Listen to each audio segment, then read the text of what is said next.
attacked by me. Uh-oh. I can't pin him. I can't pin him from the front, Chonky. Help me, Chonky. Chonky, help. He's gonna kill me. I'm gonna die. Oh no, there's a big one. There's a big one, Chonky.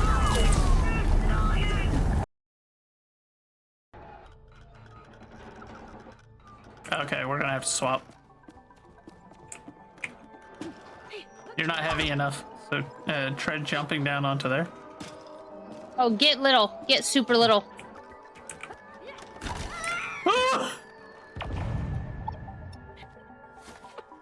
Okay, never mind. I got an achievement for that, though. She that was funny. Me, chat. She moided me. That was good. That was hilarious. So,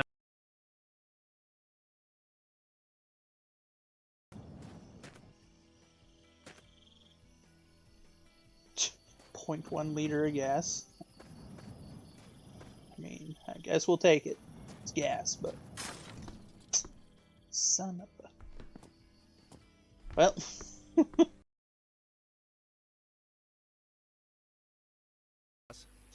Okay, hold on. Before I... Are you buying cigarettes? He is glorious. I'm going to sell as much of this to him as I can before I arrest him. Because we know for a fact he is 3JQ, which is the person we were tipped off about. Yep, there it is.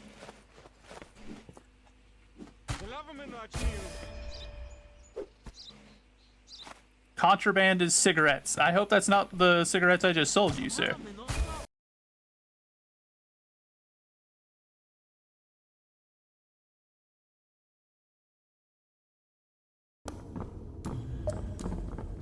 Wait! No! No! Did you fall?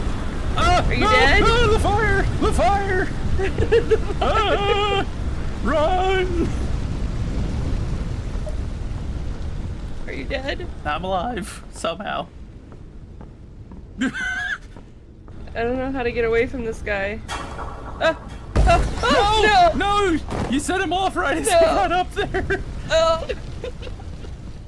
Are you dead? I'm alive, just...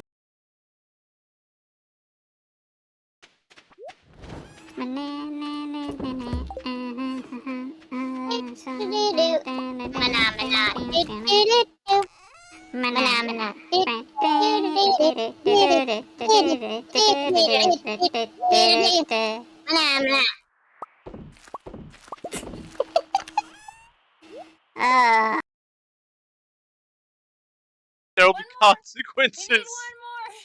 Better stop. One more person needs to follow. Come on. Wait, not Nick Cage again? You have more than... Oh, no.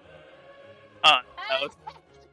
Oh, no. He created additional... You're at 100. I see 100. No, I'm not gonna count. No, we're not counting that because Nick Cage can't...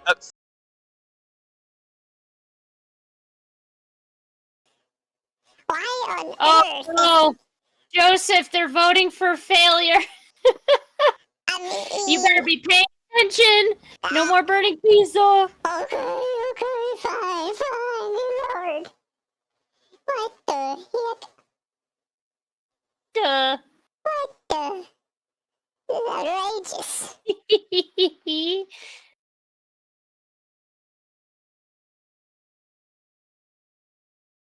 Get rid of this thing. Oh, there's another one. I want to get rid of that brat. Right. Please leave me alone. There's still a... Ow, ow, ow, ow, ow, ow. I gotta turn to Swiss cheese. I've got an idea. There I was.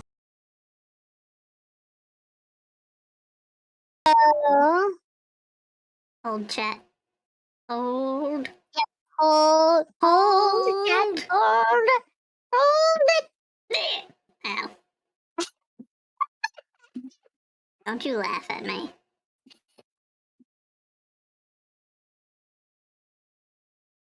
here getting laughed at by a hamster. This is outrageous. Somebody go to Joseph and clip it! Clip it! No, don't clip it, chat. I'm taking the vlog down. Clip it! Clip it!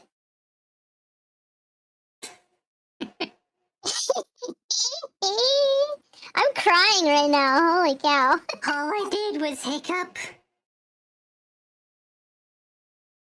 Yeah, but squeaky hiccup. The squeak. I'm being made fun of by a hamster. It was glorious. Send help, chat. It was glorious. Okay, so...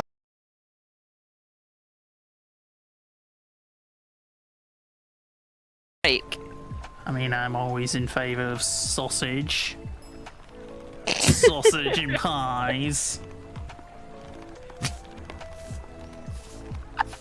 Get your mind out of the gutter. Why are you like this? Why are you like this? Chat.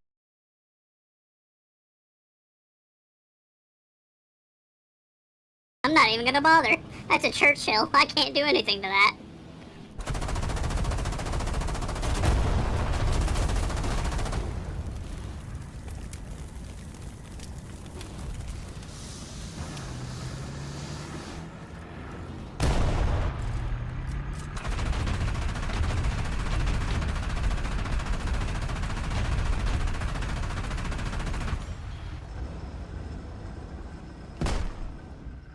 My man, popping smoke's not gonna do anything for you. I am 3 feet away from you.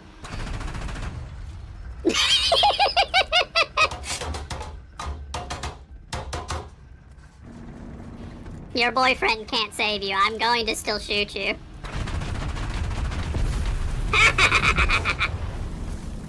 Your boyfriend couldn't save you in time, punk.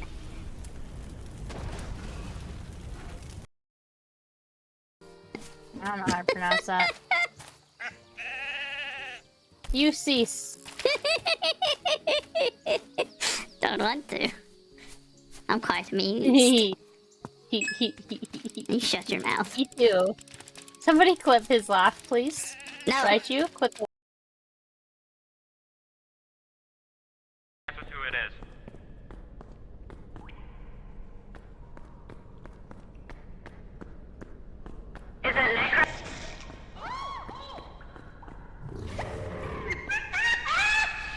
hold up! Let me clip that! Hold on! What just happened?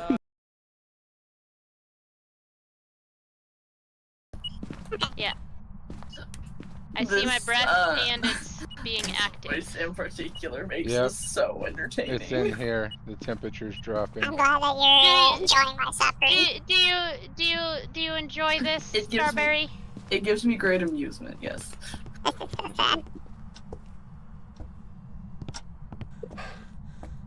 I'm very Alright. easy to amuse, okay? Wait, let's turn this hall light on in case it's a mirror. And let's turn the bedroom light off. I don't know what Soldier's doing, but... And I said,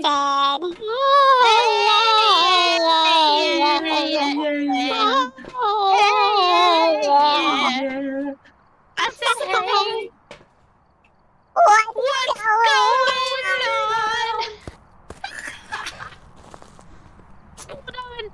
on? Hold on. I gotta get that.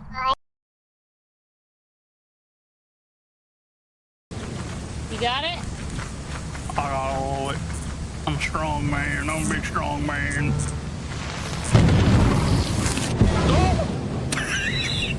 You ain't that strong. I was strong enough. I just, got annihilated. I'm a big strong man. Yeah. Strength got nothing to do with surviving a lightning strike. Right? No.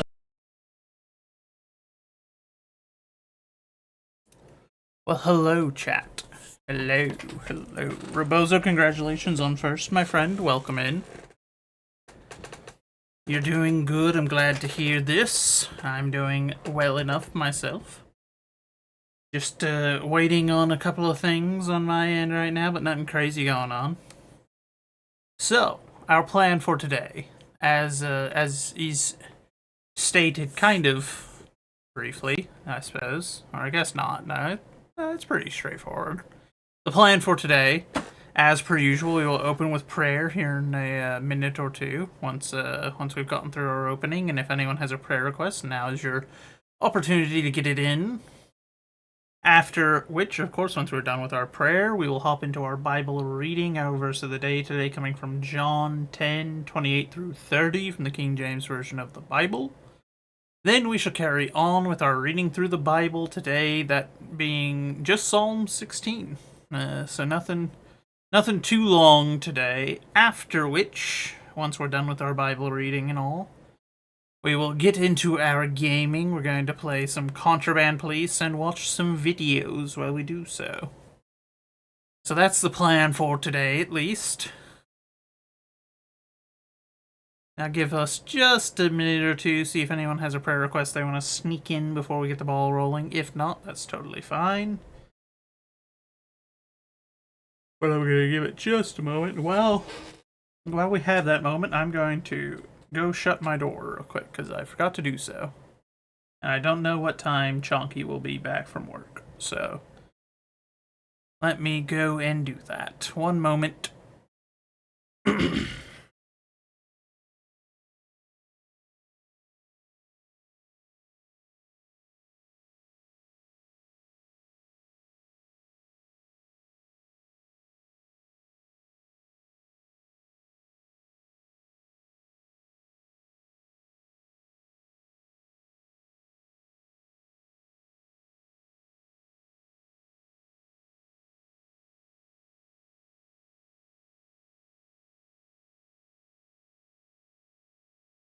Alright, I'm back.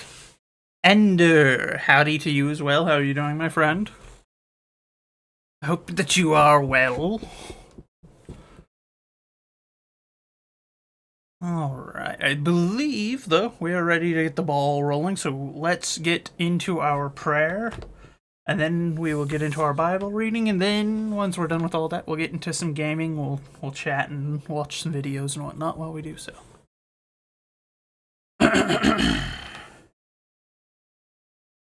Heavenly Father, we come to you today, and as we do, we ask that you open our hearts and our minds, that you provide us wisdom, guidance, and discernment in all things, but especially in finding that lesson today, whatever lesson it is you intend to teach us, no matter what tool it is that it's coming through, whether it be through the Bible, hearing the good word, or it be in some interaction, some conversation that we have, whether that be with a fellow Christian or with a non-believer.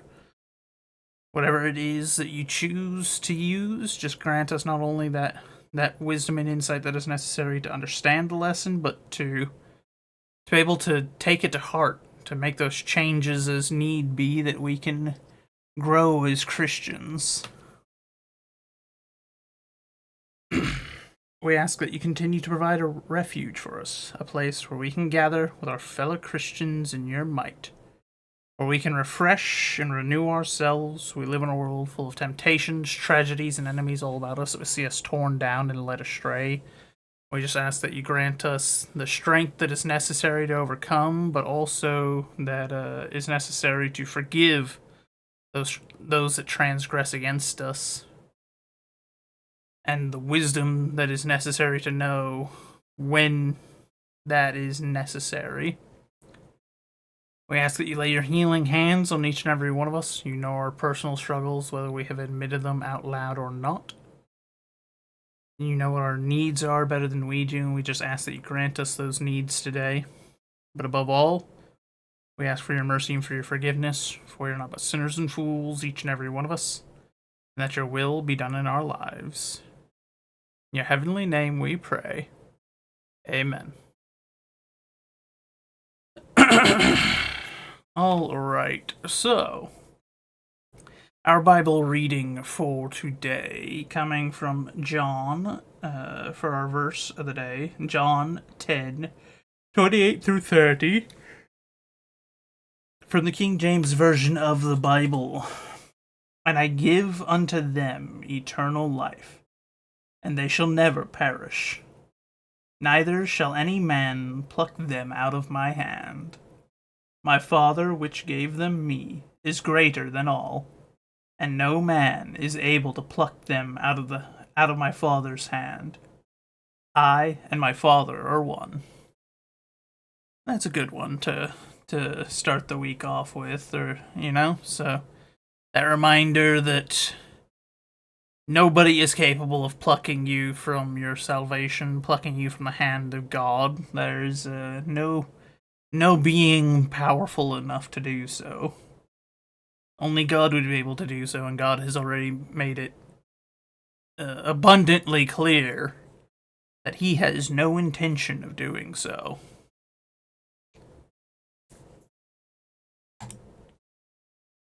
Now, though, continuing our reading through the Bible, let's see. So, Psalms 16.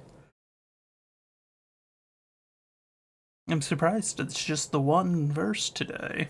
They've been giving us quite a bit to read in the last few times, but this one's a short one.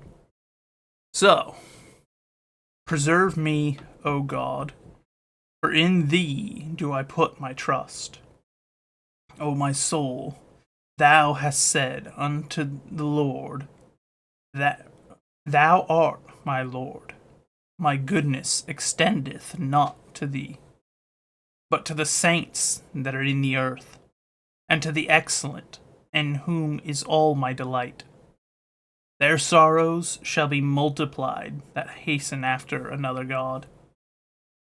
Their drink offerings of blood will I not offer, nor take up their names into my lips.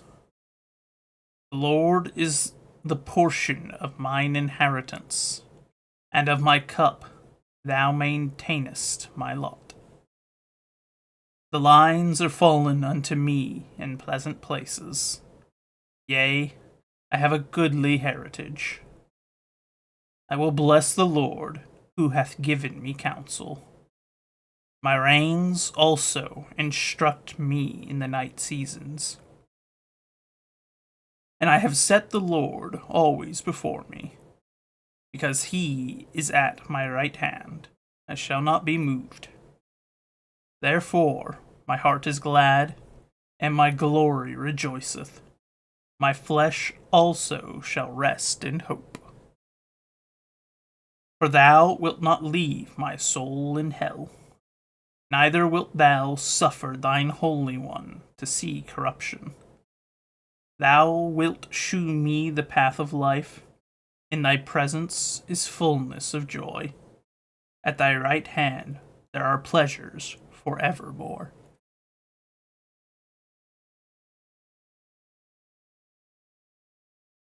Let's see, I do quite enjoy that one. Let me...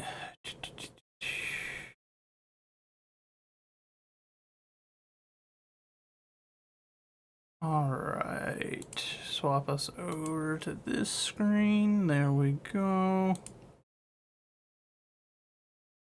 Let me close that program out.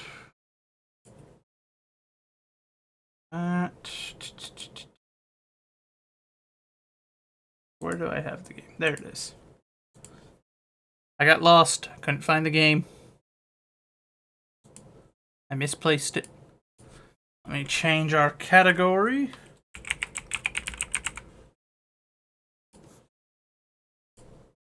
There we are. And we can get the video going. La Paz, the capital of Bolivia. As far as capital cities go, it's fairly humble. Let me Its know how population, that well under a million, is balance not on the huge. volume Its industrial is. and economic output is not massive, outpaced within Bolivia by Santa Cruz de la Sierra. And yet, La Paz is home to this, a robust, interconnected, reliable urban transit system that connects the core of the city to the far reaches of its sprawling outskirts. For a city of La Paz's stature, this is unique. Santa Cruz de la Sierra has mass transit, but only in the form of bus lines. The same goes for the similarly sized metro areas of Uruguay's capital Montevideo, while Paraguay's capital city has planned, then suspended, its first bus rapid transit lines. Ecuador's capital, Quito, a much larger city, has a transit system expanding beyond just buses with the Quito Metro, but this subway consists of just a Okay, yeah. single This line. is we're Not until still you get under to the South orders American metro about areas the doubling the food population situation. of La Paz will you begin to see And any we got sort of 2 urban of our transit final systems of a upgrades, so we've similarly almost got this robust place network fully map set up. as that of Bolivia's capital. Glorious. And making this system unique, not just in South America, but the world over, is the fact that it is serviced exclusively by the sky. Each line being run by a technology more likely to be seen at a ski area, the gondola. Now a decade old, with its first lines entering operation in 2014, Mi Teleferico, as the network is called, has been framed as fantastical by travel vloggers and opulent and gimmicky by political rivals. But so far, the unconventional system has worked out, as it celebrated servicing some 520 million passengers in its first 10 years, expanded from 3 initial lines to 10, So he's and already grew from a daily failed. ridership of 90,000 to 200,000. The core of the logic behind La Paz's gondola system is that it solves the city's fundamental geography problem. The city is spread across steep, rugged terrain within a canyon where elevation ranges from 9,000 feet or 2,700 meters to 12,000 feet or 3,600 meters. Generally, the wealthier and employment-rich areas sit lower and nearer to the river, while more working-class neighborhoods trend higher into the hills, punctuated by the sprawling city of El Alto sitting atop the plain above the canyon entirely. Connected by a single highway and endlessly winding back streets, El Alto is traditionally where La Paz draws much of its workforce from. Mere miles away, but 1,000+ feet or 300+ meters higher in elevation. While climbing such a steep grade is a unique problem for a traditional transit system, it's one well within the comfort zone of the technology that specializes in similar terrain, albeit for far different purposes. Gondolas, of course, are primarily designed for ski resorts, which earns them an opulent connotation. Don't you But the come engineering into my behind them place is and threaten ingeniously me. simple and remarkably sir. cheap. It's simply a steel wire rope suspended by pylons and anchored by 2 terminal stations. Inside the terminals, electric motors turn bull wheels which spin the rope at a pace that is consistent and reliable. This means installation is simple, requiring only concrete foundations for towers and terminals. In fact, given the harsh winter weather at ski resorts, the majority of the work of gondola installation is typically scheduled over the summer, meaning it's common for one to go up, after some prep work, in just a few months. These same principles make gondolas low impact in dense cities, Yeah, requiring there just a few small scooter. plots for concrete pylon bases, and quick to install, often going from approval to operation in just a few short years. Most urban systems use detachable grip designs where cars slow down for passenger loading and disembarking. The actual haul rope typically moves at 9 to 15 miles or 15 to 24 kilometers per hour, far faster than the speed at which passengers can safely load, so when cabins enter the terminal, a flattened, contoured steel frame compresses the coils and releases the grip, detaching the cabin and carrying it through the station on a separate, slower track. Once it completes a 180-degree turn with the wheel, another steel beam compresses the Guess springs we gotta and get another reattaches to knife. the wire before it begins Lord. its return trip. All of these parts, the cabins, I really the do springs, wish the the ropes, items the didn't wear down pylons, so even the quickly. It terminals feels like I are burned through highly those standardized. That's to say, the pylon that might end up in La Paz is the exact same design of the pylon that might end up in Aspen, just with a customized height and angle, making them fast and low cost to produce en masse. This cost and construction efficiency contributed to the lightning-fast 6-year timeline to complete La Paz's 10 lines. Of course, gondolas are not perfect as public transit. After all, they weren't designed for it. Just like at 9 a.m. on a powder day at a ski area, Mi Teleferico experiences big lines during peak commuting hours due to the network's lack of surge capacity.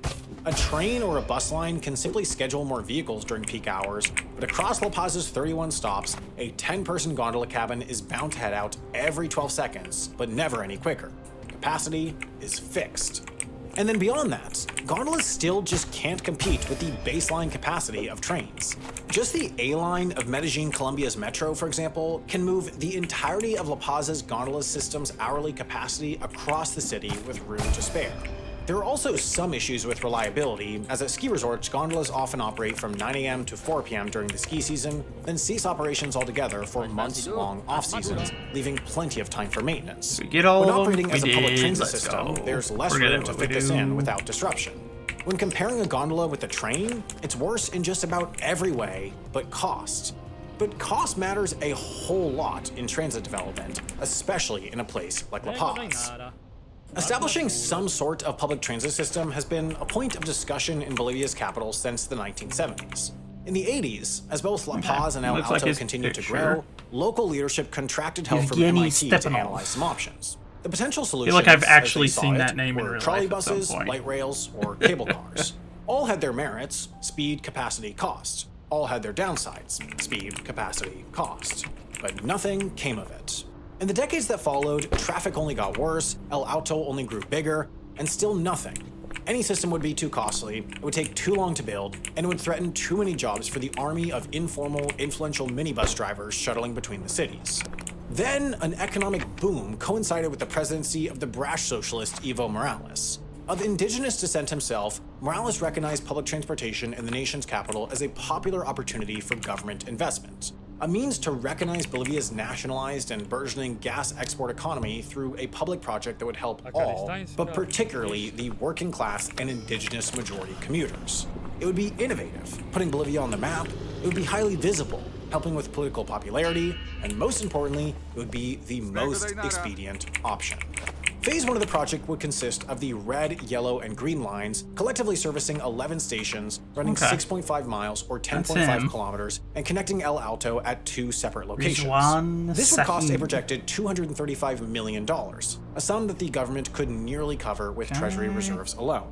While a massive expenditure for a country of Bolivia's economic scale and situation, at $23 million per kilometer for a turnkey system that would open just 2 years after formal government approval, Mi Teleférico was comparatively cheap and lightning fast to deploy. Even bus rapid transit systems, usually considered the cheapest, fastest option, struggle to meet these costs and speeds. Bogota's system, for example, has exceeded that of the gondola's first phase at $24 million per kilometer for one section and $33 million per kilometer for another.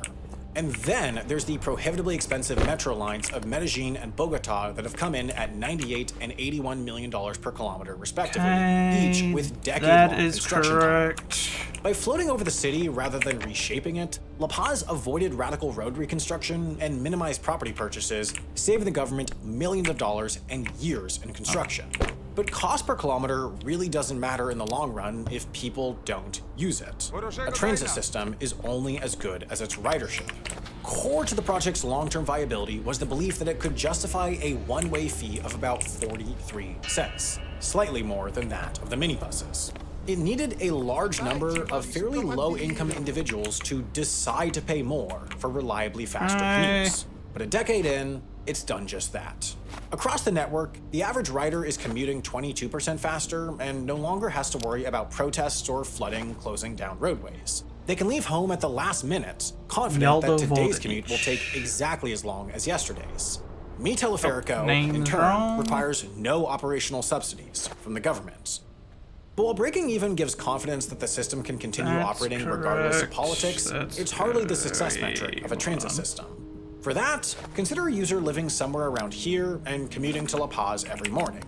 This excursion was once a 40-minute drive at best that could require haggling over price with a minibus operator and running the risk of being late on account of worse traffic than usual, or weather, or minibus breakdown. Now that commute is just 10 minutes, with no haggling, no worry of delay, no road stress, no car noise even. The impact of such a change is hard to overstate, as it's proved nothing short of life-altering for many.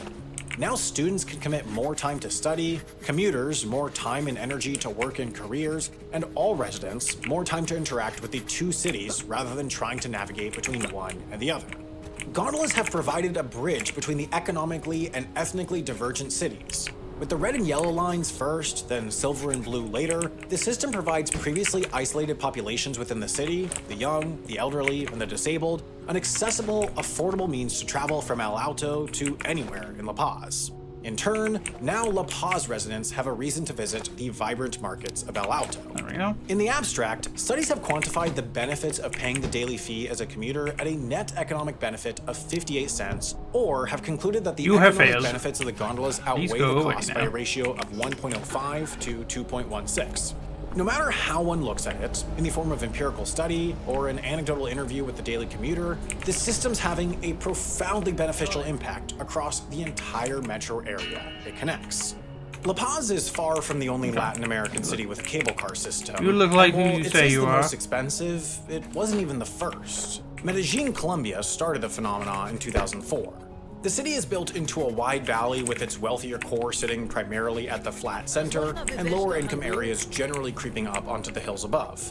Unlike La Paz, it does have a metro and tram system, but this primarily sits on the valley floor, leaving the lower income areas isolated from the rest of the city. It's unusual to hear about a city using a gondola system, as a I'll be means of honest. connecting these lower income areas to the Such rest an of the public transit uncommon network, way saving the to residents handle from a sitting through the situation like horrendous that, but I traffic guess- the areas can experience. I guess Also, in like La Paz, studies indicate an area that in the where newly there's that connected more areas, verticality, I employment guess it's is not up, crime is unreasonable. down, and quality of life is just simply better.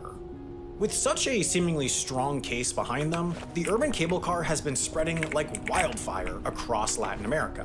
Caracas first opened in 2010, Rio's in 2011, Cali's in 2014, and Mexico City's in 2016 as the first of a network that's now up to 5 lines with plans for plenty more.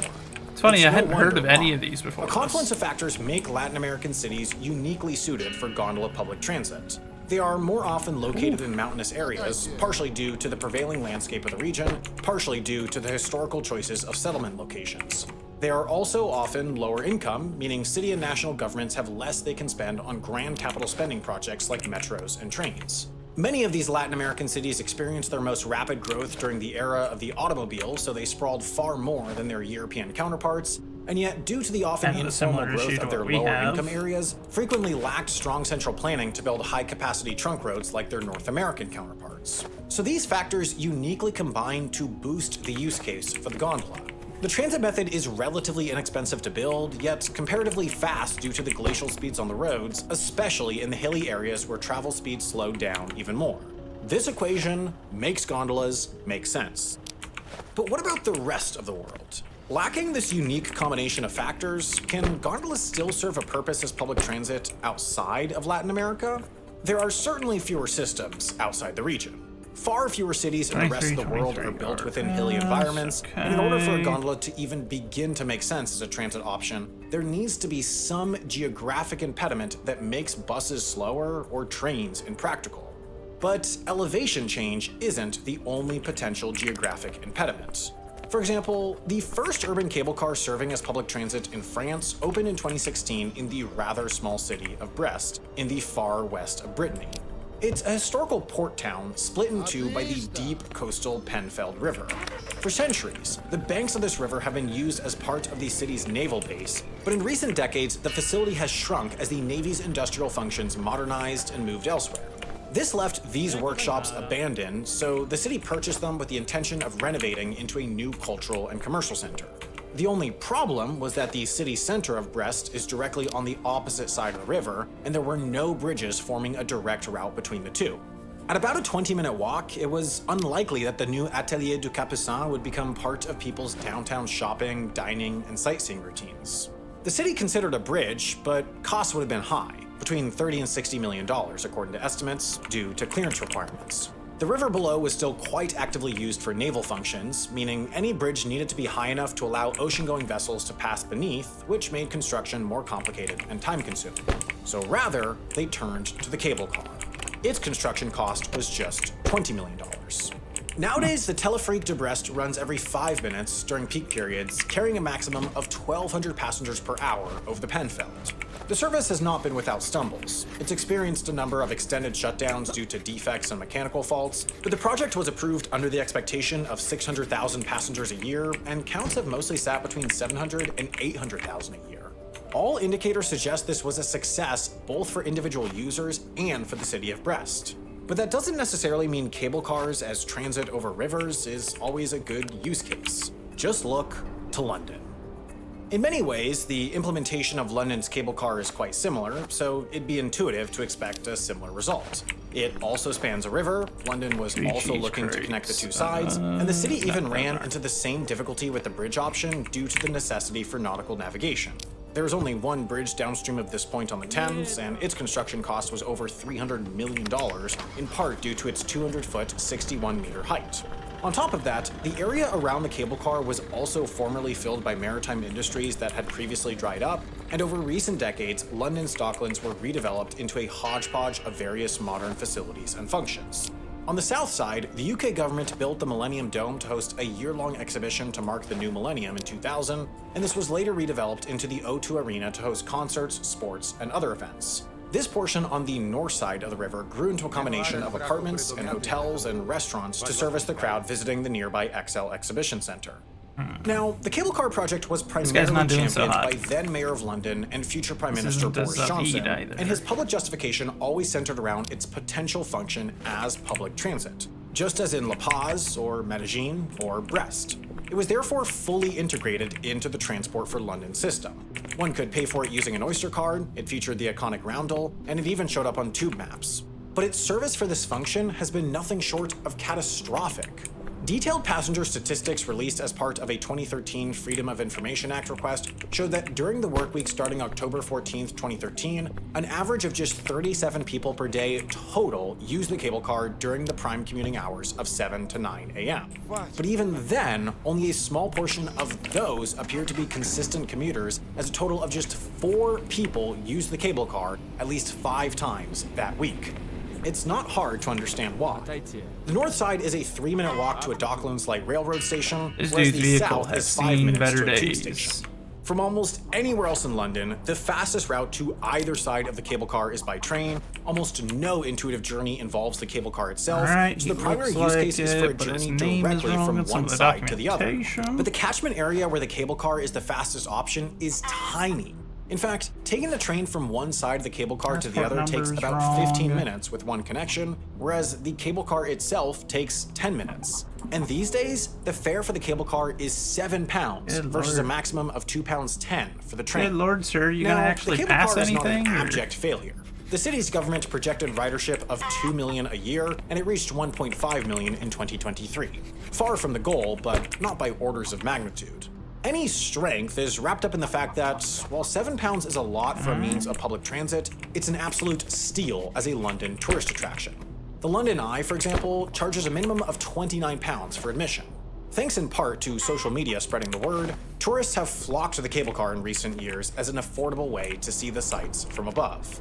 That being said, it's pretty clear that the cable car is an abject failure as a means of genuine public transit. After more than a decade of continuing to insist on its transit utility, Transport for London has finally admitted to its futility by proposing to reduce operating hours and start most weekday service at 8 a.m. Oh, he had rather than defective 7 body a.m., work there, considering too. the average Okay. ridership of just 20 per day during that first hour. You rat. Gondolas as tourist attractions absolutely have their role. They exist all around the world. But a Outrageous. city transit agency operating a tourist attraction is rather bizarre and misguided. While the cable car now tends to cover its operating costs through fares, the taxpayers paid for quite a lot of the original construction cost, and much of that money was never recouped. Among Tomorrow we'll Londoners, probably it's call widely a mocked as a transport. white elephant project indicative of their prevailing opinions on Boris Johnson. It's easy to project similar sentiments onto other aerial cable-propelled transit projects. The fact that they are cheap, quick to build, and flashy makes them Just 'cause prime we're candidates for getting- misguided development by governments eager to getting provide full up the on feelings stuff. of progress. In response, city voter bases are, naturally, skeptical. But having seen genuine success in Latin America, the public transit cable car is spreading with renewed vigor to the rest of the world.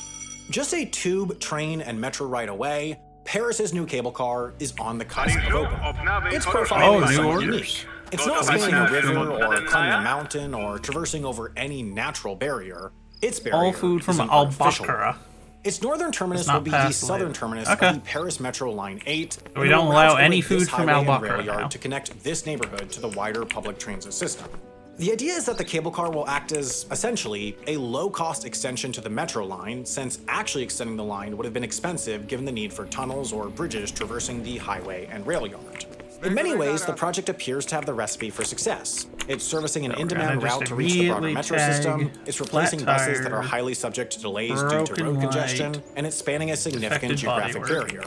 Perhaps the primary point of Missing concern is that mirror. it's servicing a relatively low-density area with plenty of suburban-style Okay. homes with large yards. Whether it can reach looks its like projected it, daily dummy. ridership of 11,000 remains to be seen, but like with any transit project, it has the potential of inducing demand through inducing development in the area it connects.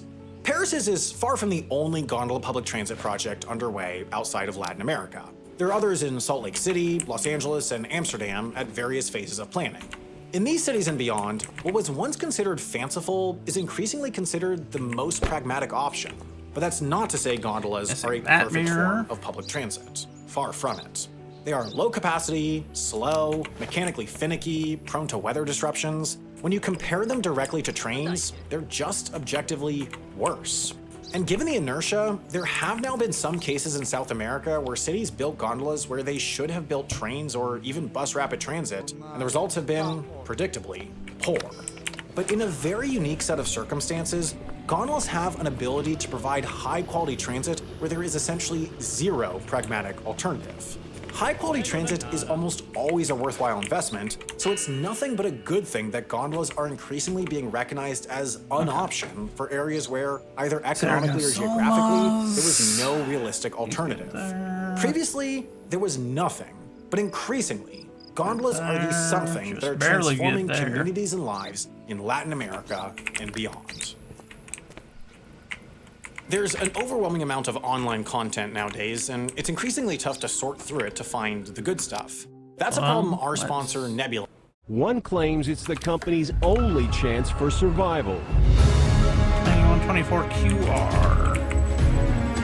Atari has filed for Chapter 11 bankruptcy protection. The 31-year-old EWA presents the difference. Kodak is filing for Chapter 11 bankruptcy protection.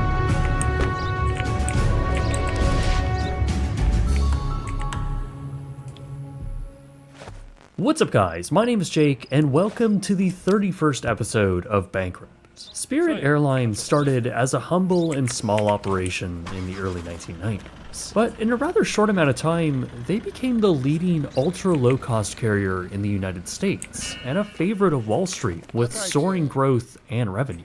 Eventually, their name and branding became widely known. But that notability also came with infamy. And post-pandemic, their business strategy began to drag the company further and further into debt, until they would ultimately declare bankruptcy. So today, let's take a look at the soaring highs and eventual lows of Spirit Airlines. The company started in the latter half of the 20th century, not in the air, but on the ground as a trucking company. It was founded by Michigan-born Ned Homefeld.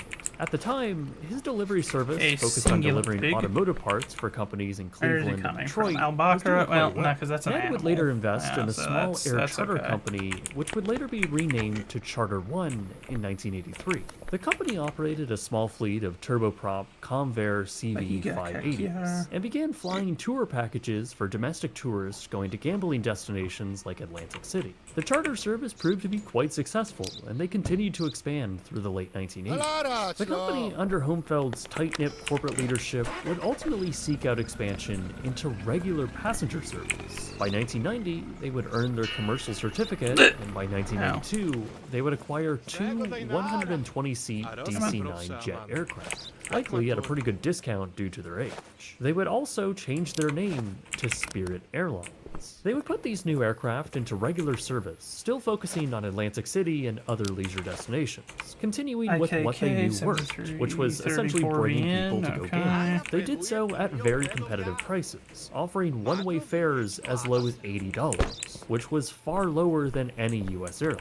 Obviously, the onboard experience reflected that price, as everything was very bare bones. This very competitive price fare, along with the mentality that they must fill every seat on board each aircraft, gave them a very aggressive value play in the marketplace. And already, the small airline was doing quite well. By 1994, Spirit Airlines had carried more than 680,000 passengers with over $56 million in revenue, a massive increase from just the year prior. Spirit found themselves in an interesting place in the commercial aviation industry. The 90s were a time of high fuel prices, inflation, and fears spawned from the Persian Gulf War. It was a time when consumers were tightening up on their spending, and the major airlines in the country were subsequently bleeding. In fact, several massive companies like Pan Am, Eastern Airlines, and TWA would all declare bankruptcy or dissolve altogether. Now, this might have been pretty terrible all around, but this also meant that there was now a surplus of cheap equipment and labor flooding the markets, and Spirit Airlines, with a desire to continue their growth, took full advantage.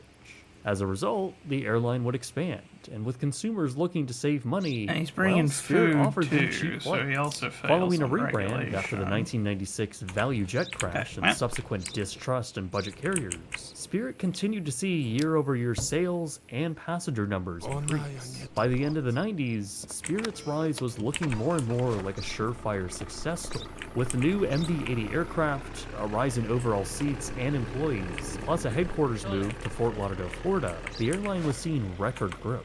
By the dawn of the new century, Spirit Airlines had now become one of the largest budget airlines in the skies. And with a focus on leisure travel, they captured huge chunks of market share. Clearly, the company had overcome many challenges through the 90s, and came out the other side as a very attractive company. But still a rather small one. EWP 0734KH. With their fleet of 32 aircraft, they only reached 16 domestic destinations and 1 international. With around 120 daily flights, they paled in comparison to the US giants like American Airlines, with their thousands of daily flights. Regardless, Spirit was still growing, and by this point, Ned Homefeld had stepped down from CEO, handing it over to Jacob Score, an internal investor who bought controlling shares of the company. But his ownership would be short-lived, as private equity were now looking to enter the airline business. In 2004, Oak Tree Capital Management would make a $125 million investment into the business, acquiring controlling shares. Their first move was to modernize the fleet. In March, they would place a $2 billion order with Airbus for 35 A319s and A321s. As these new aircraft began entering the fleet and the size of their destinations increased, yet another corporate owner would take hold. Indigo Partners LLC would then invest in the company, themselves taking controlling interest. I should have tagged that he was missing a bumper. $500 million mark in net revenue. While the company did lose some money in 2006, mainly due to their fleet modernization, financials were trending positive. By the following year, the airline would introduce a rebranding campaign to go along with the revised business strategy. Their logo became more simplified, while their very 2007 brand new liveries were being introduced. Their new strategy was to adopt what was known as the ultra low-cost carrier model. Very simply, it meant that the airline would start offering extremely low fares, but make every other part of the experience an add-on fee. The company promised to cut fares by up to 40%, just as they began charging passengers for everything else, from baggage and seat selection to onboard food and beverage. Public sentiment, however, was also beginning to turn. Passengers often experienced canceled flights and poor customer service, a clear trend for many which would then be discussed online. The rapid growth of the airline was clearly hindering their customer experience, but also their employees, as pilots then took to the streets in protest of the poor wages they were making. To make matters worse for the airline, 2008 saw high fuel prices and decreased consumer spending in the leisure market. Spirit Airlines was hit pretty hard by this economic turndown, on all and the as documents. a result, laid off hundreds of Passport employees. number is Pilots in the company were still left with low wages, among some of the lowest paid in the industry. They would ultimately go on strike in 2010, grounding most flights, though a deal would be reached a few days later. Still though, the company was making money, and following the recession, they would start to see year-over-year growth, eventually crossing the $1 billion mark in revenue by 2011. That would be the same year in which the company would go public on the stock market, and right off the bat, it was a hot stock. Investors saw great potential with the brand, as the outlook for Spirit was looking very bright. Wall Street jumped on the hype, shooting their stock from an IPO of $12 a share to over $84 a share by 2014, a 630% increase from its start. Because of their low-cost fares and the many ways to charge passengers, the company was pretty lean for the commercial airline industry. Their operating cost per available seat mile, which is essentially how much the company spends per seat to operate, was an impressive 9.65 cents. This was while the major US carriers, like American Airlines, were nearly at 16 cents. Spirit had also now grown their route network to over 150 markets, with a fleet of 65 all Airbus aircraft. Their entire fleet was made up of aircraft from the A320 family, allowing them to streamline maintenance and operations. Revenue had nearly crossed the $2 billion mark by this point, with hundreds of millions in net income. Again, very impressive for a budget airline. Really impressive for any airline. Spirit had also introduced a bold new livery around this time, with a clean black logo on an all-yellow livery. It would now almost be impossible not to notice a Spirit Airlines jet at the airport. The company would be spearheading the overall rise in budget air travel through this time, right alongside other budget competitors like Frontier, Southwest, and It's going weirdly Spirit smooth. was arguably the most notable brand Like of the I'm kind of Through the rest of the suspicious decade, about the how airline would see growth in smoothly its this has fleet all been and passenger going. numbers, now operating more than 500 flights per day. This wasn't without competition, however. Starting in 2015, all three major US airlines introduced some form of their own basic fare, which essentially followed in Spirit's footsteps with cheaper base prices and leaving everything else as an optional add-on. Since Spirit had a pretty damaged reputation from a consumer standpoint, the legacy airlines were just a simply more enjoyable experience. And with those base fares slightly narrowing, many passengers would ditch Spirit in favor of them. This damaged the company's overall profits, leaving growth in their net income rather stagnant. While 2019 was a good year for them, nearing the $4 billion mark in revenue with a positive outlook in their income and stock price, the airline was now looking down the barrel of yet another tumultuous decade. 2020 brought a screeching halt to operations for airlines. The massive drop in air travel due to the COVID-19 pandemic left many struggling to keep afloat. The major US airlines pivoted to focus more on leisure travelers, thus once again eating away at Spirit's main consumer base. The company would lose over $400 million that year, and would end up taking a massive $330 million loan from the government to ensure they had enough liquid cash to stay afloat. That paired with their 2019 order of 100 new Airbus A320neo family aircraft, well, it just added a ton of liabilities to their balance sheet. In fact, by 2022, Spirit Airlines had amounted a colossal $3.2 billion in long-term debt. This was in stark contrast to their financial condition in 2014, when they had just a mere $130 million in debt. Clearly, the airline was in trouble, and other brands saw blood in the water. Frontier Airlines, a rival ultra-low-cost carrier, had then formally offered to acquire Spirit for $2.9 billion in cash and stock. While this deal seemed to be in progress, JetBlue had also put up their own sudden offer of $3.6 billion. While Spirit's management seemed to have preferred a Frontier acquisition, their offer would ultimately fall through, and a deal with JetBlue would ultimately not very be many reached. things wrong, but the That things he is, had wrong are until it was enough blocked to by a refuse him judge over entry. So. antitrust issues in 2023.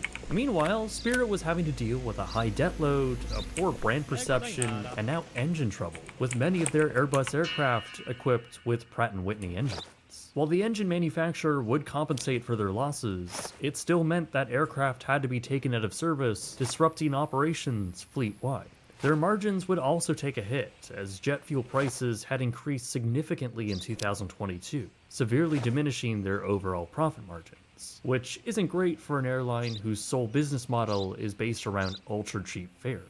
The company was forced to sell off some of their aircraft and leased back to them, just to free up some cash to help deal with the ongoing situation. And despite management handling it pretty well, their stock price continued to tumble as year after year losses continued to pile up. Since 2020, Spirit had failed to turn a profit, with 2024 being their worst financial year on record, as the company would post $1.2 billion in net losses, with another $1 billion in looming debt payments coming up in the years ahead. Spirit just didn't have enough cash to pay it off. On Monday, November 18th, 2024, Spirit Airlines filed for Chapter 11 bankruptcy protection, just as their stock price had dropped to 15 cents a share. Okay, that's Since their all high correct, in but he's coming 2014, from in just 10 Albacra years, with food, Spirit so. Airlines stock would lose nearly all of its value. The whole disaster for Spirit didn't entirely come out of nowhere, though, as really the market and consumer priorities Hey, hold on, did had I shifted quite tag- dramatically. By 2024, Spirit window. and basically all other budget airlines' operating costs per available seat mile had flipped from where they were just Why? a decade Because your ago, vehicle as is now all the shot legacy to bits. carriers were outperforming I was them. going to call for transport Following the today, but I guess pandemic, not. Consumers We were often willing didn't to have pay any a little more for a better criminals, we experience. didn't have any The drug budget busts, carriers we like didn't have JetBlue anything. and Frontier took note, both Just a implementing really new business plans slow to day. try and recapture those same passengers who are now flying with the legacy carrier. And as operational issues and cancellations plagued the airline, it all added to the extra cost. That was strange. But also the negative consumer sentiment. The fact is that the world in which it is economically viable There we and go. lucrative to operate an ultra-low-cost carrier is now gone. And this change certainly wasn't only affecting Spirit. All of the North American budget carriers were feeling the market shifts, and suffering as a result. The truth is, it doesn't seem like the ultra-low-cost carrier model is resilient enough for industry-wide changes. But Spirit was the first, and at this point, the only one to fall. Though, they weren't planning to get back up. Spirit Airlines went into their bankruptcy filings with the intention to exit as a leaner, restructured operation, working through their debt obligations and securing cash to keep their operations running normal. Through this time, Frontier would once again make a bid to acquire the company, now worth around $2.16 billion, though this would be rejected. Executives did leave the door open for further negotiations. Eventually, by March of 2025, the company would successfully restructure and exit bankruptcy. Now, as a private company, since its public stock had been delisted from the New York Stock Exchange. In their exit, the company announced a change to their business model, now gearing their focus away from ultra-low-cost fares and transitioning into a more mainstream-style carrier, targeting more affluent travelers. The company promised to redesign its loyalty program to better compete with the legacy airlines, and even enter into a possible airline alliance. All of these changes are on the horizon currently, and have yet to take place. Though you do have to ask yourself how realistic it is to completely change their entire brand image and make themselves competitive in a very cutthroat industry. It's possible that the likely outcome here will be one that ends up with a merger or a much smaller airline. When you look back at it all, boy, has this company just been beaten down time and time again, especially following the pandemic. They really just haven't been able to catch a break. And that's perhaps mainly because the very structure of the company is based around a business strategy that just doesn't really work anymore. The market began to shrink following the pandemic as consumer priorities shifted. Best way to end the attack. Compounded with high debt loads, supply chain constraints, operational issues, and so much more, well, it just left the company struggling to stay in the skies. While they may be a pretty easy punchline for jokes, their downfall isn't that great for consumers. Love them or hate them, Spirit provided much-needed competition, very aggressive competition, and the ultra-low-cost carrier model does benefit those who can't afford a regular flight on Delta or United. They certainly served a purpose, and their existence only made the marketplace better for consumers. So while they ultimately did emerge from bankruptcy, still as an intact corporate entity, they have a lot of work ahead of them to turn their pioneering. You know, it's funny. I'm pretty sure the low-cost game must have heard me model talking into crap one that once was again a really makes money. uneventful day. If you like this video and want to support my work further, I do have a Patreon where you can subscribe for as little as a few dollars a month, and we'll get you additional perks like your name at the end of each video and much more. All of the money from that is going directly to help fund my next big project, which I have announced there, but haven't here yet. And I'll let you all know about it when we're a little closer to having it finished. Anyway guys, my name is Jake, and thank you very much for watching.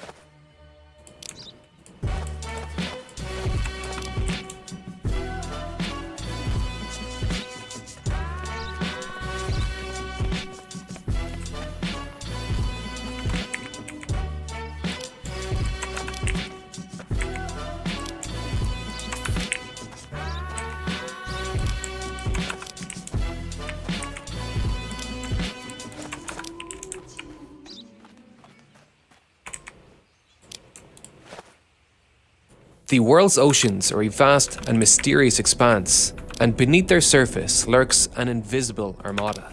Right now, at this very moment, an unknown number of submarines, stealthy, silent, and armed with the most advanced weaponry ever devised, are gliding through the depths.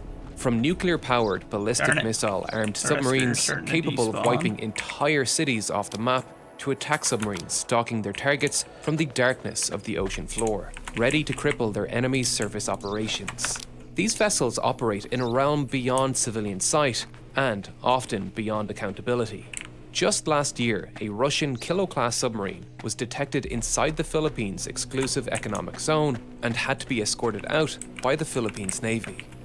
Every major naval power maintains a fleet of these submarines, And every major naval power has invested billions of dollars into detecting and destroying these dangerous machines.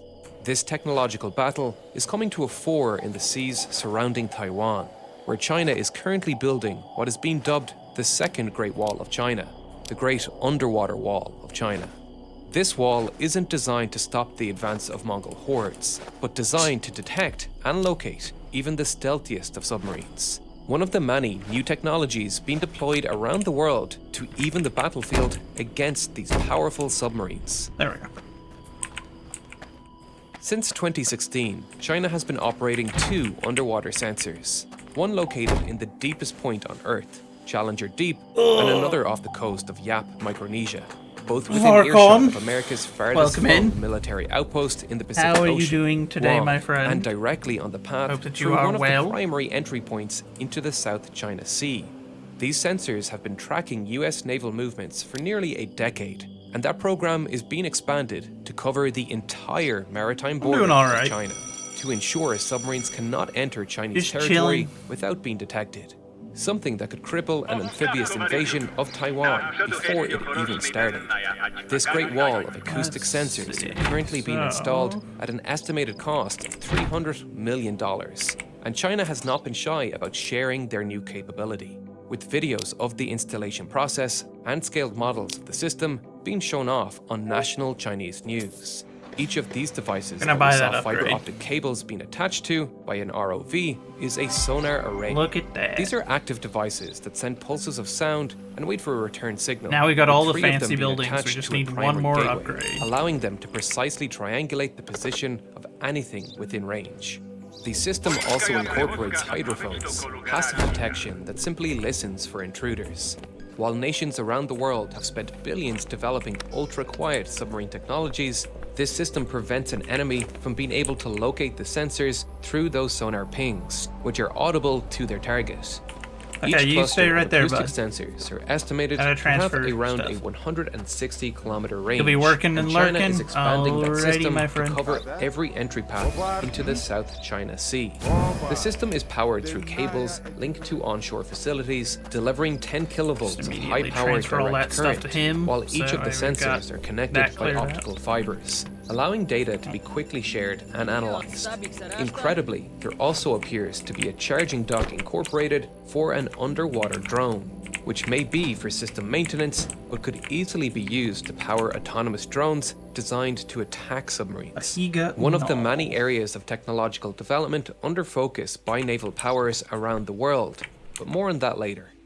This is a massive undertaking. This scale model depicts the system as it was installed and tested off the southern coast of Hainan, which is also one of China's primary submarine pens and a vital part of their force projection into the South China Sea. Detecting a submarine is simply the first part of countering them, and there are many more ways of unmasking these machines as they lurk below the surface. Sound isn't the only way. This is the Lockheed P-3 Orion, one of the primary tools in the United States submarine hunting arsenal, and one of the few planes in the United States military that has been in service for over 50 years. It can carry a huge range of anti-submarine weapons like the Mark 50 torpedo. It was specifically designed to attack deep-diving submarines, and its primary design feature to allow it to complete this task is its propulsion system. We need a high energy density power source to achieve the speeds and range needed for a weapon like this. But there's one major problem for a device designed to dive to the extreme depths that submarines dwell in. The pressure outside the torpedo continually rises, and eventually that pressure is going to be higher than the exhaust pressure of the engine. This can be solved by actively pumping the exhaust out, but there is a more elegant solution: storing the exhaust products on board. For most combustion engines, this is a recipe for disaster, but with the right reactants, it can work. This torpedo is powered by a lithium fuel and a sulfur hexafluoride oxidizer, a highly unusual fuel oxidizer combination, but they have one critical property. The volume of the products of combustion is smaller than the volume of the reactants, allowing them to be stored on board without any pressure buildup. The reaction occurs inside a boiler where the heat generated is used to create steam, which drives the propeller. The steam is then driven to a condenser mounted on the outside surface of the torpedo, where it can be cooled by the surrounding water rushing by and then returned to the boiler as liquid water. This system also means the torpedo does not have an exhaust wake, making it harder to detect. However, the P3 is rarely used in an offensive manner. Its primary role is in reconnaissance, and one of its most distinguishable features is this huge pole sticking out of its rear stabilizer. This is a magnetic anomaly detector. It searches for the tiniest disturbances in the Earth's magnetic field. The hull of a typical submarine is made out of ferrous materials that become magnetized by the Earth's magnetic field. This induced magnetic field then disrupts the relatively constant distribution of the naturally occurring magnetic field. There are a couple of methods to measure magnetic field anomalies like this. We have quantified the strange induced magnetic fields of Europa using a fairly simple magnetometer. It consists of a base coil wrapped around a metallic ring core. On one half of the ring, the wire coils clockwise, and on the other half, it is wrapped counterclockwise. Another measuring coil is placed on top of this ring to measure the magnetic field running through the core. Without an external magnetic field, the magnetic field generated by these opposing coils would cancel each other out. But when placed inside a magnetic field, the core has a slight bias in the external field's direction. This can be sensed in the outer windings and measured as an electric current, allowing us to detect magnetic fields with precision, but not enough precision to detect a submarine. For that, we need a device with an incredibly high sampling rate and sensitivities as low as 0.001 nanotesla, 50 million times weaker than the Earth's magnetic field of 50 microtesla. To measure this, we take advantage of light and its interaction with helium atoms. Helium atoms interact with infrared light at a precise wavelength of 1085 nanometers. When a helium cell is placed between a laser of that wavelength and a photodiode, the atoms absorb the light and jump to a higher energy level. As they relax, they emit light in random directions, reducing the amount that reaches the detector. But this changes when the atoms are exposed to a magnetic field. That's quite the name. Their energy levels split into three, with the energy gap between them depending on the strength of the magnetic field. This is known as the Zeeman effect. Now, when the laser shines on the helium, atoms can still be excited, but as they relax, they may fall into any of the three levels. The key is that 1085 nanometer laser can only excite atoms from the middle level. Eventually, the laser depletes that level, leaving fewer atoms available to absorb the light. As a result, the helium cell becomes transparent, a condition called the optically pumped state. To measure the magnetic field, we add a radio frequency pulse tuned to the energy gap between the levels. This pulse repopulates the middle level, letting atoms absorb the laser light again. This results in a dip in the detected light, but only when the pulse's frequency matches the energy gap. At the average magnetic field strength of the Earth of 50,000 nanoteslas, the corresponding frequency is 1.4 megahertz. At 50,100 nanoteslas, it's slightly higher at 1.43 megahertz. By constantly sweeping the range of other than his frequencies vehicle and being observing beaten when up a light bit, intensity drops, we can precisely determine the magnetic field strength perpendicular to the helium laser axis. With three detectors aligned along the X, Y, and Z axis, we can map the magnetic field in three dimensions. However, even with this technology, it's not easy detecting a magnetic field anomaly this small. The ASQ-81 magnetometer is typically housed in a boom or tail stinger extending from an aircraft to minimize interference from the aircraft's own magnetic field. Chances increase drastically the closer the detector is to the object causing the anomaly, so deeper diving submarines are much harder to detect. Because of this, the P3 is most effective at low altitudes, forcing it to fly at 500 feet or lower, while it follows a systematic grid search pattern. This is a useful tool that appears in every large Navy arsenal, but for every military technology that develops, a counter is also developed. Not all metals are ferromagnetic. Titanium is diamagnetic, meaning it has an extremely weak effect on magnetic fields, so building a submarine out of it is extremely appealing. There's only one problem. Submarines are gigantic, and we can't easily weld titanium because it oxidizes extremely quickly when exposed to heat. This was a problem that Grumman Kareem faced while Hakim. manufacturing the F-14's titanium wing box. Grumman had to custom build an electron beam welding device that removed oxygen from the build area and provided the heat necessary for welding with a concentrated beam of electrons. Now imagine how confused the United States was when reports began to emerge of Russian submarines with hulls made entirely out of titanium. In 1969, sightings began to emerge in the Never River of new ultra-small nuclear-powered submarines. At just 79 meters long, it was the world's smallest nuclear submarine at that time. But that wasn't the most unusual thing about it. Its reserve buoyancy was about 3 times higher than that of American equivalent submarines, meaning about 30% of its volume lay above the water's surface when its ballast tanks were emptied. And its surface was much more reflective than a typical steel hull. Both of these facts pointed towards the Soviets using a new material, titanium. If this was true, it was a major technological development. Titanium's strength-to-weight ratio would allow the submarine to be lighter, smaller, stronger, faster, and capable of diving even deeper than its steel counterparts, while being extremely difficult to detect with magnetic anomaly detectors. This news shook CIA analysts. A submarine that could dive deeper and avoid being detected was a major advantage. How were the Russians building something this big out of titanium? Many didn't believe it was possible, and the original theorist, Herb Lord, spent the final decade of his life trying and failing to prove it. Analysts believed it was possible for the Soviets to weld smaller titanium parts in hermetically sealed chambers, in a similar way to the F-14's wing box, which also began production in 1969. We are now sure that they did indeed manage to build titanium submarines, something other nations have not managed to duplicate, which is likely why there is essentially no public information available on how they did it. Some websites claim that the Soviets hermetically sealed the entire indoor shipyard and had workers enter through airlocks with what were essentially spacesuits, with their welding equipment in hand. But a search of CIA documents do not support that claim.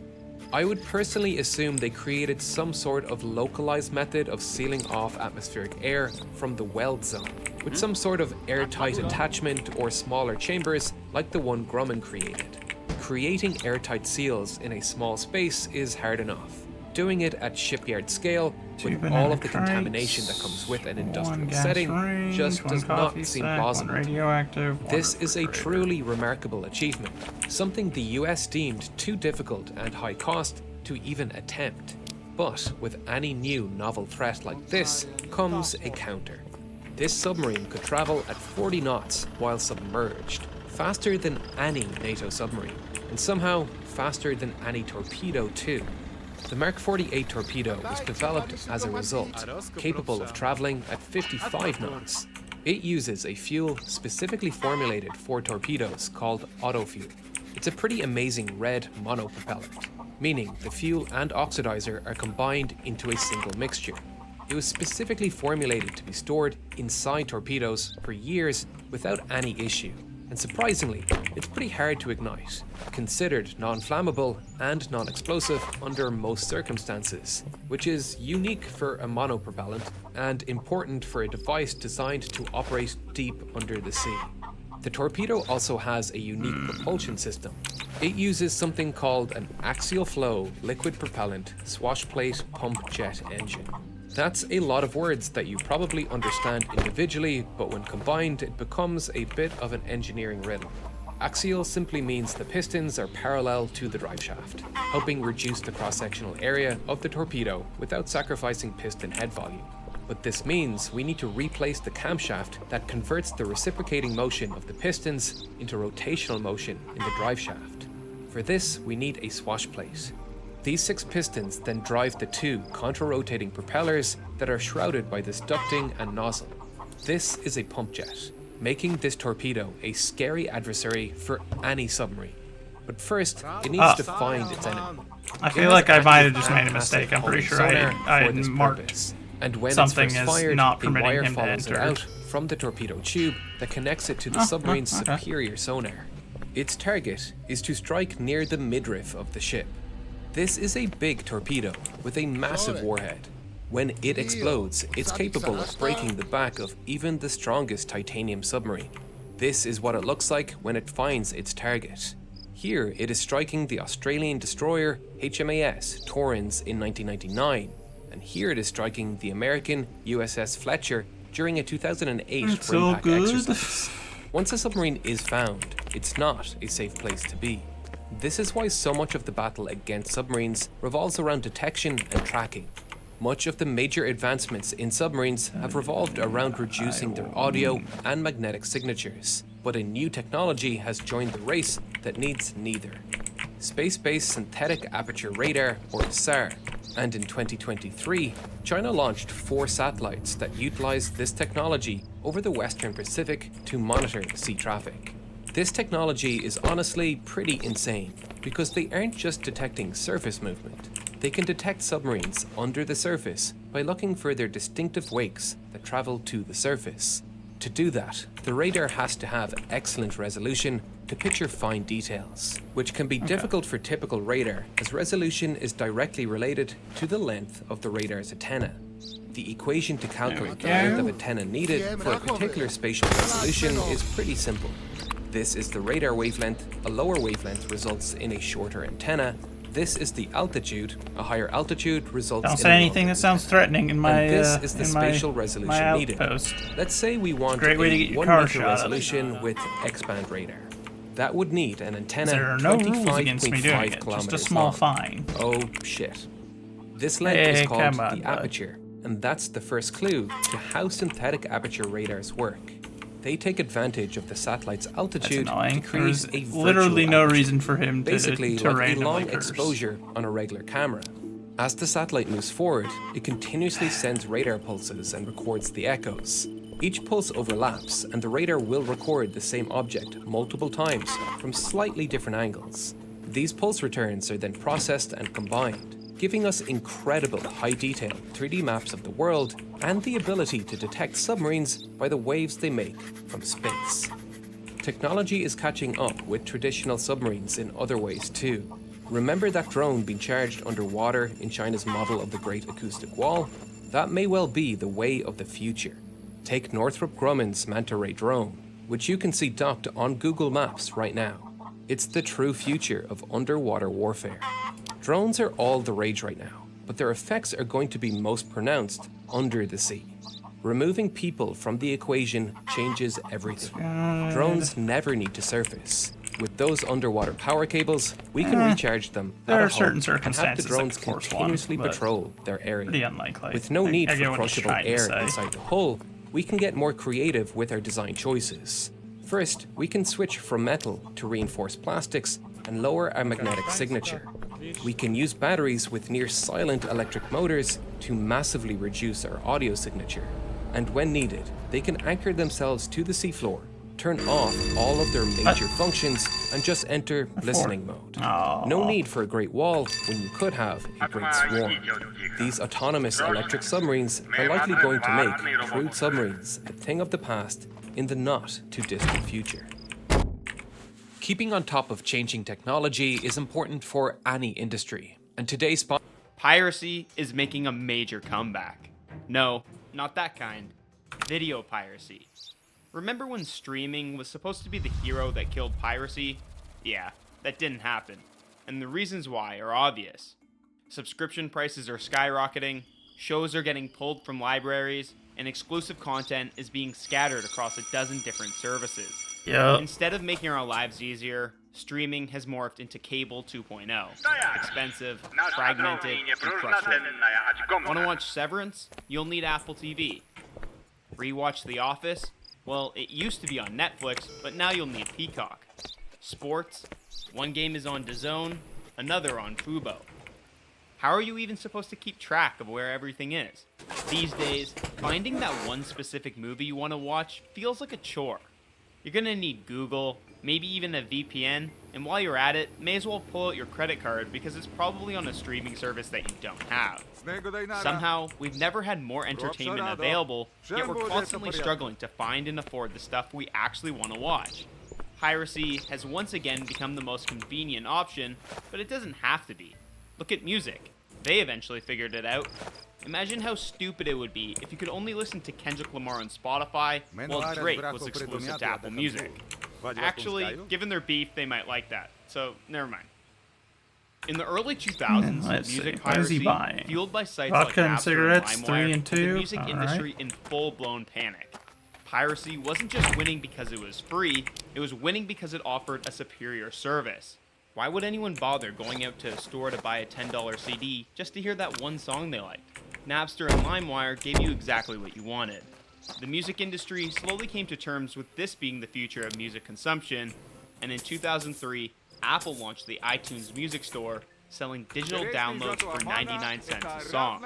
For music lovers who weren't already pirating music, iTunes was incredible. It made music more accessible, arguably more affordable, and completely reshaped how we discovered new artists. But for the pirates, it didn't offer anything they didn't already have. The game changer didn't arrive until 2008, when Spotify gave music pirates a real reason to quit. Suddenly, the iTunes model was obsolete.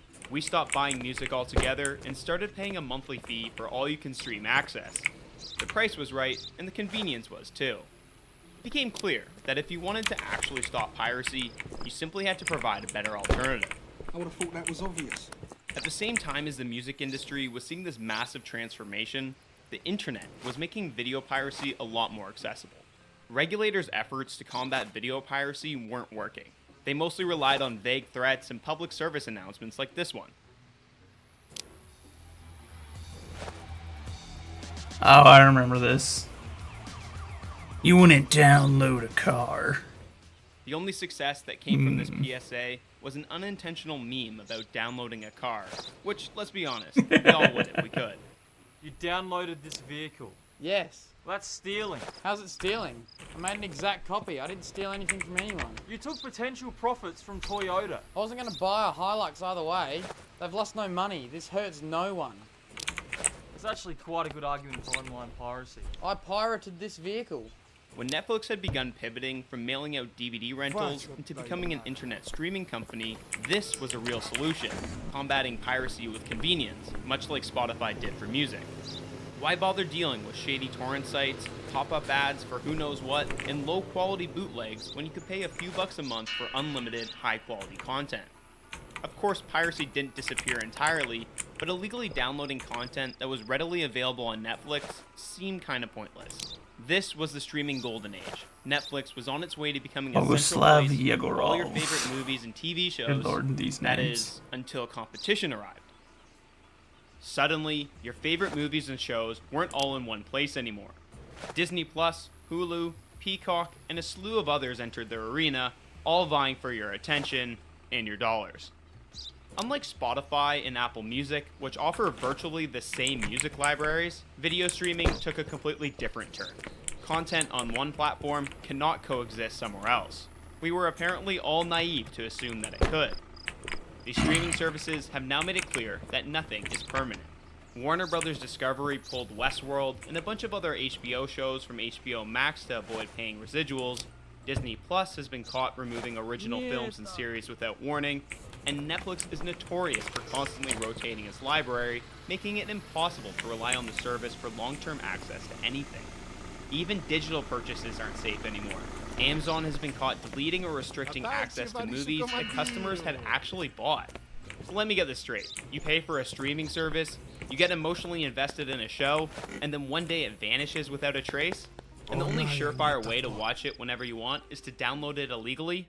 Yeah, that'll definitely kill piracy. While the streaming wars began as a battle royale for content supremacy, licensing disputes and complex streaming contracts have soured the entire industry. Like, why could Disney Plus subscribers in the US watch it there, while those in Australia couldn't? These kinds of headaches are a big part of why streaming companies have morphed into becoming their own production studios. Netflix originals like Squid Game should, in theory, be available forever and accessible everywhere.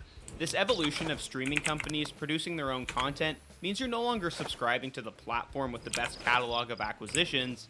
You're essentially investing into a single studio that's hopefully producing something good. Netflix is planning to drop a staggering $18 billion on content in 2025 alone, with the lion's share going to originals, like finally delivering the last season of Stranger Things, even if the years of delays make it hard for the actors to still pass as kids, but whatever. How do you do, fellow kids? What? At some point, Netflix and its rivals will start seeing diminishing returns on their massive spending on original content and on what they can reasonably charge subscribers. If Netflix decided to spend $100 billion on new content, would you be willing to shell out $200 a month for it? Probably not. There's only so much content we can consume, and it's not like every original is a hit. The few must-watch movies and shows remain scattered across too many different platforms. According to Deloitte's Digital Media Trends Report, the average US streaming video subscriber pays for 4 services, adding up to a hefty $69 per month. That's insane, and almost certainly unsustainable, considering that over 50% of Gen Z and millennials surveyed had canceled at least one paid streaming service in the last 6 months. Because streaming has become You get so 2 flat expensive, tires. we're going to start seeing more people picking a streaming service like they pick a sports team, crossing their fingers that the new releases will be good enough to justify sticking with it. Why? Well, you know, support the team. Sure, you could drop Netflix after binging Inventing Anna, just so you could afford to subscribe to Apple TV for Ted Lasso, but are you really going to go through that hassle every single month? That's incredibly annoying. The reality is, if you can't afford to subscribe to both, your options are to either pirate Ted Lasso or just never watch it. Neither option is a win for the consumer. 7937 BD. Unfortunately, it's not just the fractured nature of exclusive content that's the problem.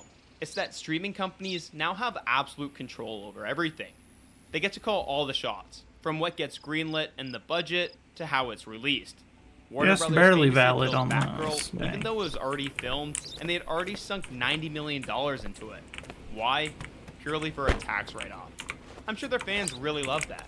And have you noticed how those genuinely hilarious R-rated comedy films that define the 2000s aren't being made anymore?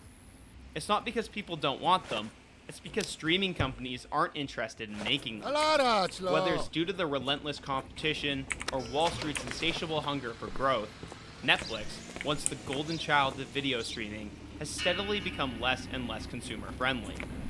For years, Netflix practically encouraged password sharing. It was part of their brand identity.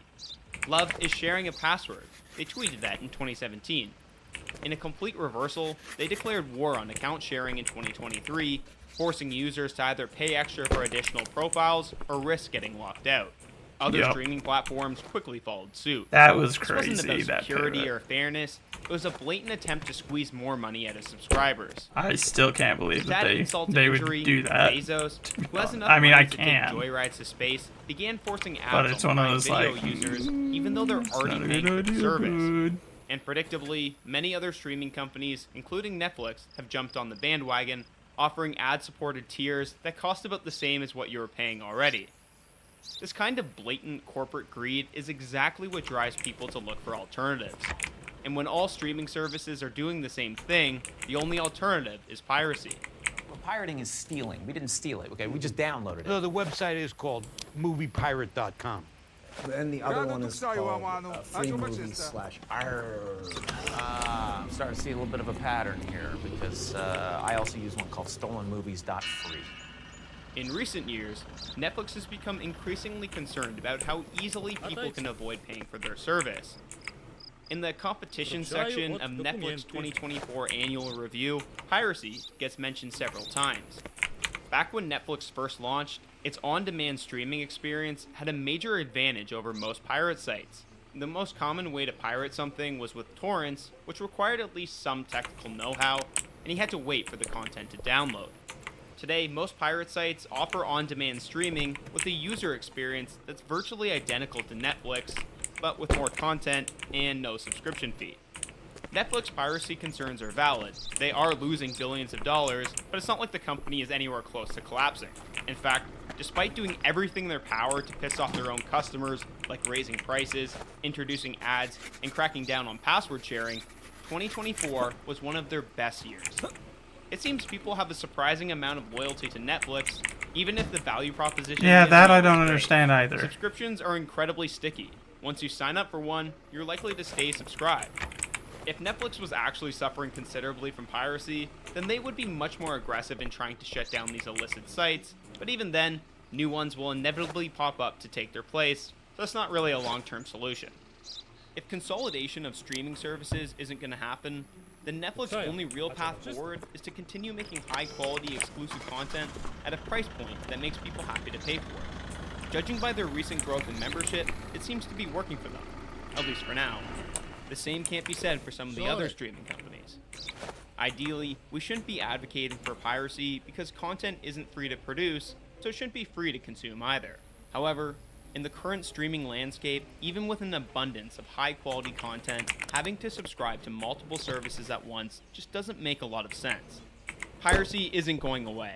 In fact, it will only intensify as these companies squeeze harder, driving consumers towards the very alternatives they claim to fight. The truth is simple. People don't pirate because they want to steal. They pirate because they're forced to, by inconvenience, outrageous prices, or content scarcity. And right now, streaming offers us all three.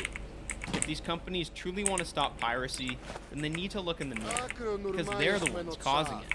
So until they choose to fix the broken system that they themselves have created, it's a pirate's life for me.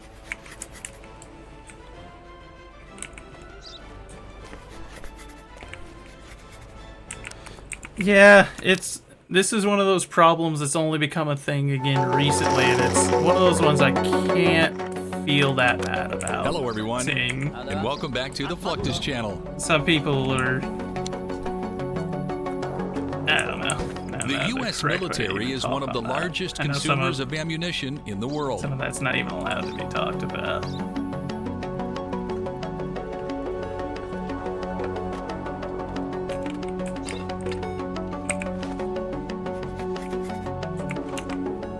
Across its various branches, the United States uses hundreds of millions of rounds of ammunition every single year through live fire exercises, marksmanship training, and real combat scenarios.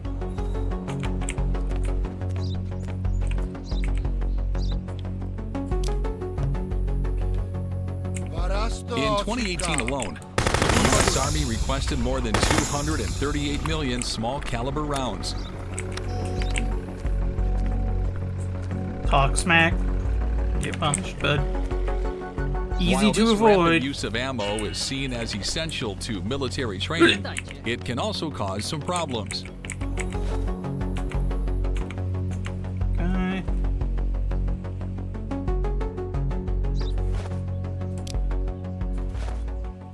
Since the bullets themselves cannot be retrieved, the primary issue is with cartridge casings.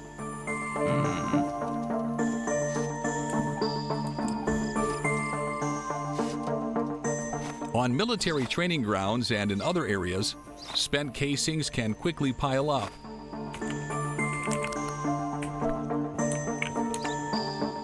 Most of these casings are made of brass, an alloy of copper and zinc. Though it offers some corrosion resistance, it will eventually start to tarnish when exposed to moisture.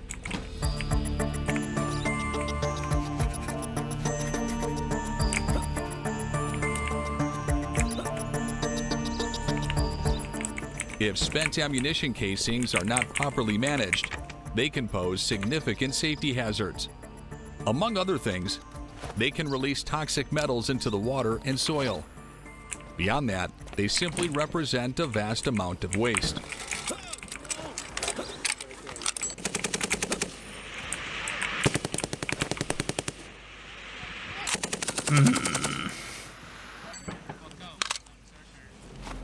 In order to save money and minimize the potentially dangerous effects of corroding ammo casings, the military has set up several recycling programs focused specifically on ammunition.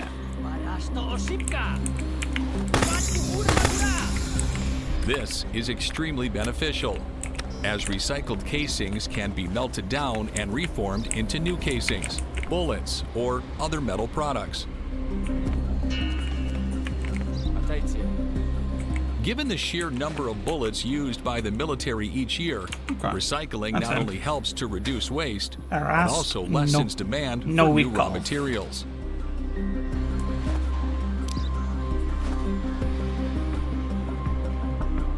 The recycling process starts with collection. After exercises involving live or blank rounds, spent bullet casings are collected from firing ranges, military training grounds, and other locations where firearms are used.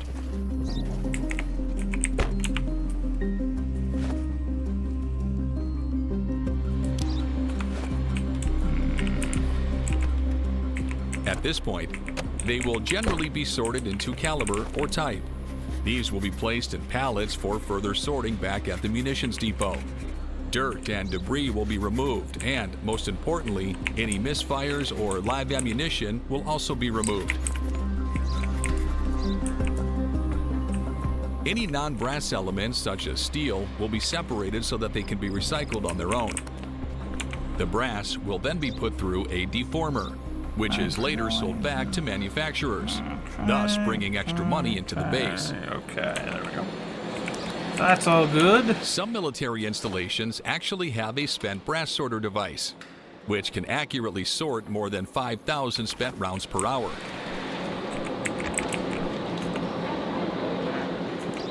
Not only will it evaluate whether or not the bullet has been fired, but it can also identify different calibers with ease, thus drastically speeding up the recycling process. Really? End of day already? Oh. Though they come in a vast array of sizes and calibers, most projectile rounds are manufactured the same way.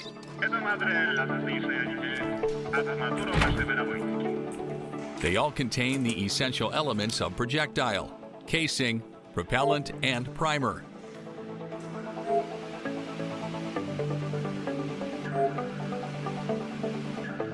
Nonetheless, the production process is extremely precise, with manufacturers having to balance the use of high-quality components with maximum efficiency.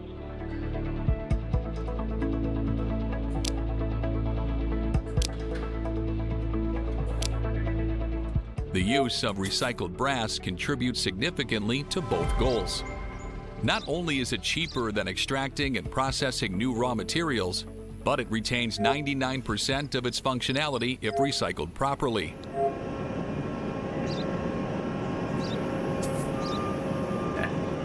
During production, the casing material is drawn into cups. That'll and be then our formed heavy into hauler, and then casings the through other a one's our series of pursuit stamping car. and drawing operations. Whoa. These casings then undergo special heat treating, That was which interesting. involves annealing, normalizing, and sometimes quenching and tempering, thus reducing any internal stresses.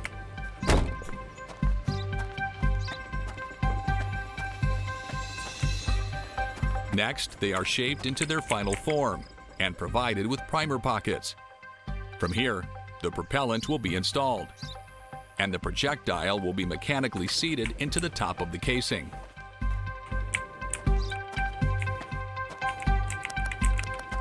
Our checkpoint looks significantly more official than it used to. At the Bluegrass Army Depot in Richmond, Kentucky, highly trained explosive materials handlers work on a production line to produce reliable, cost-effective munitions for the U.S. military.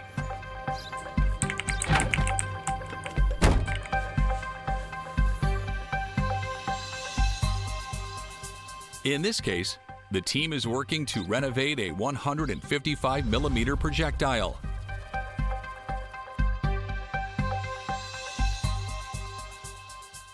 The 155mm weapons are primarily used There's only in one artillery upgrade left to systems, get as well, including and the then all that'll be left M777 is howitzer collecting the vehicles. and the M109 self-propelled howitzer.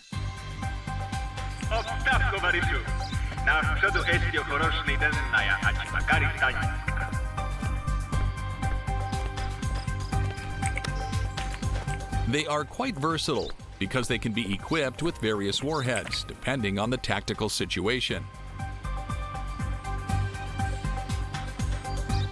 Rather than being made of brass, the shell casings for the 155mm are predominantly made of steel. This ensures maximum durability. During the renovation process, Each 155mm projectile undergoes a thorough inspection to determine its condition.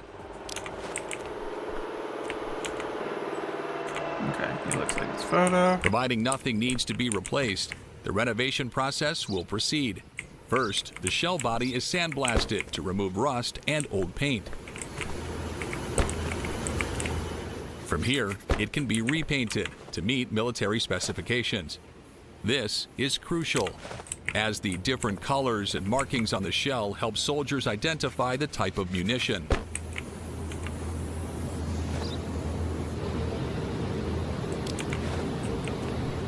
Paint markings include the lot number, manufacturer, and date of production, which are essential for inventory management. Finally, most military-grade paints include some form of corrosion resistance, which can help extend the life of the shell.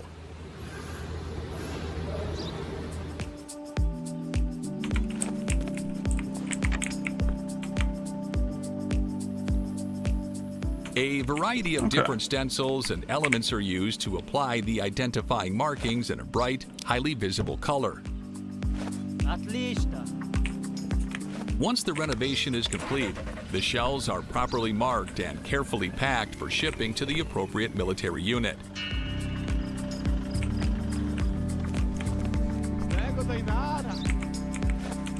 Each of these projectiles weighs around 100 pounds, so they must be carefully and tightly packed into wooden racks to ensure they reach their destination safely.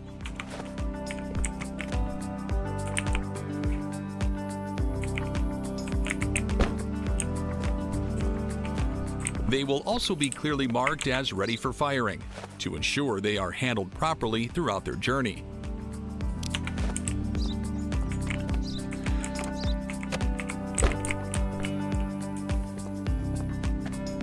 The Bluegrass Army Depot covers a total of 14,000 acres. It is one of the main locations responsible for the receipt, storage, issue, maintenance, renovation, and demilitarization of what are known as conventional munitions.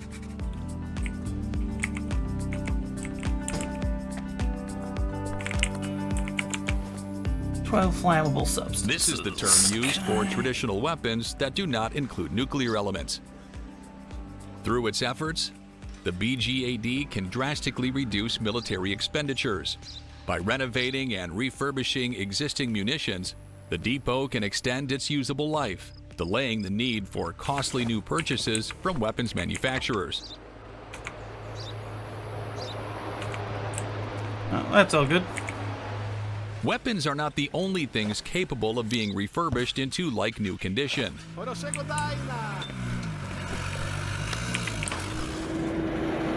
For years now, the Humvee, short for High Mobility Multi-Purpose Wheeled Vehicle, has been a cornerstone of the U.S. military's ground transportation fleet. Yep, that's him. However, their position on the front lines also means that they can suffer a lot of damage. That's putting it lightly. At the Humvee Recapitalization Production Facility at Texas's Red River Army Depot, skilled repair technicians work to restore older vehicles to like-new condition, ensuring they remain operational and effective for military use.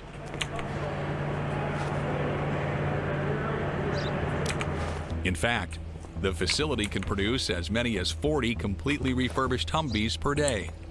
Of course, refurbishing existing vehicles is far less expensive than manufacturing new ones from scratch, making the RRAD a crucial part of the military's cost-saving initiatives. But it's far from the only one.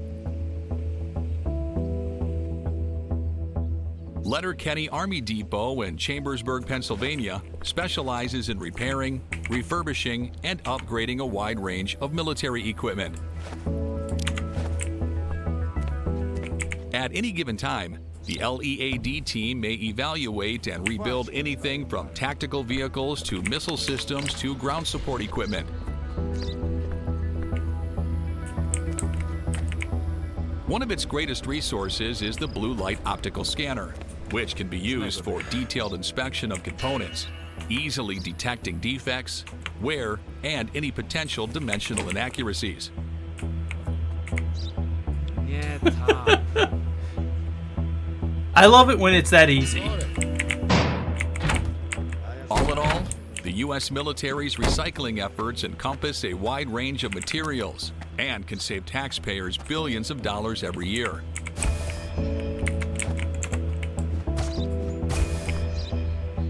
Though high-cost items like Humvees and weapons turrets dramatically benefit the refurbishment efforts, even smaller items like shell casings and tires can add up to significant savings by reducing the need for new raw materials, lowering disposal costs, and promoting environmental sustainability. Oh God. Environmental sustainability.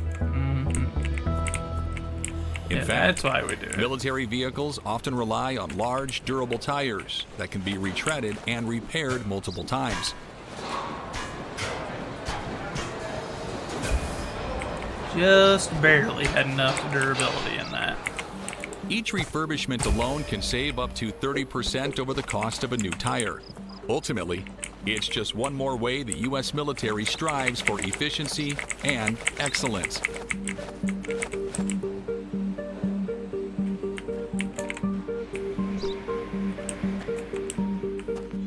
That's the end of this video.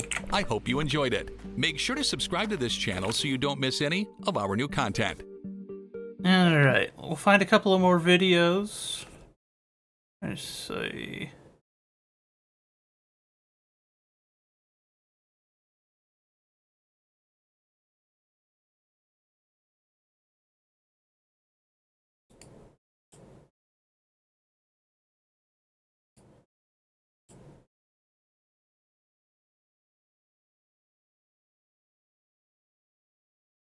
Okay, I think we'll watch those three now.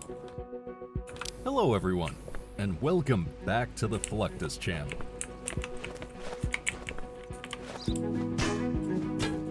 Natural gas has greatly impacted our lives, from cooking to running now I have to go commercial get more processes tools. like smelting plants. Natural gas, however, needs to be transported, and it is done so in liquefied form in special tankers. But what happens in the billion-dollar shipyard building the world's largest liquefied natural gas, LNG tankers?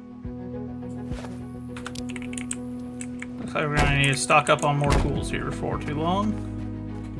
Today, LNG carrier vessels have evolved into various specialized kinds, each built to meet specific operational requirements.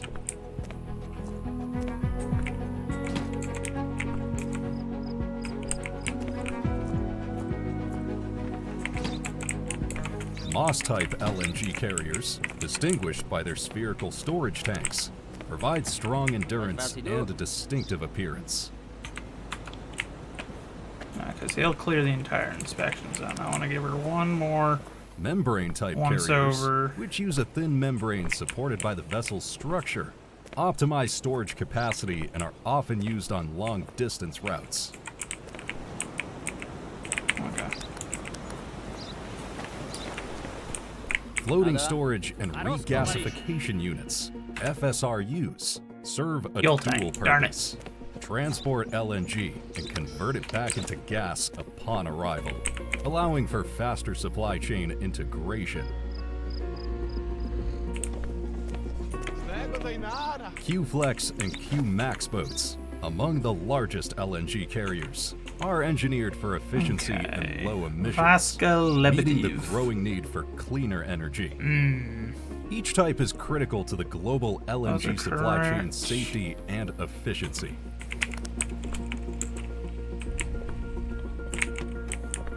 That was funny. I think that was our first bust in a while too, and it just I opened it and immediately saw it. I was like, oh. Built to extract, process, and liquefy natural gas at sea. Oh, hi, sir. I didn't mean to climb into your Construction of these massive structures is a precise and demanding operation. For example, Shell's Prelude FLNG project demonstrates the size and complexity required to bring such vessels to life. RTD, there's a CETA. Alright. The building process begins with assembling gas plant modules ashore, which are then precisely lifted onto the massive hull of the vessel.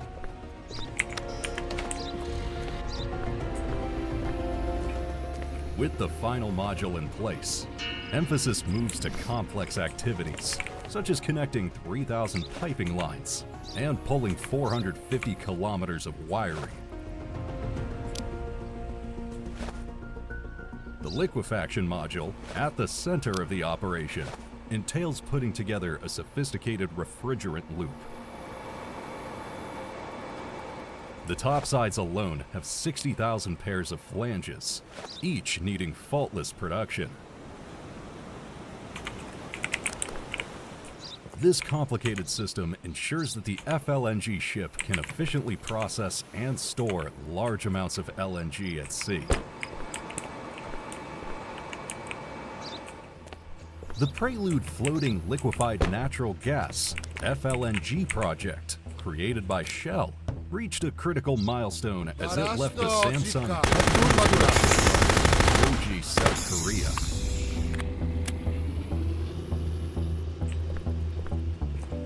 The gigantic I'm making a structure huge began its mistake, am I? 5,800-kilometer journey to its No, operational you made a location huge mistake off saying the that coast to me, of though. Australia. That is always a poor idea. When Prelude arrived, it was hooked up and commissioned, which is an important step in testing that all systems work properly. Shamamari. When fully operational, Prelude will harvest, liquefy, and store natural gas directly at sea, greatly increasing the supply of cleaner energy. Bodywork. Missing bumper. This pioneering deployment exemplifies advances in offshore energy technology Defected and bodywork. aims to address the world's growing need for natural Good gas. Lord, sir, your vehicle has seen better days. LNG tanker operations are essential for transporting Bangor liquefied 57 natural in gas now. around the world. These specialist vessels are outfitted with cutting-edge technology to ensure LNG handling is both safe and efficient. For example, Shell's Prelude, a floating LNG facility off the coast of northwestern Australia, shows the intricacy and scope of these operations. 30. One gas range, one salt.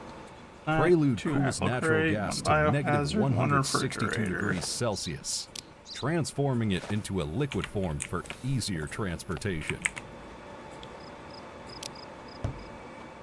The project generates more than 3.5 million tons of LNG each year, enough to feed a city the size of Hong Kong. This whole system cannot function effectively without good ships, and these vessels are as good as their captains. Getting fed up with people telling me that kind of stuff. Driving into my The life of checkpoint a ship telling me captain I'm on making an some LNG big carrier mistake. is both Do not threaten challenging me. and rewarding, It will never end requiring well a for you. combination of technical knowledge and interpersonal skills.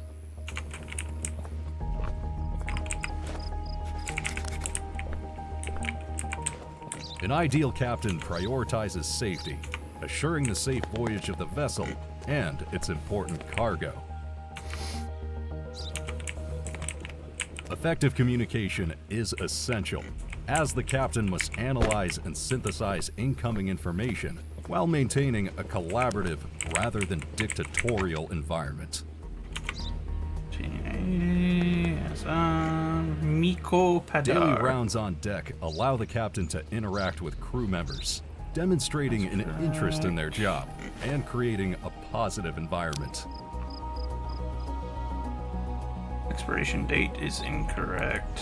Balancing life at sea and family life can be difficult, yet moments of seclusion and unique adventures shared with loved ones can be quite rewarding. Since these ships never stop working, maintenance is essential.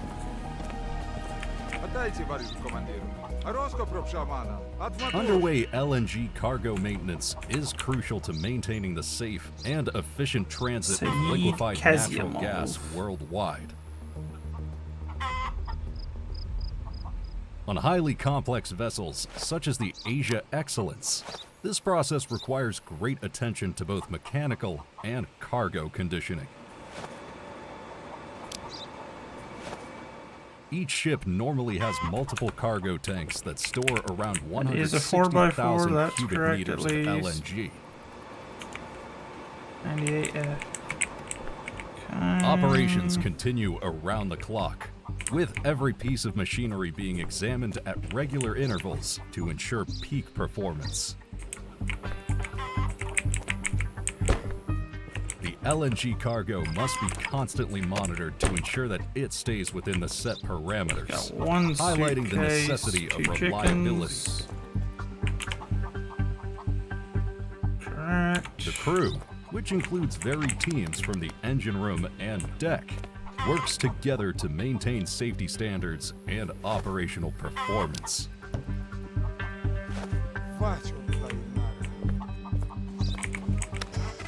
What follows next is the transfer process.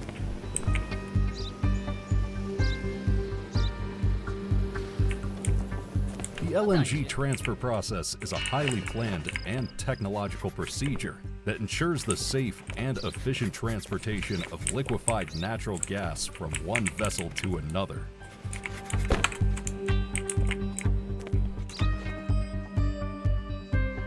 For example, when a 162,000 cubic meter LNG carrier like the Golar Glacier arrives at an approved LNG ship-to-ship STS transfer site, it frequently collaborates with a floating storage unit, FSU, like the 137,500 cubic meter ISH. First, the FSU is towed and moored beside the At least he was the last vehicle for today. Preparation work then begins. Oh, he was transporting weapons. Connecting specialized hoses from the FSU to the LNG carrier's manifolds. Typically, a 10-inch LNG vapor flexible hose is raised and connected first, followed by a 10-inch flexible liquid hose. Once the hoses are connected, the tanks enter a cooling period, in which the temperature is gradually reduced in preparation for the transfer of LNG.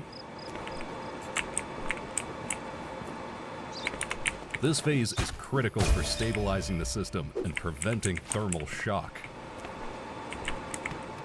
As more hoses are attached, LNG can begin to flow from the carrier to the storage unit, and vice versa.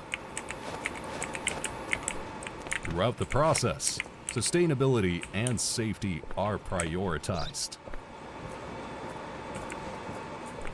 Construction of an LNG facility, such as the Philippines LNG, PHLNG import terminal, is a difficult and large-scale undertaking. As of March 15th, 2023, PHLNG, welcome back, Robozo. Philippines' first LNG import terminal, has a 5 How was your gaming capacity and is the world's first modular LNG terminal. Under the driver's seat. How am I supposed to find those? I'm curious. Components include a modular IP house in like those little cars, I can't see under the seat. For up to 2.5 megawatt power plants. Utilities such as compressed air and nitrogen, and massive concrete piles for pipe crossings.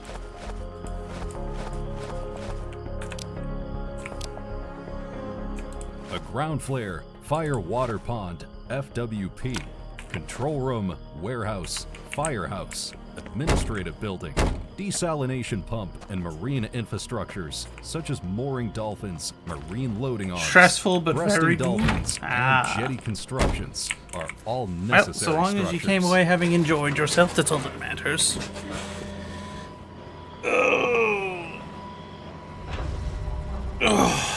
LNG tanks are massive, and raising one is quite an undertaking. The roof raising of a giant LNG dome tank is a meticulously planned engineering accomplishment.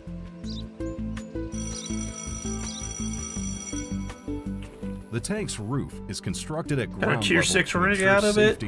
Cleared the guys that attacked you. Nice. Flu attack. No. After the roof is COVID. finished, air pressure is gradually increased within the tank, effectively lifting the roof to its final position at So the it has to top be of 2 its weeks walls. since they got vaccinated. Yeah, it is both. Oh no! They got the coof. This strategy reduces the risks involved with I can't believe it. operating None of at us are heights wearing and masks. We're provides all for going to improved die. quality control. He's not wearing a mask. He's got to actually wait. Hold on.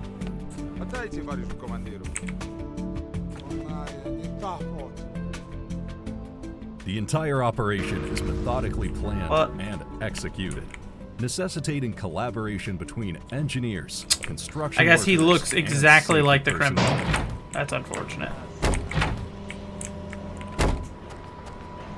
Wait, why didn't he get back in his car? Oh well.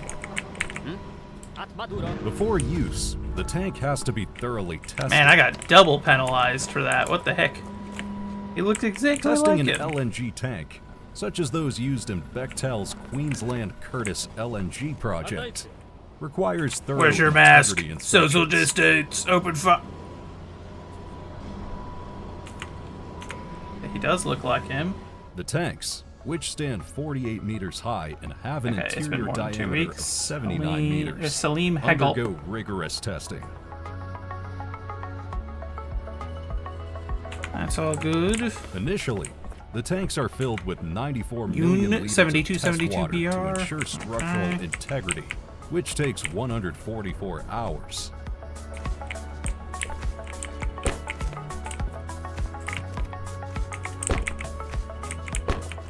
Once tested, they are emptied and cleaned with 80,000 gallons of washdown water, which takes another 144 hours.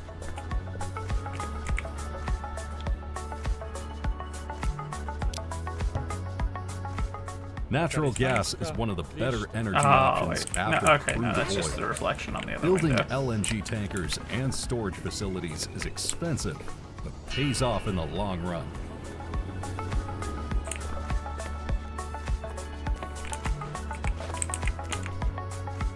And as technology develops, That's good. handling Barakat LNG is coffee. expected to become Coffee. even more efficient. That is a heck of a name. That's the end of this video. I hope you enjoyed it.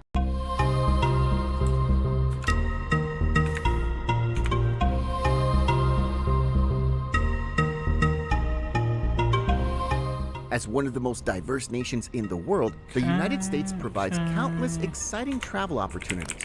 While well-known tourist destinations can come with a steep cost, there are many budget-friendly options that offer the same adventure and excitement, allowing you to stay within your travel budget. From the abundant greenery of Boise to the beautiful beaches of San Diego, here are 50 insanely cheap destinations in the USA. 50. Galveston, Texas. Galveston Island is located on the Gulf Coast of Texas. It was once the largest city in Texas, but now it attracts people looking for a balance of natural beauty and history. The Galveston Island Historic District invites you to explore historic homes and museums. If you're interested in the outdoors, Galveston Beach offers a range of beach activities, while local attractions like Moody Gardens features a rainforest pyramid and botanical gardens. Nearby, Pleasure Pier is the perfect place to enjoy amusement park rides and games. Also, the Strand Historic District offers a unique shopping experience, while Bishop's Palace showcases stunning Victorian architecture through guided tours. 49. Baton Rouge, Louisiana. Baton Rouge is the capital of Louisiana. Sitting along the Mississippi River, Baton Rouge offers plenty of things to do. Start by visiting the Louisiana State Capitol, a towering building where you can learn about the state's past. Right nearby, the old state capitol offers a deeper look into history, as it served as the political center until 1932. Similarly, you can How unfortunate for the him. Baton Rouge Zoo, where you can see other animals. For a different experience, tour the USS Kid Victory Museum, a decommissioned World War II destroyer, or consider visiting the Magnolia Mound Plantation, giving you the chance to take in historic architecture perfect for a quiet afternoon. 48. Tulsa, Oklahoma.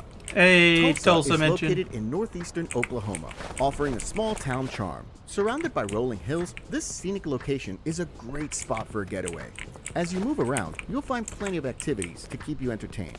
At the Tulsa Performing Arts Center, you can catch live shows and concerts in a beautiful venue. For a different experience, you can explore the Gilcrease Museum, where a vast collection of American art and artifacts is on display. If you prefer spending time outdoors, the Tulsa Botanic Garden offers a peaceful escape. I have among not been plants to the and botanical animals, gardens with beautiful yet, gardens but and I've been walking told that paths. they are quite Another beautiful. outdoor attraction is the Gathering Place. I haven't been there either. 66-acre public park with playgrounds, trails, and a boathouse that's perfect for families. 47. Colorado Springs, Colorado. Of course, that one Colorado was Springs because is located it's at the base it's of the newer Rocky than Mountains. I am. It's a It destination wasn't that there combines in natural Tulsa whenever I beauty lived in with a wide Tulsa. range of activities. As you venture out, don't miss the Garden of the Gods, where you can hike among striking catch all of it sandstone under the dashboard, formations son of a and gun. enjoy breathtaking views. Pikes Peak is another highlight, where you can hike, drive, or take the cog railway to the summit for stunning views. If you want to experience the outdoors, Cheyenne Mountain State Park offers many options for hiking, biking, and fishing in a beautiful setting. Take his Nearby, documents the and we're U.S. gonna run Air Force those, Academy contraband features an inside impressive real quick. cadet chapel and opportunities to watch a parade, while the old Colorado City is filled with historic shops and restaurants to explore. Also, make sure to visit North Cheyenne Canyon Park, which has hiking trails through picturesque canyons. Oh, is the reset coming 46. on Madison, Wisconsin. Thursday or something? Madison is the lively capital of Wisconsin, standing out as a fantastic destination known for its welcoming vibe and beautiful lakes. Often called the City of Lakes, Mangal it features numerous Tungalog. waterways that create a stunning atmosphere to explore and enjoy. With so much to see and do, Madison offers plenty of exciting Yeah, they're attractions, wiping? like Okay. a tour of the historic That state makes capitol, sense. where you can take in breathtaking views from the observation deck. Nearby, the University of Wisconsin-Madison has a beautiful campus and a lively atmosphere, especially during a Badgers game. If you love nature, Olbert Botanical Gardens presents stunning gardens and outdoor sculptures, while the picturesque Lake Monona offers many opportunities to boat or kayak. To rewind, don't forget to stop by the farmers market for fresh produce and local crafts, where you can experience the local flavor of Madison. 45. Reno, Nevada. Reno, located in northern Nevada at the base of the Sierra Nevada Mountains, is known as the biggest little city in the world. This lively city attracts you with its unique mix of outdoor adventures, which is quite manageable. Just a short drive from the city is Lake Tahoe, where you can enjoy water activities in an alpine setting. Similarly, the Pyramid Lake is First perfect wipe for of the fishing and game? camping. If you're interested in aviation, the Reno Tahoe International Airport features an aviation museum that offers fascinating exhibits. Nearby, the National Automobile Museum showcases a rich history of automobiles and classic cars from around the world. You can also take a leisurely walk along the scenic Truckee River Walk, which offers beautiful views of the river, while a trip to Virginia City allows you to explore this historic mining town, enriching your experience in Reno. It's good. It's good. 44. Cleveland, Ohio. Cleveland lies along the His shores name's of not. Lake Erie in northeast Ohio, often called the Forest City due to its lush parks and green spaces. This unique natural beauty That's makes not it a fascinating correct. place to explore. During your visit, make time for Cleveland's iconic attractions, like the Rock and Roll Hall of Fame, offering exhibits and interactive displays that celebrate the history of rock and roll. I don't think Nearby, this is a the Zavid, Cleveland Museum my of Art friend. features an But maybe impressive I'm collection wrong. spanning various I'm cultures not and wrong. centuries. For a hands-on learning experience, the Great Lakes Science Center offers engaging exhibits on science and technology. And if you want a peaceful escape, the Cleveland Botanical Garden showcases beautiful gardens and greenhouses with plants from around the globe. 43. Des Moines, Iowa. Des Moines, the lively capital of Iowa, is often referred to as the heartland of America. The city is known for its friendly residents who embody the warm spirit of the Midwest. As you explore Des Moines, you'll find plenty of attractions to enjoy, like the Papa John Sculpture Park, featuring stunning contemporary Papa sculptures, John. creating a beautiful outdoor space. The Des Moines Botanical Garden is another highlight, where you can unwind in serene surroundings filled with vibrant gardens and greenhouses. The state capitol building is also a must-see, showcasing impressive Italian Renaissance architecture. I teach you for And hands-on yelling at me fun, like the that, Science you Center animal. of Iowa offers interactive exhibits, while the Blank Park Zoo is home to a variety of animals, making it an enjoyable destination for everyone. Okay, you look like your photo. 42. Oklahoma City, Oklahoma. Oklahoma City, the capital of Oklahoma, Hey, I've combines a also been lively there. atmosphere with a rich history that captures your attention. While in Oklahoma City, take time to visit its top attractions, like the Oklahoma City National Memorial, honoring the victims of the 1995 bombing and showcasing the community's strength and resilience. Nearby, the Myriad Botanical Gardens provide a peaceful retreat with beautiful gardens and occasional events. If you love art, you should stop by the Oklahoma City Museum of Art, which features stunning works from renowned artists. For a dose of excitement, Frontier City Amusement Park offers thrilling rides and family-friendly entertainment. To end your day, head to Bricktown, a historic district filled with restaurants and shops, perfect for an enjoyable evening out. I'm surprised he didn't mention the Jacksonville, Florida. the native museum that's here. In northeastern Florida is the The, largest what, city First by land Nations area Museum in the or whatever they continental called it. United States.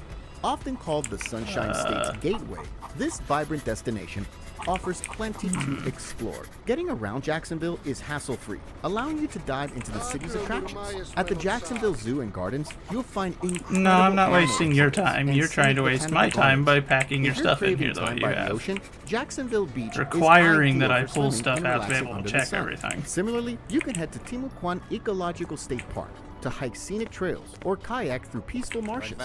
For cultural experiences, visit the Jacksonville Museum of Modern You're Art. excited for the new stuff? To Well, admire I'm glad to hear it, my contemporary friend. art, take part in Hopefully it engaging events. ends up being a good Riverfront Park is a great spot for a set of relaxing stuff. stroll, A featuring good picturesque update. views of the St. Johns River and occasional live music performances.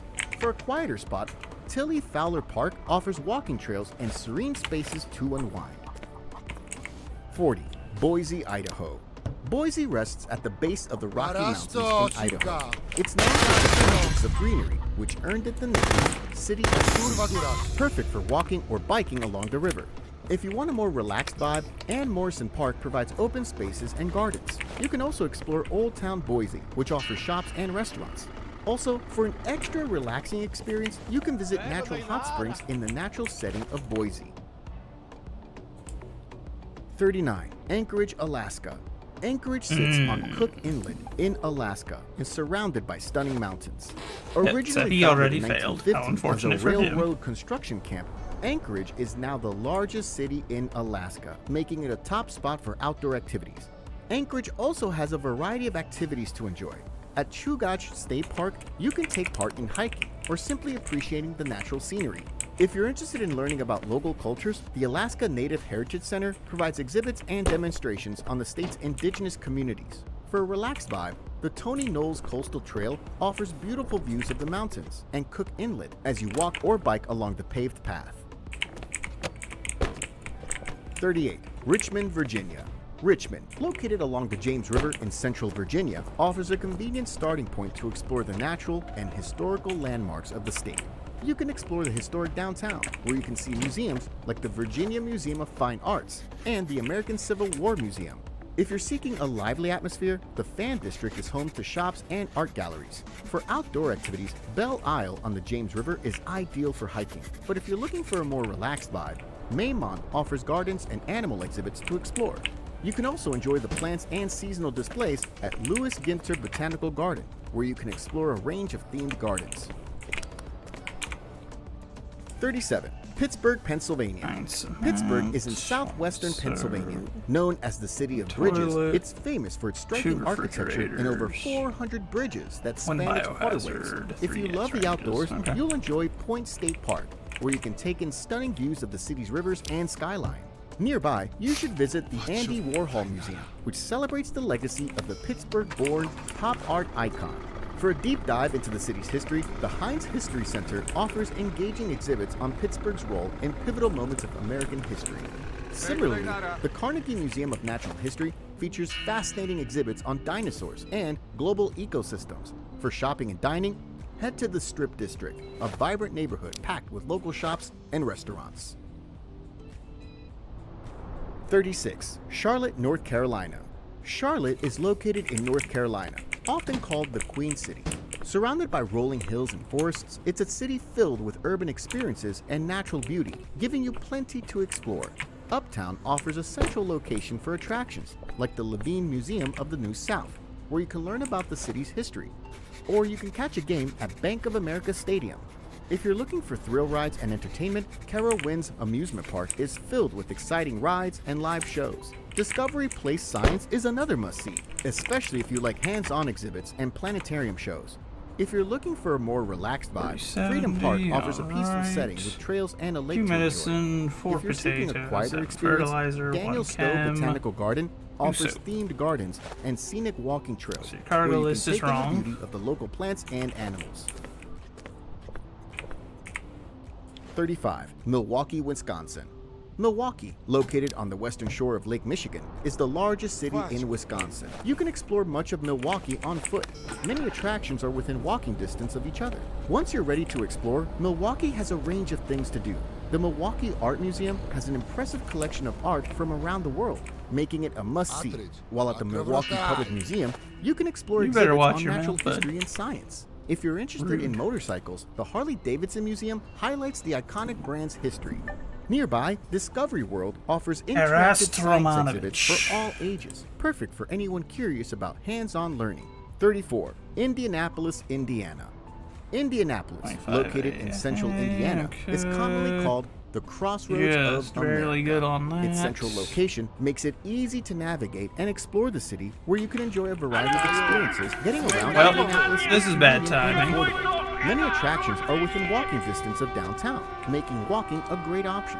Indianapolis has plenty of attractions to keep you busy. The Indianapolis Motor Speedway is a major highlight, with tours and a museum that celebrate the famous Indianapolis 500. If you love art, you will enjoy the Ida Fjord Museum, where you can explore Native American and Western art for around $15. Then there's Newfields, home to a wide collection of art and gardens that charges $18 for entry. If you're looking for a relaxed vibe, White River State Park is a great option, offering various attractions like a zoo and museums. Also, Monument Circle, a prominent downtown feature, includes the Soldiers Monument, which stands tall at 284 feet and invites you to explore its surroundings without any admission fee. 33. Kansas City, Missouri. Kansas City is located along the Missouri River, known as the City of Fountains. The best time to visit is during spring or fall, allowing you to comfortably explore the city's attractions. Kansas City offers plenty of activities to keep you engaged. If you love art, you will appreciate the Nelson Atkins Museum of Art, which features a wide range of exhibits. For a unique shopping experience, the Country Club Plaza provides upscale shops and restaurants. Meanwhile, the Crown Center is a great choice if you're looking for family-friendly entertainment, offering shops and restaurants in one spot. For performances, the Coffin Center for the Performing Arts hosts a variety of events. You can also explore the lively River Market, where you'll find fresh produce and crafts. 32. Santa Fe, New Mexico. Santa Fe is located in northern New Mexico, surrounded by beautiful mountains and desert scenery. As the oldest continuously inhabited city in the United States, Santa Fe is a destination unlike any other. There are many activities to enjoy in Santa Fe. Canyon Road is home to a historic art district filled with galleries featuring The drunk boys are back. Yeah, located in the whole city slew of center, them is too. surrounded by shops and restaurants. If you're interested in art, the Georgia O'Keeffe Museum offers a close look at the life and work of one of America's most celebrated artists. You can also learn more about Native American heritage at the Museum of Indian Arts and Culture. For a more modern and interactive experience, Meow Wolf provides a unique art installation that invites you to explore its imaginative and immersive environment. If you like the outdoors, Bandelier National Monument offers hiking through ancient cliff dwellings and scenic views of the area's plants and animals. If you're looking for a more relaxed vibe, 10,000 Waves, a hot springs spa, is a peaceful spot to unwind after a day of exploring. Now, I know you're getting excited about all these amazing places to visit, but if you're eager to travel the world to explore new locations, cultures, foods, and much more, while taking a breather from your everyday life, you also know it can cost you quite a lot of money. With the Travel on a Dime ebook, you have the opportunity to make the most out of any place you visit without overspending on your travel budget. From finding the right flights and hotel deals to money saving. Man, they brought us during a your trip, ton of it's the ammo. perfect guide Holy to help moly. you travel like a pro, ensuring you have a great experience while saving hundreds of dollars on travel. To get your own copy, all you have to do We is ain't gonna click be the running link in out of the ammo description anytime below soon this at this video. rate. How 31. much is for San certain? Antonio, Texas. San Antonio is located in South Texas, offering a warm climate year-round, making it a pleasant destination to explore comfortably. During your stay, there are plenty of things to do. The Alamo is a historical landmark that invites you to explore its role in Texas's fight for independence. Just nearby, the Riverwalk provides a scenic and a relaxing stroll along the San Antonio River, with shops and restaurants lining the path. If you're interested in architecture, Mission San Juan Capistrano offers stunning views of its historical buildings and well-kept gardens. I wish the bodies For a wouldn't panoramic despawn view of the quite city, so head to quickly. the Tower Like, of I the wish that Americas, they where would you can take in the they would sights hold from off until I go 750 to feet above. check them 30, before they Albuquerque, disappear New like Mexico. that. Albuquerque is located in New Mexico, surrounded by mountain ranges and desert views, giving it a unique charm. The city's cultural laid-back vibe makes it a great place if you're looking for a peaceful getaway with plenty to do. Old Town Albuquerque is a great place to start, with its adobe buildings and art galleries. Here, you can take part in activities like browsing local crafts or learning about the area's history. If you're interested in the outdoors, head to the Petroglyph National Monument, where you can hike and see ancient Native American rock carvings. The Albuquerque International Balloon Fiesta is another highlight, where thousands of hot air balloons fill the sky in an unforgettable display. For a scenic experience, the Sandia Peak Tramway takes you up to the top of Sandia Peak, offering breathtaking That was a views productive for about day, despite $25 us per getting person. 29. absolutely lit Memphis, up. Tennessee. Memphis, located in the southwest corner of Tennessee, is a city known for its welcoming Barbosa. atmosphere and warm hospitality that make it a favorite for many travelers. Consider coming during the spring or fall, providing pleasant weather, allowing for a comfortable experience. Getting around Memphis is simple, and you can explore much of downtown by walking. When you're ready to explore the city's famous landmarks, start with Graceland, the former home of Elvis Presley, offering tours that give you a glimpse into his life and legacy. You can also visit Sun Studio, where rock and roll legends recorded some of their most iconic music. To learn more about Memphis's musical roots, the Memphis Rock and Roll Soul Museum and Beale Street are must-see spots. And if you want a more reflective experience, the National Civil Rights Museum, located at the Lorraine Motel, invites you to explore the history of the civil rights movement. 28. Savannah, Georgia.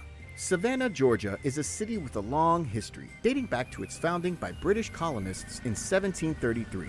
It played a key role during the American Revolution, and today is known for its well-preserved architecture and coastal charm. There are plenty of activities to enjoy in Savannah.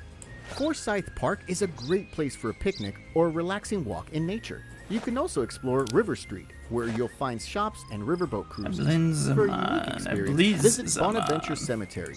This guy is speedrunning failing this inspection. If you're interested in art and architecture, the Savannah College of Art and Design, SCAD, offers both beautiful buildings and a museum to visit. 27. Salt Lake City, Utah. Salt Lake City, surrounded by the Wasatch Mountains in Utah, is known for its stunning natural scenery. Originally founded in 1847, the city has grown into a lively destination with a wide range of things to do. When it comes to activities, Salt Lake City has plenty to offer. You can explore Temple Square and enjoy the gardens and historical landmarks. That's also wrong. The Great Salt Lake, Good the Lord largest Almighty, saltwater sir. lake in the Western Hemisphere, invites you to float in its salty waters while taking in You couldn't have failed much more than you If did. you're interested in scenic beauty, a hike up Ensign Peak provides panoramic views of the entire city. Also, in the winter, Snowbird Resort is a great spot for skiing and snowboarding. Feel like we could do some 26. played up? St. Louis, Missouri. Perhaps so. St. Louis is a city in Missouri known for its rich culture and iconic you're the guy. It's called the Gateway to the West, offering an exciting variety of attractions throughout the year. As you explore the city, be sure to check out some of its popular attractions.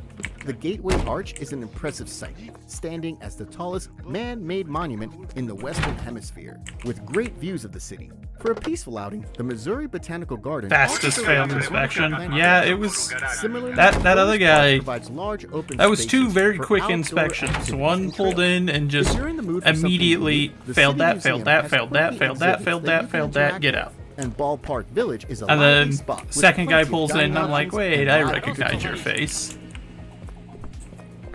25. Minneapolis, I recognize Minnesota. your face from my wanted known poster. as the City of Lakes, is located in Minnesota's upper Midwest. With its numerous lakes and parks, it provides a mix of outdoor and city life for you to enjoy year-round. While you're Okay, sir, exploring you sit right there. Minneapolis, I'm gonna there are go plenty of activities to transfer enjoy. First Avenue is a prisoners must-visit and for live contraband music, to and the the Minneapolis lieutenant. Institute of Art offers a wide collection of artwork. Similarly, the Mill City Museum provides an in-depth look at the city's past as a major flour milling center.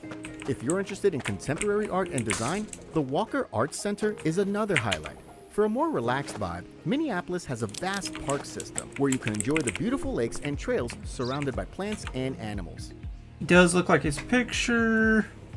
24. Tampa, Florida. Tampa, located on Florida's west coast, is a lively city offering a variety of experiences. If you're planning a visit, the best times are spring and fall with comfortable weather and fewer crowds, helping you make the most of your trip. Tampa has plenty of attractions to keep you busy. At Busch Gardens Tampa Bay, you can enjoy roller coasters and animal exhibits, while the Tampa Museum of Art invites you to explore contemporary and modern works. If you're interested in seeing more animals, Lowry Park Zoo and the Florida Aquarium are great options, offering interactive exhibits and a variety of plants and animals. Nearby, Clearwater Beach, with its clear waters and white sands, is perfect for a beach day, and Ybor City has plenty of restaurants and shops to explore. 23. Charleston, South Carolina. Charleston is located in South Carolina on the southeastern coast of the United States. The architecture is a standout feature that invites you to explore its streets and immerse yourself in its offerings. You can explore the historic downtown, where cobblestone streets lead you past antebellum architecture. If you want a relaxed vibe by the coast, Folly Beach, Sullivan's Island, and Isle of Palms offer sandy shores. If you're looking for a glimpse of nature, Magnolia Plantation and Gardens is known for its beautiful plants and animals, while Boone Hall Plantation showcases its famous avenue of live oaks. Also, a harbor cruise or a dolphin watching tour offers another way to enjoy Charleston's coastal views. And for a bit of history, the USS Yorktown aircraft carrier is docked in the harbor. Good there. 22. Myrtle Beach, South Carolina. Myrtle Beach is located along the Atlantic coast of South Carolina. You're under arrest there, bud. That was known for its beaches and attractions. So the summer months from June to August bring the best weather to visit, making it easier to enjoy. We're gonna do an upgrade real quick because we're already in here. Once We're you're about to settled make in, a bunch Myrtle of money Beach today. invites you to explore a wide range of activities. The beach itself offers plenty of might as room for well. swimming and other water sports, while the Myrtle Beach Boardwalk is a lively Architect area 3. filled We with got shops all and the restaurants. upgrades If for our you're in the mood facility. shopping, Broadway at the beach and Tanger outlets are popular How many people are choices. actually getting For through? added Not excitement, check out the typically. nearby water parks like Wild Like, Water I typically and Adventure Park, or turn amusement away parks more like than I Family let Kingdom. through And if you at the love to golf, checkpoint. you'll enjoy the area's reputation as the golf capital of the world, where numerous courses provide great opportunities to play. That's not how I wanted to open that, 21. but Austin, Texas. Austin is a lively city located in the central part of Texas, known for its thriving music scene. The city's relaxed atmosphere along the Colorado River and the surrounding rolling hills and forests contribute to its unique charm. There are many popular activities and attractions in Austin. You can experience the energy of the 6th Street District, filled with bars and live music venues. If you're looking for a more relaxed vibe, take a swim in Barton's Spring Pool, a natural spring surrounded by greenery. Nearby, the Blanton Museum of Art offers collections from around the world. You can also explore the Texas State Capitol, where you'll learn about Texas history, or head to the University of Texas at Austin to explore the Lyndon Baines Johnson Library and Museum. 20. Portland, Oregon. Portland is located in Oregon, known for its quirky and creative character. If you're seeking a place with a unique vibe, this city delivers exactly that. or at least The that's best time what to that explore area Portland keeps telling is us during they're spring known or for. I fall, think they're when the more weather is known for mild being and drug prices might be addicts lower. and While in lefty Portland, you can take lunatics, part but in many activities.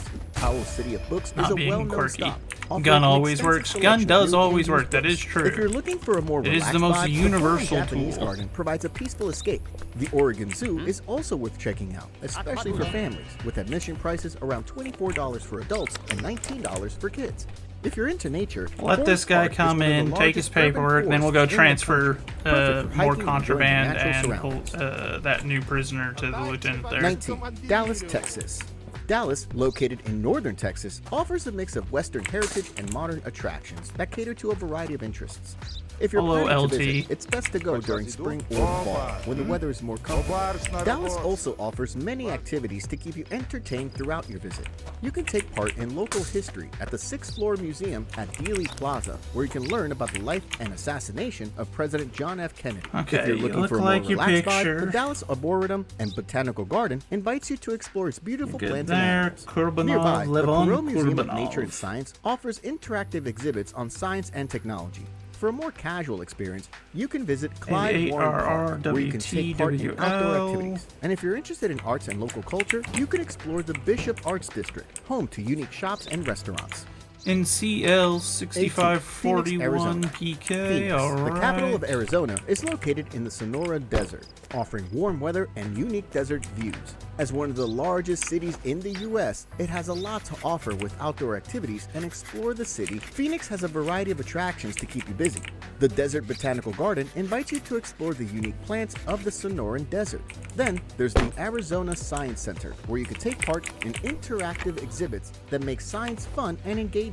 Similarly, the Musical Instrument Museum offers an impressive collection of instruments from all over the world. 9 fertilizers, Outdoor activities are another big draw. toilet, Here, you can hike or bike the many trails that surround the city, Okay. or take part in kayaking and other adventures in the nearby parks.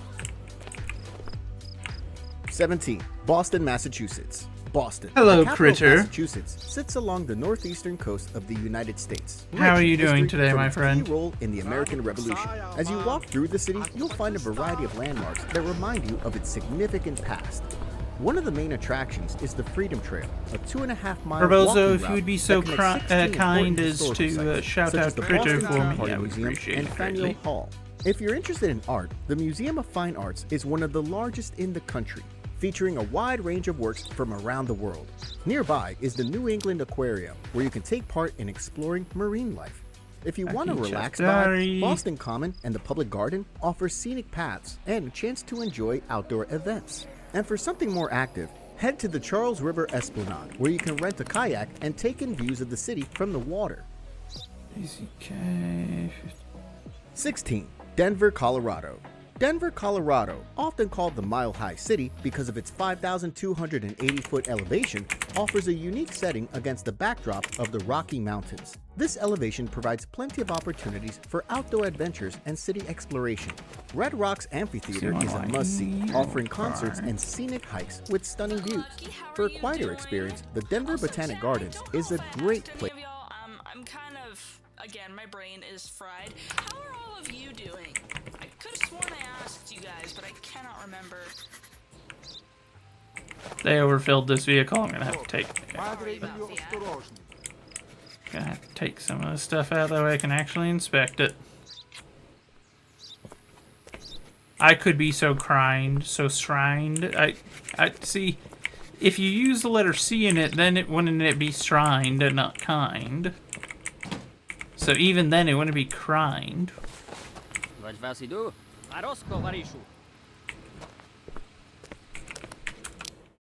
Place to take in a variety of plants. Union Station is another popular spot, combining historic architecture with plenty of dining and shopping options. I thought For that a more was a flat laid-back tire for a experience, minute. the 16th Street Mall offers a pedestrian-friendly space filled with shops and restaurants. You can also you're tour good the Colorado there. State Capitol if you're interested in learning more about the 2 state's gas past. ranges, 1 toilet, 3 fertilizer, 3 Nashville, apple Tennessee. crates, 2 radioactive Nashville, materials. known as Music City, is a popular destination in Tennessee with a deep connection to country music.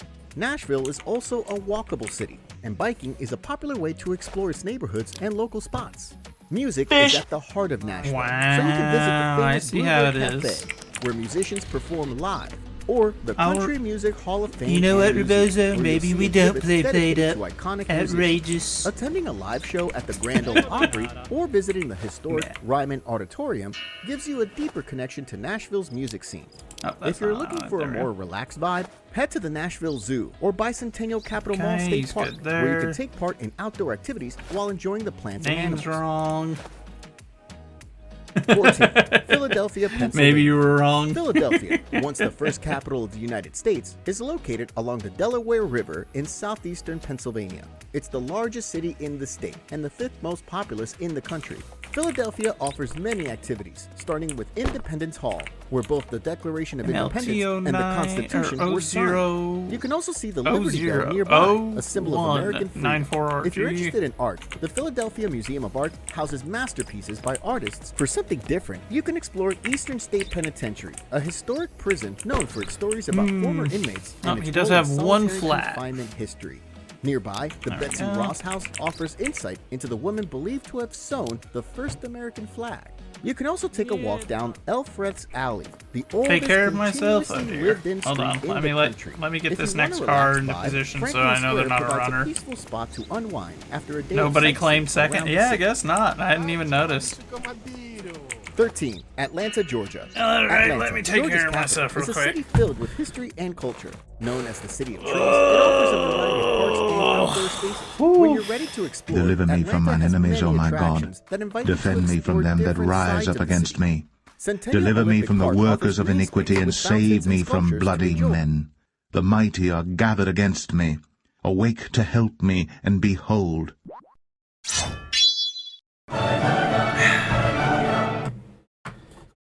Well, thank you for the Christian Kirby and for the take care of myself. And While congrats the on Bronx City second. Market is a popular spot for dining and shopping. You can take part in many activities at the Georgia Aquarium, one of the largest in the world, with a variety of marine life. Meanwhile, the world of Coca-Cola invites you to explore the history of the iconic brand, where you can even taste products from around the world. If you're looking to learn more about civil rights, you can visit the Wait, Martin hold on. Luther What are you King Jr. trying to National haggle Historical for? Park, which honors Dr. 4 things King's of cigarettes? legacy. Hold on, I For got a more plenty. relaxed vibe, the Atlanta Botanical Garden has beautiful seasonal displays and various plants, while the High Museum of Art has a wide collection of artwork from different periods and cultures. 12. Honolulu, Hawaii. Honolulu, the capital of Hawaii, is located on the south shore of Oahu with its scenic volcanic mountains that makes it a popular spot for international travelers. The best time to visit Honolulu is between May and September, when the weather is warm and sunny, making it perfect for outdoor activities. There are no shortage of things to do in Honolulu. Here, you can indulge in activities. I like almost didn't lounging catch on that Waikiki his name Beach, is wrong where you there. can swim, surf, and I simply probably would have caught relax. it there, though, If you're to interested be in honest. hiking, So- Diamond Head offers a great trail that leads to stunning views of the city and coastline. You That can visit is the Pearl also Harbor National Memorial incorrect. to learn about the events of World War II and pay your respects at the USS Arizona Memorial. Nearby, Hanauma Bay I thought that he Nature said this Preserve is was supposed to be like a fantastic list spot for of snorkeling cheap in clear places to water visit, and filled he's with talking marine about life. Hawaii. And if you're looking for a cultural experience, the My man. Polynesian Cultural Center invites you to explore man, you don't traditional understand dances what that and means, crafts do from you? across Polynesia. Must be a rich guy doing this video. 11. Seattle, Washington. Seattle is a destination in the Pacific Northwest, surrounded by the Puget Sound and Olympic Mountains. It's often called the Emerald City because of its lush greenery. Oh. If you're planning a visit, the best time Sorry, to go sir, are that during wasn't the what- spring that or was the fall, wrong when tool. the weather stays mild and the city feels less crowded. There are plenty of popular attractions to check out in the city. Pike Place Market offers fresh produce and unique shops. For a panoramic view of the city, Yeah, head I'm to the inside your Space car Center. now as If you're well, interested in so art, just the Seattle Art you might as well Museum just has a accept wide that this collection to explore. this inspection The Cooley went a little Garden bit in glass crazy. is another must-see, where you can admire stunning glass Poor dude. sculptures. And if you want a relaxed vibe outside the city, Shot Olympic up a National bunch of Park his, is great for his hiking stuff. or seeing Get back in plants your car, and sir. animals. 10. San Diego, California. San Diego, located along Southern California's Pacific That's what I've been coast, waiting is for. well That's what it's known all for its about. sunny weather and beautiful beaches. With mild Why are we temperatures celebrating year-round, me it's a shooting up great some place to guy's visit luggage anytime. on accident? Once in San Diego, there's plenty to experience. Balboa Park is a highlight where you can take part in activities like visiting the famous zoo. All right, and Ronald, wandering get through outta many here. Museums, while Torrey Pines State Natural Reserve offers scenic Sorry for trails shooting your with car up, panoramic bud. ocean views. If you're seeking nightlife, the Gaslamp Quarter Smash light, offers a smash light, range of flat tire, restaurants flat and shops, tire. while Coronado Island is perfect My for a man, beach your day, vehicle has while La seen Jolla better offers days. beautiful coastal views. SeaWorld San Diego is a great option if you want to see marine animals and learn about ocean conservation. He does look like his Similarly, photo. At the San Diego Zoo Safari Park, you can encounter animals in an open-air environment. 9. New Orleans, Louisiana. New Orleans sits on the Mississippi River in southeastern Louisiana. Known for its deep cultural roots, New Orleans has earned its title Registration as the number's birthplace wrong. of jazz, giving you plenty of opportunities to experience something truly special. New Orleans is full of things to do, like the French Quarter, which is a lively area with jazz clubs and unique shops. If you're interested in a quieter experience, the Garden District offers a beautiful walk through streets lined with historic mansions and gardens. For a more artistic atmosphere, head to Faubourg Marigny, where creativity thrives, or you can shop for souvenirs at the French Market. You can also enjoy live music and street performances at Jackson Square, while Mardi Gras World invites you to explore the history behind the city's famous carnival. 8. Washington, D.C. Washington, D.C. on the east Washington, coast of the United D.C. States as serves a cheap the place to nation's visit. capital. It's simple to explore Washington, D.C.'s major 2 attractions, cheese crates, many of which are close together. 14 The National fertilizers, Mall is a 3 great starting radioactive point, material, offering large 2 green salt spaces sacks. surrounded by famous museums and landmarks. You can take part in free activities by visiting the Smithsonian museums, such as the National Air and Space Museum and the National Museum of Natural History. Nearby, you'll find the Lincoln Memorial, a tribute to the 16th president, and the Washington Monument, which stands tall with views of the city from the top.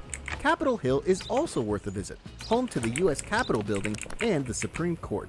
For a more reflective experience, You can failed, explore sir. Arlington National Cemetery, which This isn't over yet, huh? sites like the Tomb of the Unknown Soldier and the Kennedy's grave site.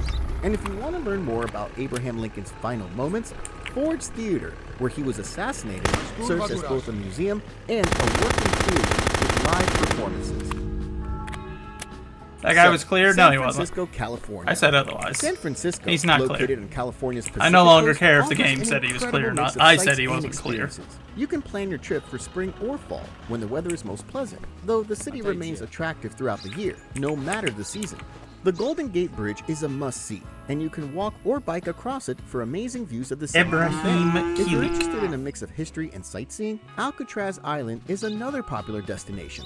A ferry ride takes you to the island, where you can explore the Critter, former prison while and you're enjoy here, panoramic views of the question, city. you For a have, livelier atmosphere, Fisherman's Wharf is filled with seafood played restaurants up. and shops. Pier 39 is Yes. located here, where you can watch sea lions or take part in the energetic atmosphere. Chinatown is another well-known area, full of shops do? and temples. Here, you can start I at the thought as Dragon's much, Gate but and I figured explore I'd the streets. ask. If you're looking for something would more you laid care back, to join Haight us for some Ashbury here in a offers a minute? unique atmosphere. This I neighborhood thought that has a guy's relaxed window was vibe shot with out, and I was independent going shops and to music tag venues him that for keep it, but I its guess he creative isn't. energy alive. I guess I was seeing things. 6. Miami, Florida. Miami, known as the Magic City, has become a favorite destination for you with its rapid growth and beautiful coastal views. Beyond its beaches, the city offers a rich experience filled with culture and activities that make it a standout location in Florida. As you explore Miami, there are several This must-see dude attractions. South took Beach is one of the Miami city's as a iconic cheap place spots to where you visit. can enjoy the Insanely beach and cheap experience the nightlife. destinations. If you're interested in shopping or dining, Bayside Marketplace offers a wide variety of stores and restaurants. Also, Vizcaya Museum and Gardens provides a look at an Italian-style villa surrounded by gardens that invite you to explore at your own pace. Not a problem. I figured I would offer at the very least. To the Everglades National Park.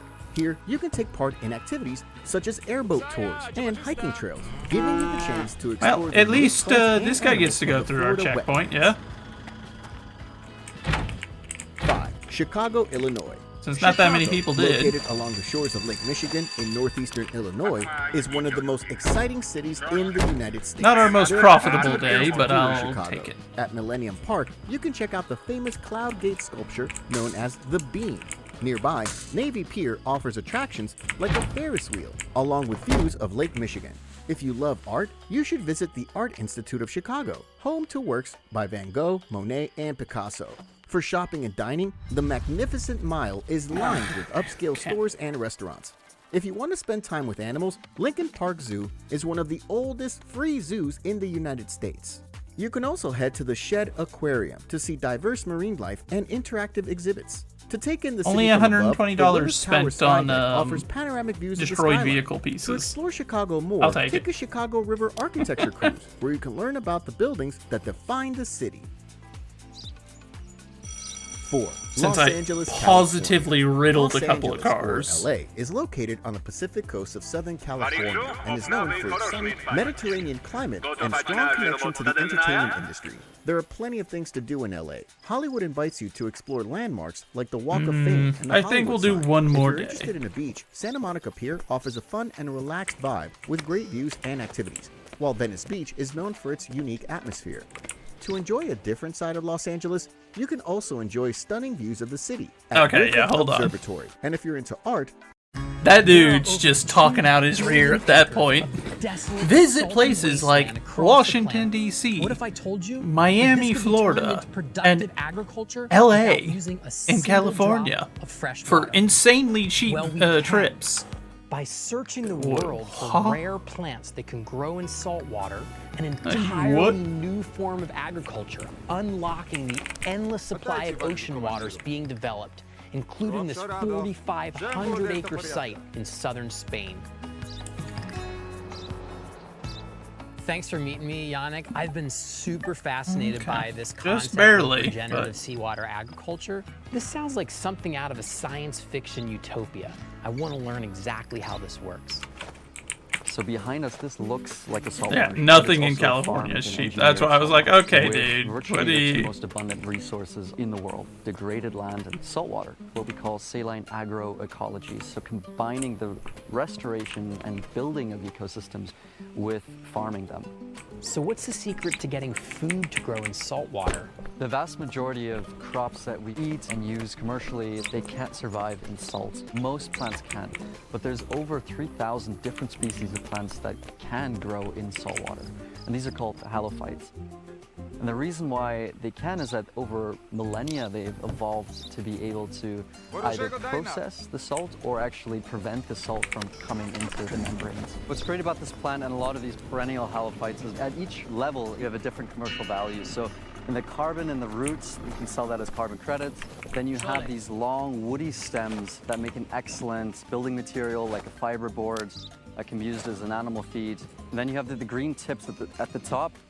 That's a high-value vegetable or an animal feed. So at the very tips where the seeds are produced, that's a really high-value cooking oil and even a biofuel.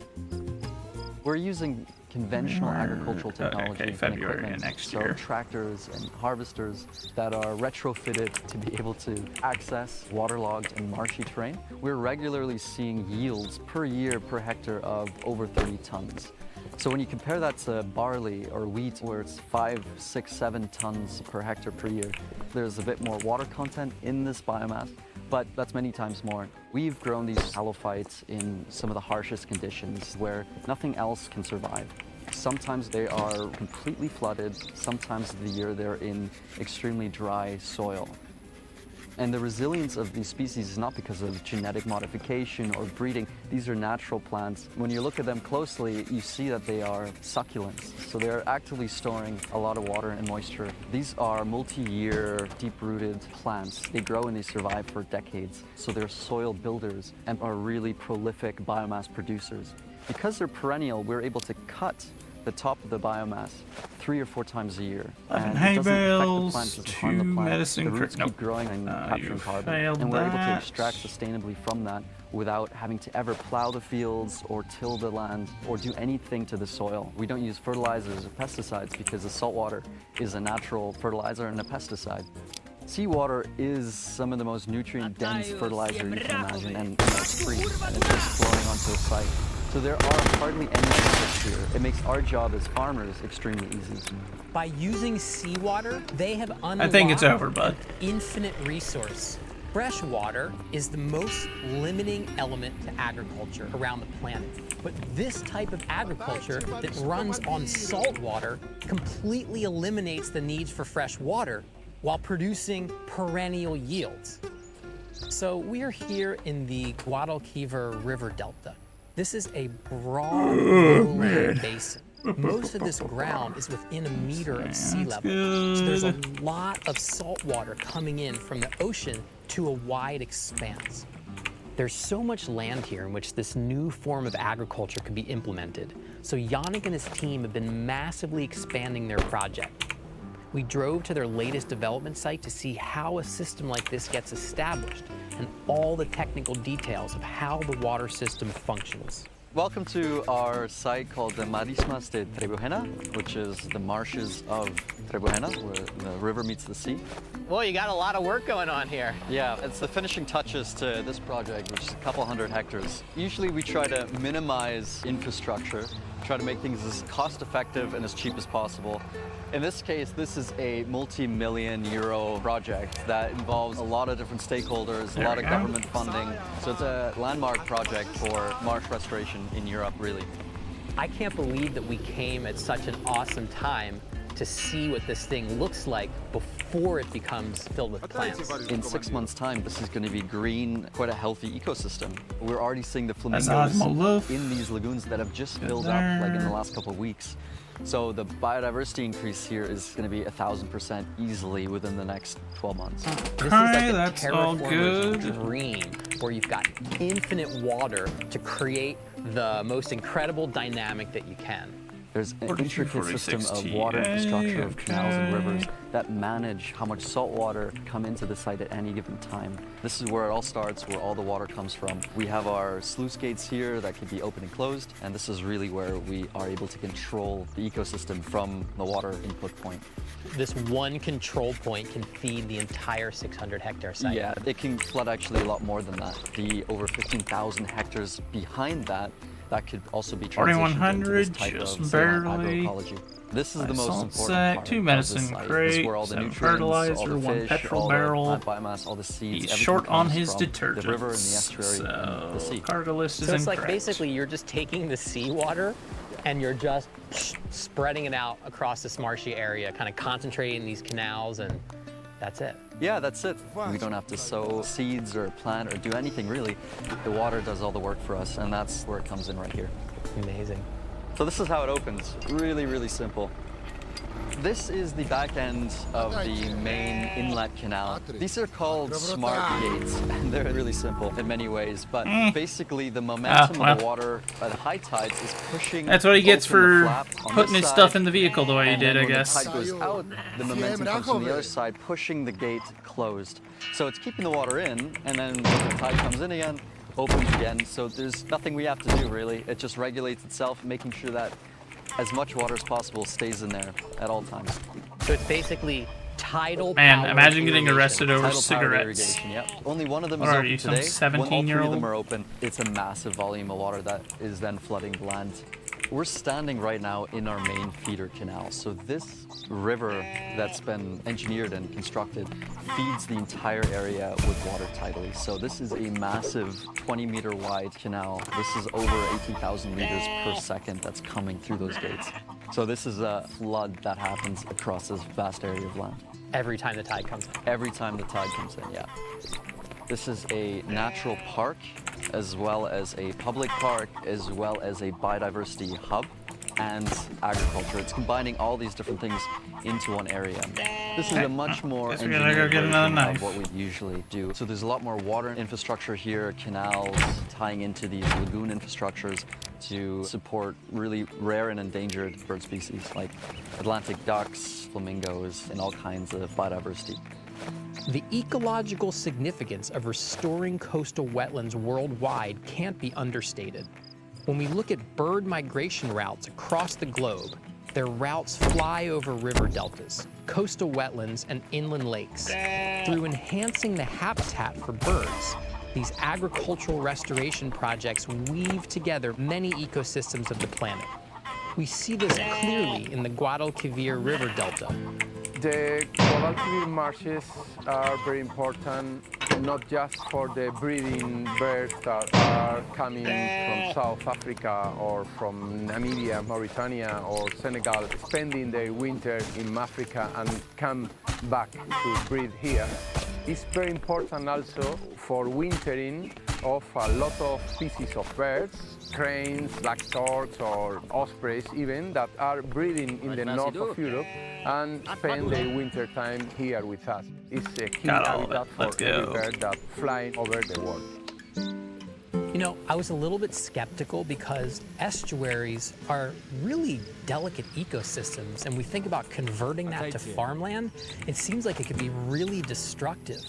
But this place is so diverse, it is teeming with wildlife. There are so many different species of birds, flocks of flamingos, pelicans, pollinators Just of all barely types good of there. all these different flowers here, butterflies and caterpillars. This is an incredibly rich wildlife area. It turns out the work in Spain's coastal wetlands is just the beginning, because the salinization of land around the world is a major issue that most people don't even know about. Low-lying coastal wetlands are getting saltier as sea levels rise. More and more of the world's farmland's becoming too salty to grow regular crops because of bad agricultural practices like over-irrigation. And many deserts have very little rain, and the underground aquifers that do exist are salted because of the natural geology. Over 900 million hectares of land globally. More than a third of our agricultural land has become salt-affected, and that obviously impacts the potential to grow food and generally food security. Africa has its own unique geography, and saline agriculture is being used to restore land and even grow food on landscapes that were thought to be destroyed and completely unusable. There are literally oceans of salt water underneath the ground. Communities and governments and NGOs and private individuals are spending a lot of money drilling boreholes to get out fresh water for drinking or for their livestock, and out comes salt water. And what we're doing is we're repurposing that water infrastructure to use that salt water to create these salt marsh or mangrove agroecologies. Mangroves are trees that actually grow in salt water on the coastlines and the tropics. We are restoring mangrove forests, but also creating mangrove agroforestry. So that's an intentional cultivation and forestry system of mangroves for timber, for various textile products, for animal feed. Correct type of vehicle. Regenerative seawater agricultural systems are based off of this keystone species of mangroves. So the mangroves are a gateway to creating a productive aquaculture system and taking these deltas and actually turning them even more into rich food-producing areas. You can see this tangle of roots. He looks like his picture. Rezaz Imagine this mangrove forest is this natural shock absorber that can absorb the force of a storm surge and disperse that force so it doesn't make a violent landfall. There's no reason why the tropical coastal areas of the world, and especially deltas, shouldn't be entirely vegetated with these mangrove-based ecosystems. Registration numbers incorrect, so he won't be going through this checkpoint. Existing or degraded coastal wetlands, and then over 900 million hectares of degraded land inland that's salt affected, that could be transitioned and terraformed into new farmland just using salt. The great thing about an integrated approach like this is that there is no compromise to be made between food production or nature or biodiversity. This is coexisting in one area where one actually actively feeds the other. It is really special to see agriculture and nature in harmony. This is agriculture that is actually enhancing the natural system and feeding people at the same time. Medicine crates, this has the 4 potential fertilizers, to be one 3 of the most cucumber important barrels. innovations Okay, in agriculture on in that modern as well. history. It's as if a whole new part of the planet just opened up for farming. This changes everything. Are you ready to transform deserts, create lush backyards, and feed communities? In my almost 30 years as a permaculture designer traveling the world, I've put every... Okay, well, I guess we're done watching videos for now, so let me put some music on.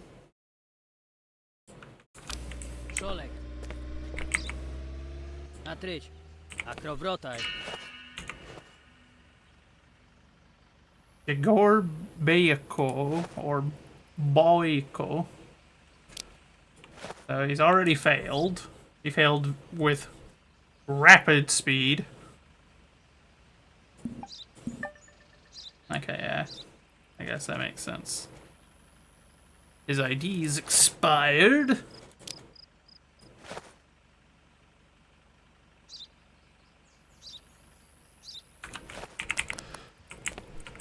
He's got a flat tire and a missing bumper.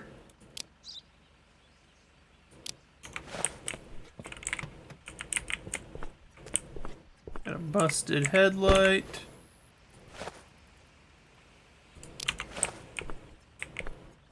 He's got both his mirrors. He's got another flat.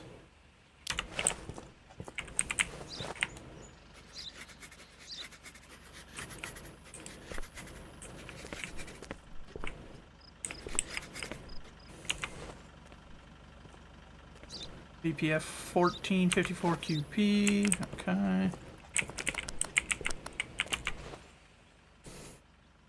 9 hail bells, 2 medicine crates. Alright. Oh, wait, no. Busted window.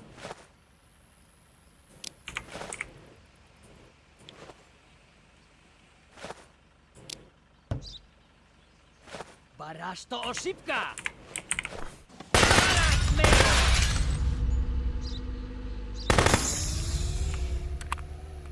I didn't make a big mistake. You did, opening your mouth, though. That was real dumb.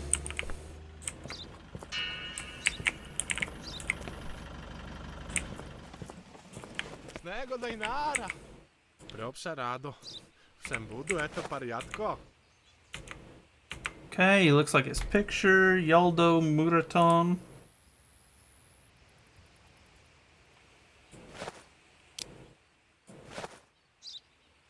Unfortunately for Yaldo, he has already failed.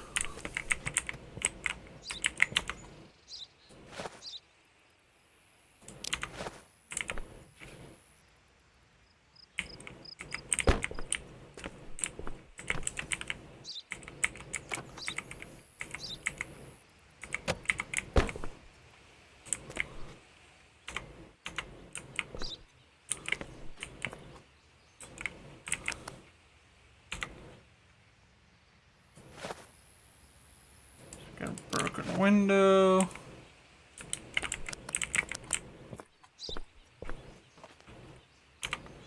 FBU 4933 XP. Alright.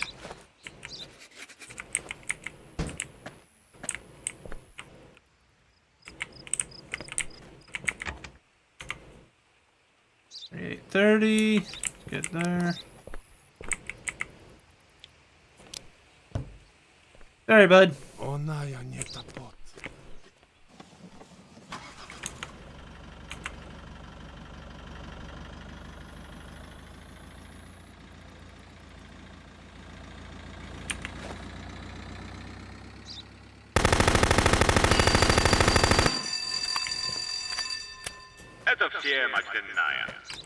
Okay, grab some extra ammo now that I did that.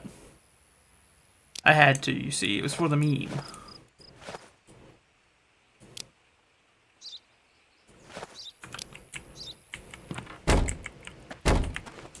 Okay, we'll go to sleep. That'll get us our save. I'm gonna go use the restroom afterwards, and then I'm down for some plate up.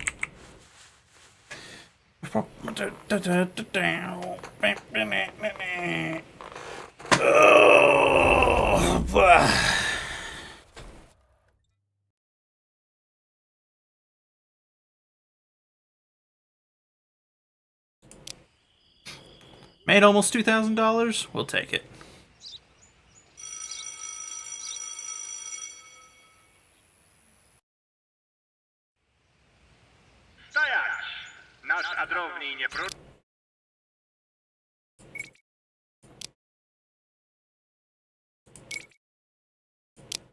Alright. I'm gonna put us on BRB. I'll be right back after we will play some more, or we'll play some plate up. But I'm gonna go use the restroom, stretch your legs, get a drink, everybody. We'll be back shortly. We got an ad break starting here in a few seconds anyway, so works out. We shall return briefly, though.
Alright, we're back. Okay, so let me hop into a VC right quick.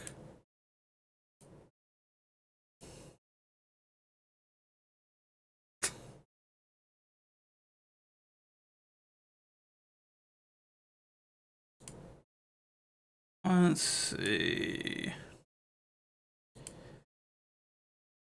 Alright, so where, oh where is Rebozo hiding? Come out, Rebozo!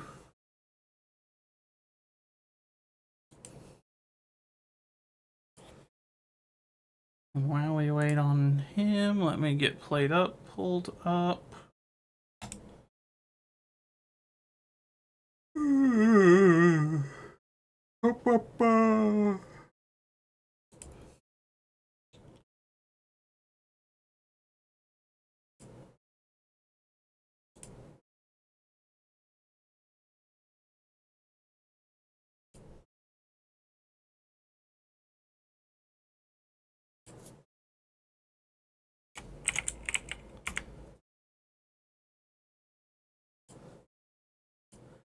Where hath Robozo gone? I wonder.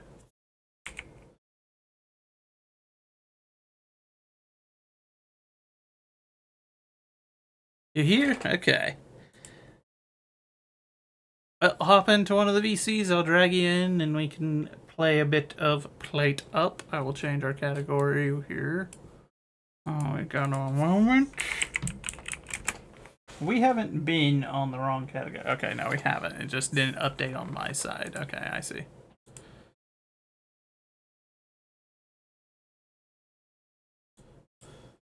Well, there you are. And here I was beginning to wonder. Sorry. I'm playing Batman Arkham Origins. Wow. Outrageous. Imagine playing your own game. Having your own You were playing your own life game for after- like 2 hours. No. Shh. That is completely different. Yeah, because that applies to you. Yeah. Whatever. There's 2 new mods that you need to install. It is for ramen and the other one is for sushi. Because they updated the sushi mod to work again. Is it the swimming sushi reborn? Swimming sushi were reborn and ramming up. Ramming up. Oh, yep, I see them. Let me grab the 2 of them and restart the game. The other mods work. I tried before. I don't remember. I think it was right when we were supposed to play with Star. Then that never happened. It is what it is, I suppose. Yeah. Alright. And then let's try relaunching the game again. See if the mods took. What card?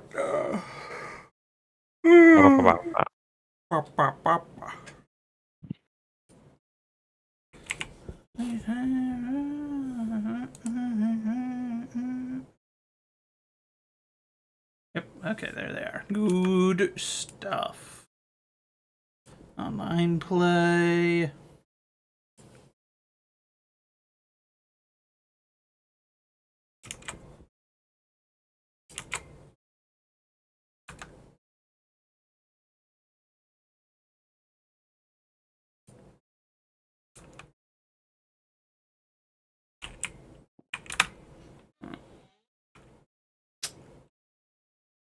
Oh, they changed the menu layout, or the screen layout a little bit. I guess I'll have to do the invite that way.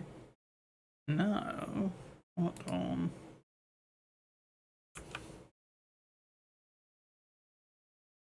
Oh, okay. I see. Okay. There we go. They confused me. Turn on Open Chef.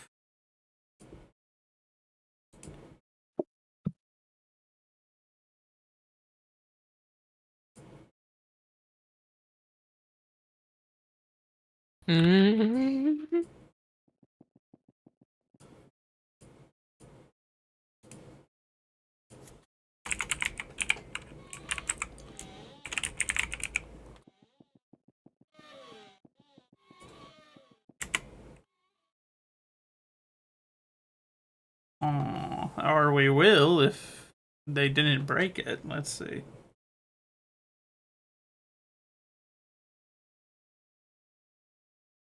Oh.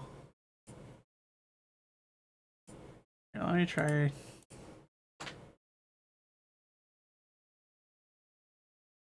Ramen or sushi, which apparently they call salmon rolls.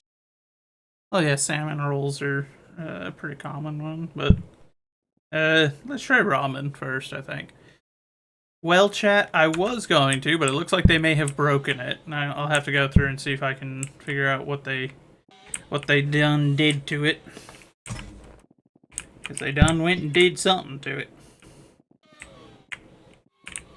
You could choose the layout. I'm gonna see the menu. I want to see the recipe. Wiki. Add onion to a pot and boil. Add broth. Cook again. Portions combined with boiled noodles and serve. Oh, I'm supposed to cook? I don't want to cook for you. Not to cuss. It's just like, I don't remember you entering my establishment. Then this also needs to be boiled. If we're gonna do this, let me swap my outfit to a more appropriate outfit for being a cook in a ramen place.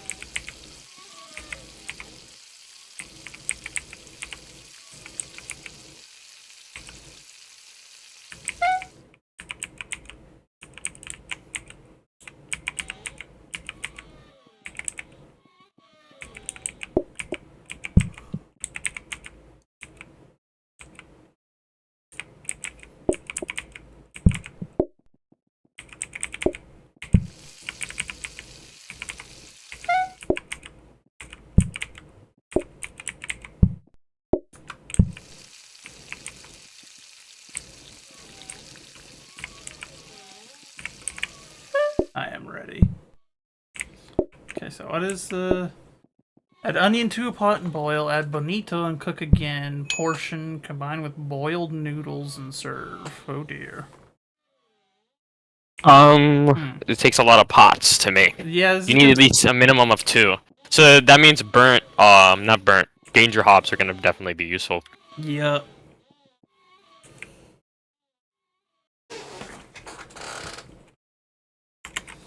This is a big establishment we got here.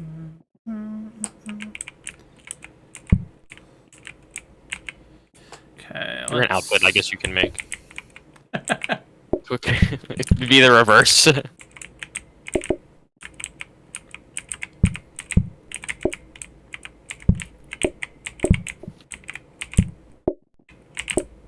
that's interesting. Our upgrades aren't outside. Okay. Yeah, I think I have... Oh, it probably didn't save that or something since it's been a while since I've played it. Where do we want to put the... Probably in... Oh, wait, no, because you can't access that little room, can you? What the heck? Huh. No. That's strange. I'll put it on my side then. Or, like, maybe put it in here. Like, around there or something. Yeah. We can also move this over here. The bigger room.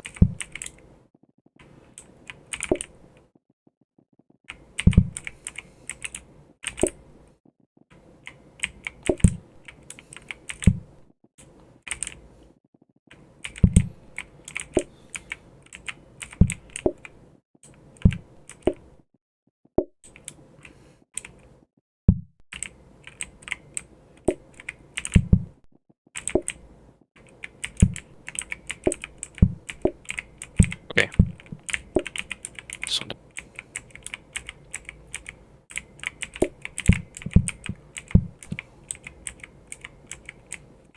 bit of a long way.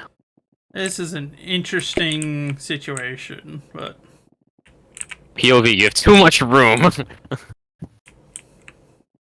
We're not used to this. We're used to being confined to very small spaces.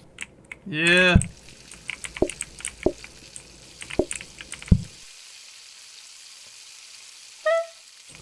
And you can only use the noodles once. It's a one-off. And then- Oh my goodness, that's gonna The, be... the broth is portions. The broth is portions. Huh?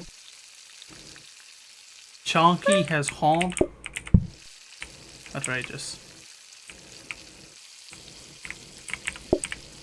Oh, do I need, like, the plates to actually portion these? No, I don't believe so. You can just take the noodles. Oh, you need to put broth in there. Gotta put broth in it. Oh dear Lord Almighty. The other thing. You gotta put that in the... Is there 2 versions? No, there's only one. Maybe that's it. I might be stupid. Oh yeah, the pink stuff is bonito. So that's like that broth stuff. Chonky, are you home from work or something? Oh, I guess it is 5 o'clock. I can see it. We don't need the plates. Oh. Why'd they give us? We can probably put those in the back room. Until later.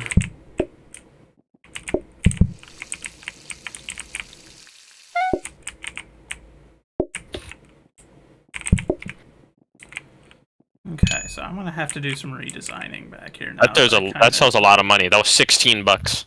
So that means it's about like 6 a pop. Or 8 if it's 16. It's 8 for each. Yeah, that's good. That's a lot of money. That's some very good money.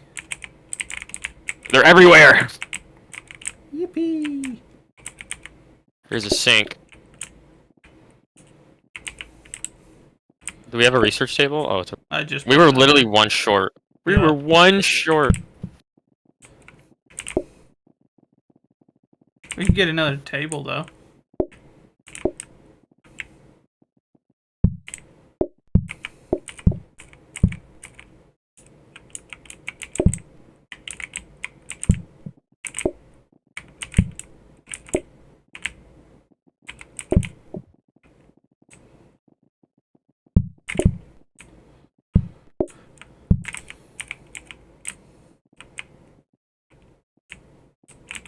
No, there's no advantage to having that there.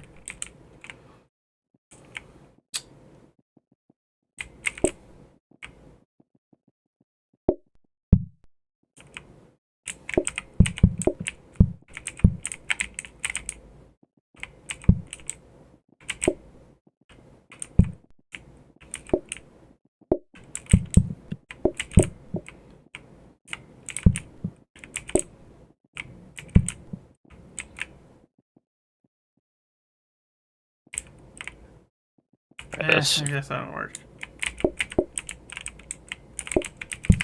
Trying to see a layout. That's strange. There were false noodles. Or false water in the noodles. At least the noodles cook quickly and they don't burn.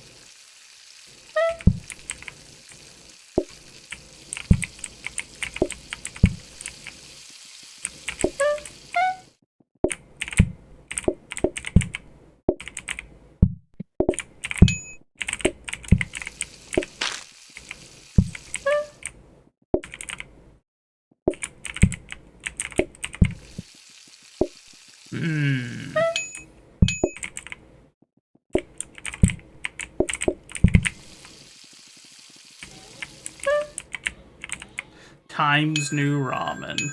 That's funny.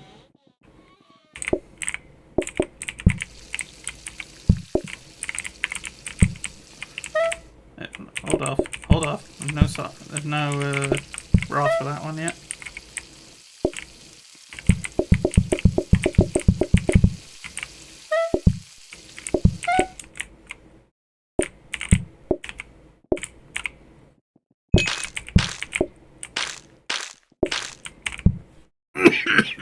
Wait.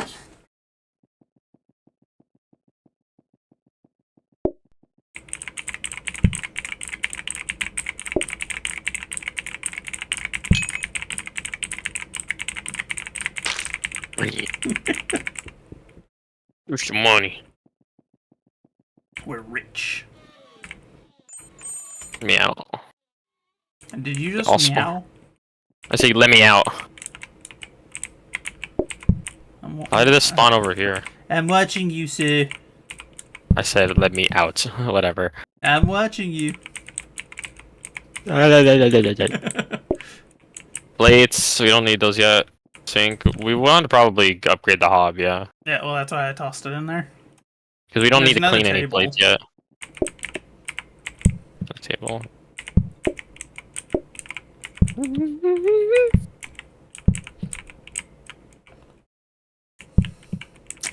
I wish there was a way to, like, put ingredients onto counters. This is an odd setup. I'm trying to figure out how I want to do this. I need in and out access here, so this.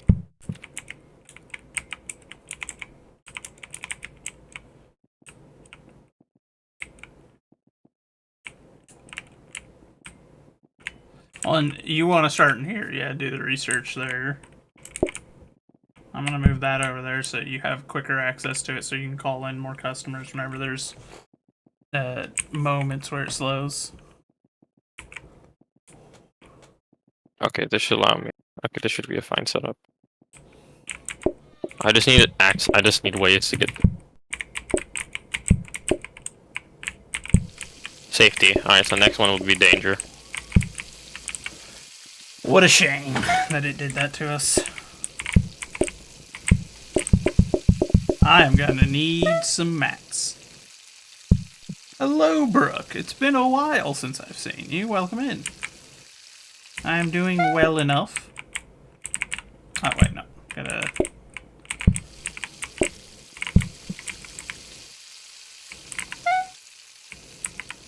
Man, this is almost as messy as when Chonky makes ramen.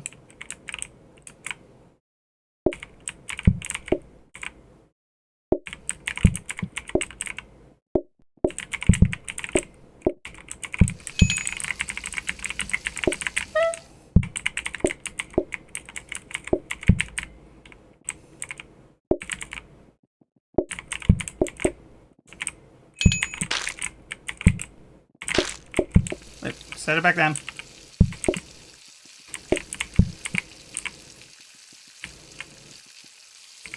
I will not hush up, Chunky. I am correct and you know it. You are a very messy cook. It's almost alarming at times, the amount of mess that you can make making something like a ramen. I did not know it was possible. Can't just say Anything that. is possible I with can. that seal. True. The seal can fly multiple different planes from multiple different eras.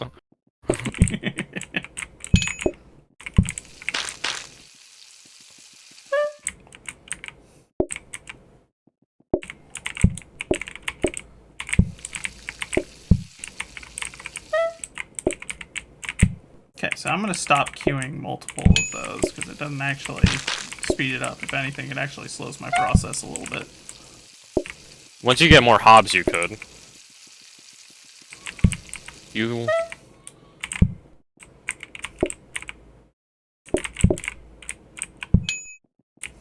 Once you get another hob, you should technically queue up multiple. Yeah. You just need it. Maybe. But the food is good. Yeah, the food's not bad. It's just so terribly messy.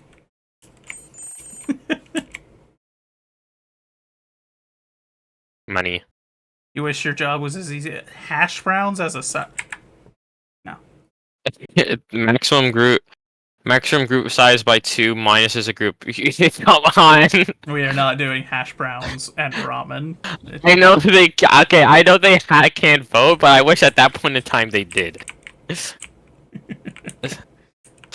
the size can be 4 now. Okay, I need to rethink this. Yep. So you have to start combining tables out there, or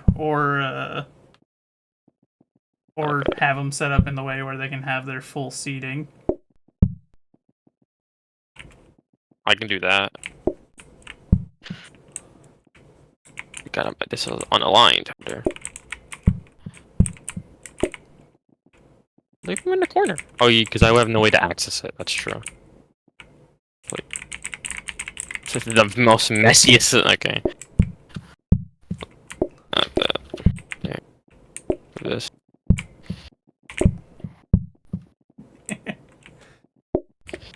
I did my part, which was to say nothing particularly helpful, but There. You just put these in the back and disable them. hash We're probably browns, gonna we need more. need them? No. Whoever said that banned them. Chunky, we are not doing hash browns in a ramen. Unmod them. Unmod Chunky. And then we'll do this one. Oh, I put that one back there as well. Because I don't have space when I'll end to be saved for later. I mean, you could still put it out there as like a 2-person table, so at least it'll grab the ones that Making it complicated. Okay, fine. I'll put it out there. I denied you this morning, Chalky. There. Actually, wait, that works. It's 4. You know what, Chalky? Sure, why not? That works. That works. It's 4 people. It's 4. All 6 tables work as 4s. I don't care if it's blocking the door. It delays them from getting to the table, so. So, Brooke, typically you would do !join. However, it seems like they've broken Chef, or it's broken for me. I have to fiddle with it off stream. There's a dish see if I can. That's so useless. My bad, I didn't hear that. And see if I can figure out what to do, how to get that fixed. So right now, you cannot, unfortunately, come to the restaurant. I wish that you could, but the game has denied me. There we go. Oh, danger hub. Yippee. But Chunky, if that counts as me denying you, then you shall buy your own breakfast from here on out, yes? Is that what I'm hearing? The seal needs to go back into the ocean and get his own fish. That's what it sounds like. It sounds like he's saying, I want to pay for all my own food going forward. I'm glad that he's becoming independent, finally. Can't grab it from that angle. Well, yeah, it's one of the ones where you gotta hold it down, so...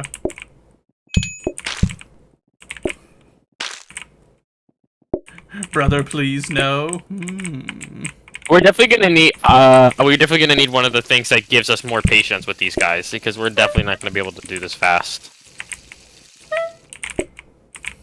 We need patience. We need the one with patience. We need one more ramen. Oh, come on! Biggest mess possible. Right as I was getting done cleaning it, too. Raven, unfortunately, as it currently stands, you are not able to order, as the game has denied me, and will not allow me to get Chef working right now. Since when did they learn how to phase through people? Good lord, this stuff is messy.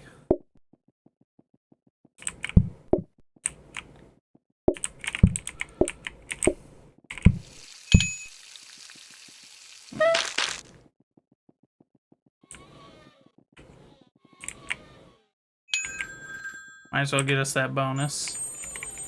At the end No of one the day, showed up. I don't care. I don't think I can take any more tables without like messing it up.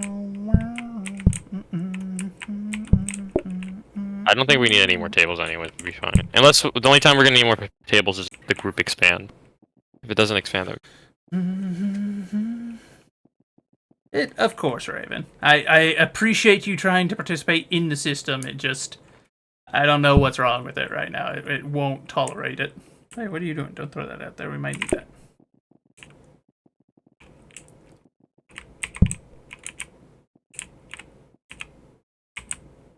alright.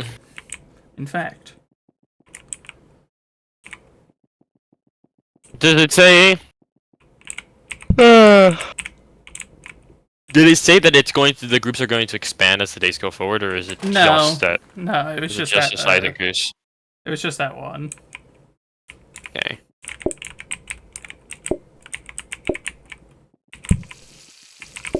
First try. Hob. Yeah, 4-man. Oh, that's much better.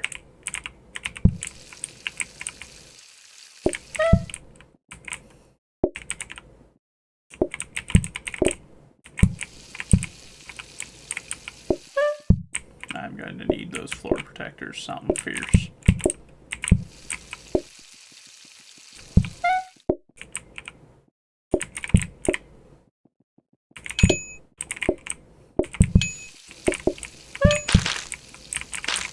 Maybe the game needs to be updated. I don't know if it's that or what. It might just be that the game just updated recently.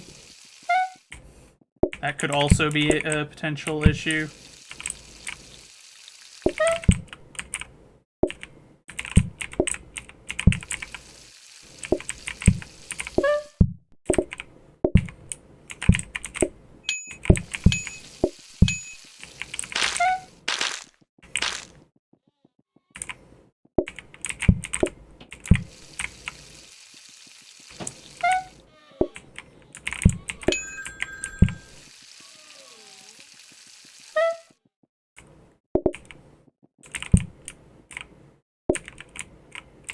I did it.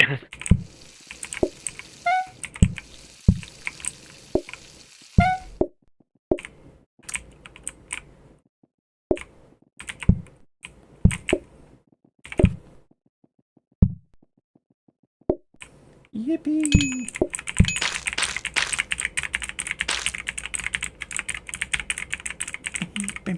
Push me up.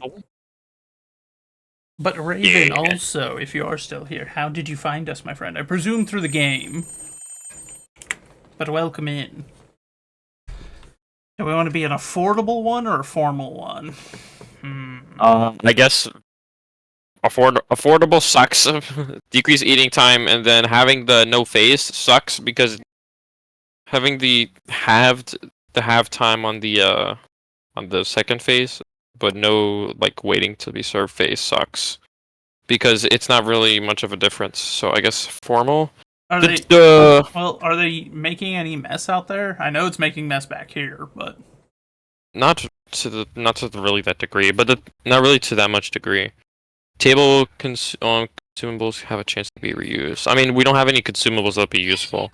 I guess just the bonus patience for delivering food would be useful because when we start getting a lot of groups of 4, and the off chance that we get a bunch of groups of 4 at once, the having no messes would be useful and the bonus time. I'll make that the back rooms real quick. That bad. Why'd they give us 2 of the same one? What the heck? And it's one of the ugly ones too. I don't understand. Brand mascot. We can just put all the stuff back here. We have so much not in the way. Because I'm gonna need all the space I can up front. So first, let's get the danger hob. Oh yeah, definitely.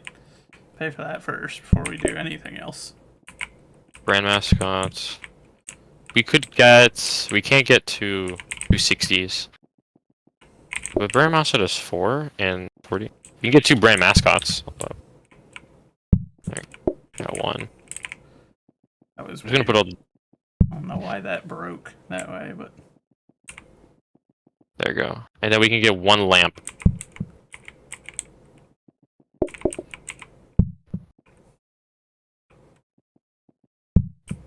Actually, I can put this up front. Yeah, it's put not it by that much the door or space. something.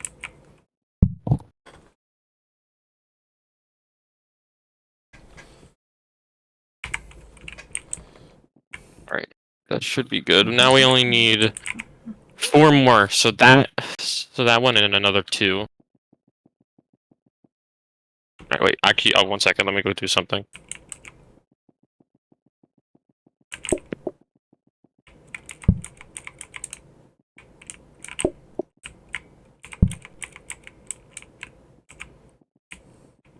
No one say anything. He'll never know. How could he know?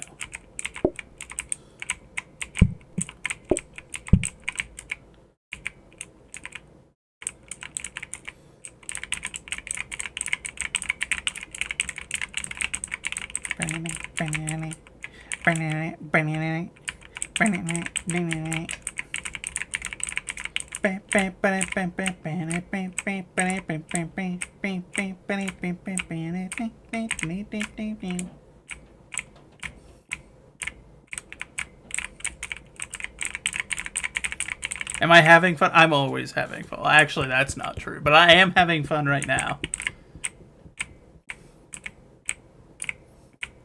I'm also being flashbanged by the floor, so it's painful to look at, but it amuses me. We also have the back rooms back here that we can just Blair Witch in the back rooms real quick, don't mind me. Your chef stands in the corner of the back rooms. What do you do?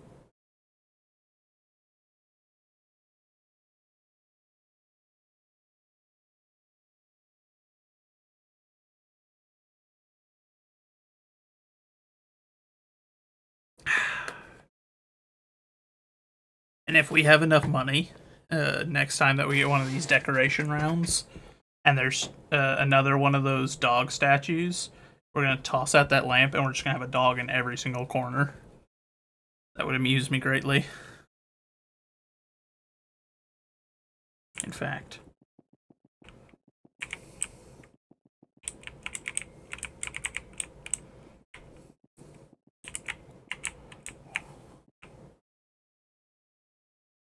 This is my wall. There are many like it, but this one is mine. It shall keep the Mongolians away from my ramen.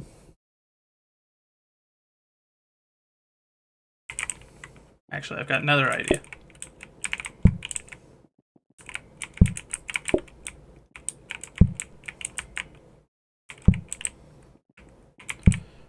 I'll just get these decorations out of the way real quick because they're kind of blocking me while I'm trying to do this.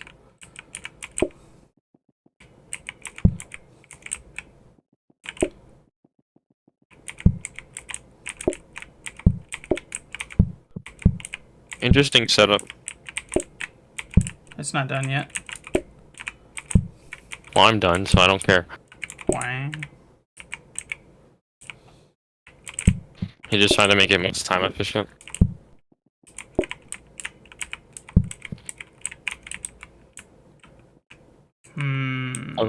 I was gonna say, what you could do is put the pots in the corner and then put the sink right next to it.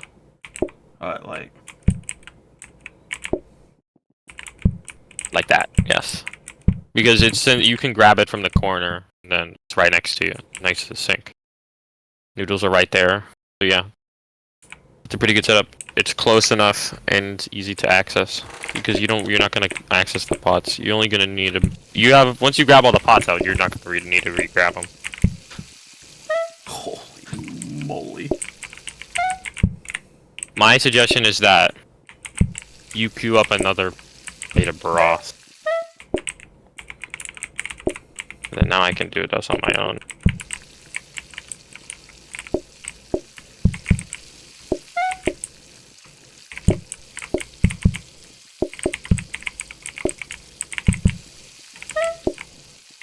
The difference between the danger hob and the regular hob on how quickly they do that broth is insanity.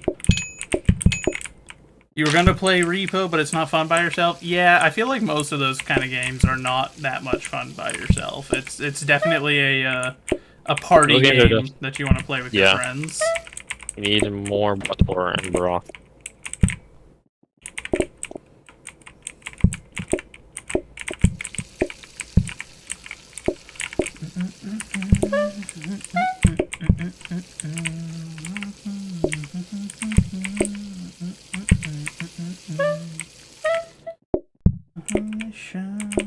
Girl's gonna make me fall.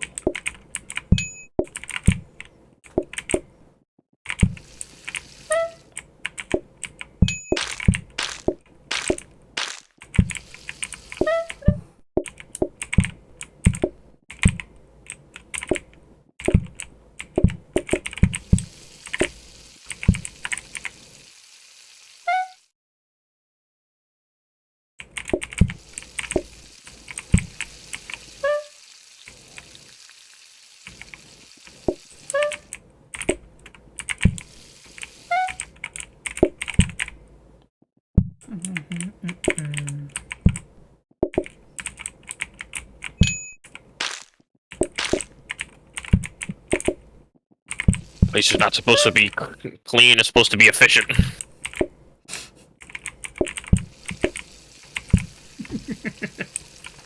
BRB, alright, Brooke.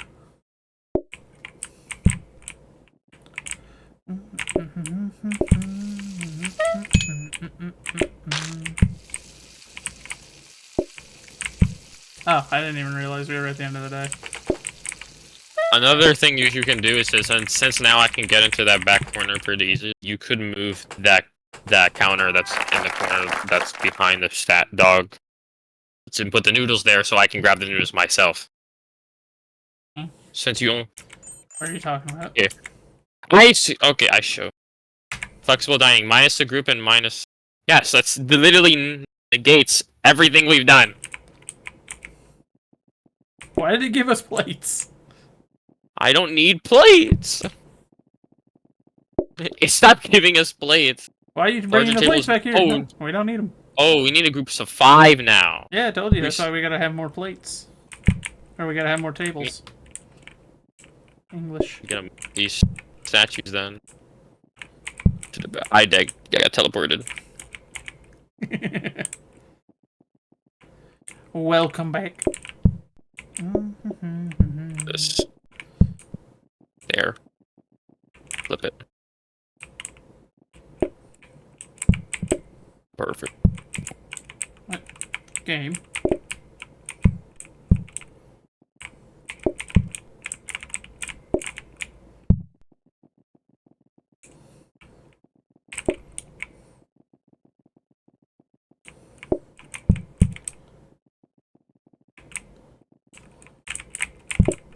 Give me that game. Come on. Hey. What are you doing? Nothing. I want to be a minor inconvenience as well. There you go. It's right next to the door. They're gonna be like fist fighting to get into the. There, that works. That worked. Oh yeah, okay. That actually does kind. Huh. Don't need the sink. You don't need to clean any dishes yet. Anyway. Oh, that's only single target though. I forgot. Here, let's get the last. So what were you talking about? And what were you talking about over here? This way I can grab it and grab the noodles and do it myself. Oh, okay. Yeah, that's not a bad idea. I'm getting teleported. And I guess we'll leave this single table here. The mask. Do you want to get anything? You could research another danger hob for the spare. Yeah. For the spare broth. Get this. Get a second upgrade. There you go. Oh yeah, I do need one there, so I can actually get the coin. Stop teleporting me! No.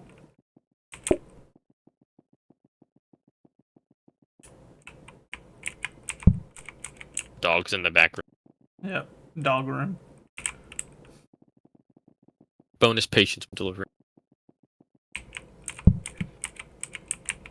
Dog room. Dog. Oh, I forgot to start. Quickly.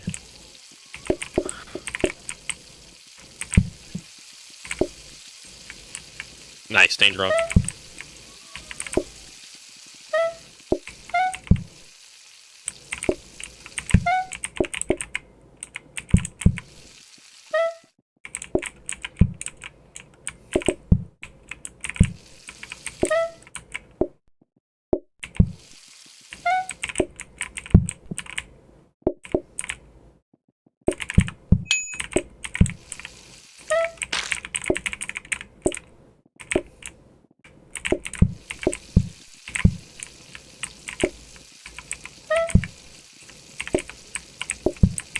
It's still not quite perfect. We may have to get something bigger for you to get actually. Like... I was actually pressing the wrong button. Ah, that makes sense. I thought it was O, and I was like, no, it's P. Could technically grabbing it.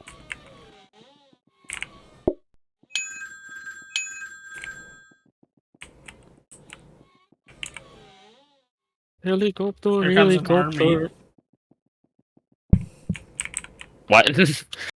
Oh, so sticks! 5 to 1, 1 to another. Okay. I already got the one out since I didn't need. You could just literally kill him off. Kill that one off. Get the rest. Alright.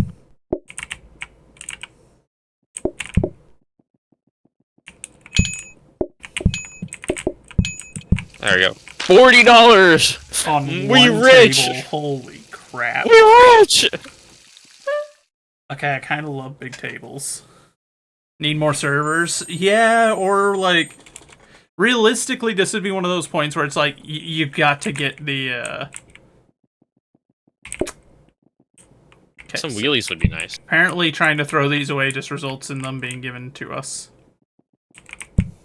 I guess because technically the game wants us to keep them, even though we don't need them. Yeah. I'm glad at least the mod doesn't require us to put it on a plate like something. Freaking cereal. Yeah, cereal was ridiculous. And then, what do we want to research? Is there no counters? Then I guess we can start researching tables. More money. Actually, I could just put the table. Yeah, just slap the table there for now. I'll put this into the research, and we'll try for one more danger hub. And then any tables we get going here on out, we could work on getting the fancy tables so we could start making more money. The only problem with this is I can't get back. That's alright. You don't need to get to the back whenever we're serving, so...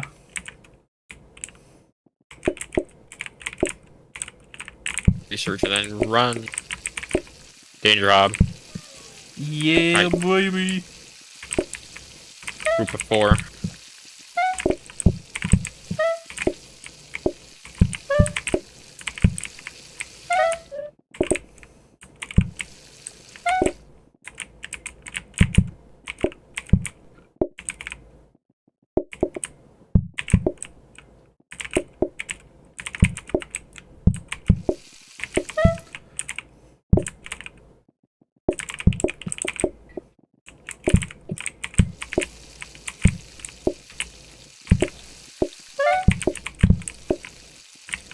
Group of 5.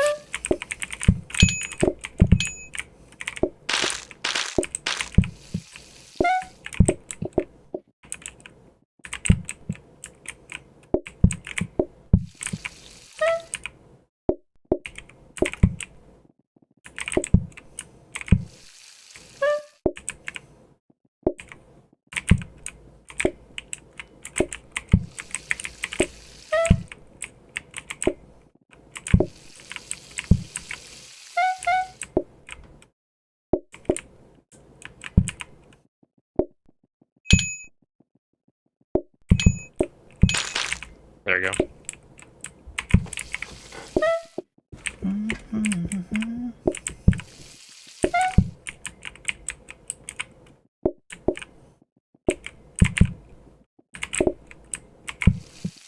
This is a very efficient system with these higher speed burners on here.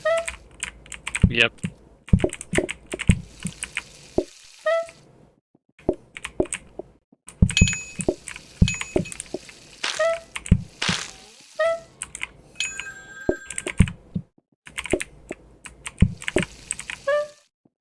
Just 2 people.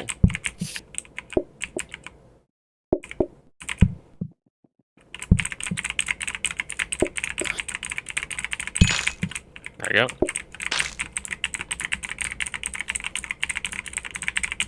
Heck yes. Yeah, I'm gonna chug broth. Jug. 140. Oh, dear Lord Almighty. We're swimming in the money. Yeah, this is almost an alarming amount of money that we're making. What does this do? Places end up they eat faster. I don't care. See, the thing is that would make sense because we're assuming ramen, but the thing is I don't care. Ramen. Literally. Oh no.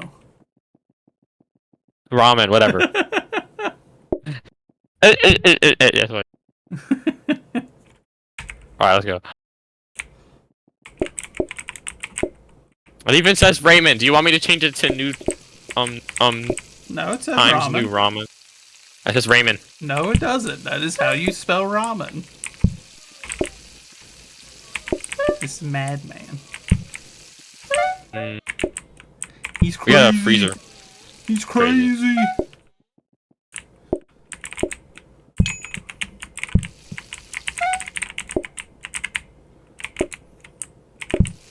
Oh no.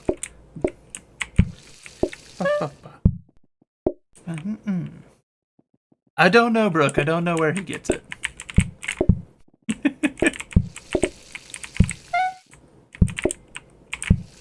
You being judged for your pronunciation. And not just by me anymore. Ramen. Ramen noodles.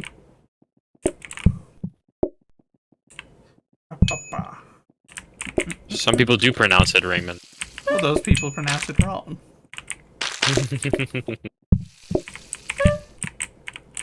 Ramen. Raw man. I would not pronounce it that way either. Some suspicious pronunciation choice there.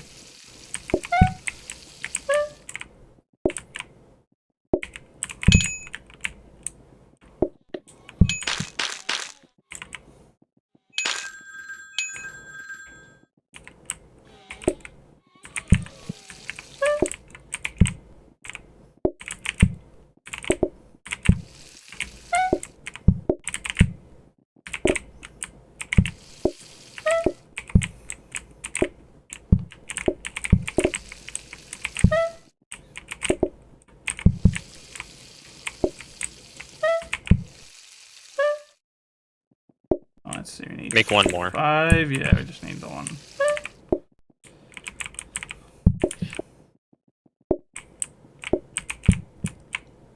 This one doesn't even have broth in it.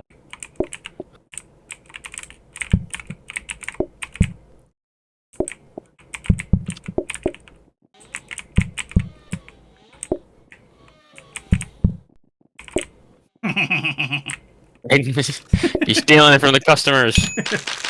It's rightfully mine. I made it.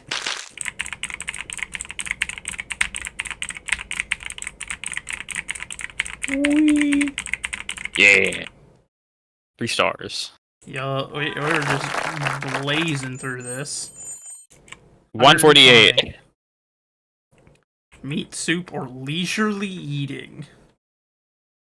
Greatly increases customers' eating time. I wasn't even like a second thought. No. Okay, well now they are always gonna order stars. It's just we don't know how many. Meat. I guess actually now getting the extra hob is. Ooh, dining table. We might need more. It also might be a good idea to get more pans. I mean, more pots. Yeah, but that'll be based off of if the game deigns it us worthy of having them. We could re-roll. We have a bunch of money. Suppose so. Let's see. Come on. Wait. Meat, wellies, scrubbing, trainer. No. I mean, I was gonna say the wheelies could be useful because once we get that last upgrade, which is the next day, then I would have been able to move really fast without worries. What do we need a mixer for? Okay, give it one more roll. Oh, I was gonna say we could have got the cabinet and we could have things. All right, that's it.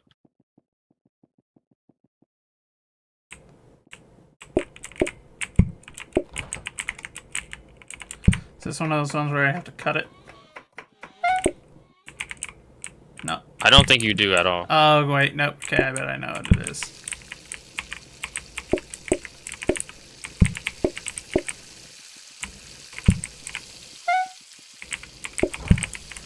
Go. 1.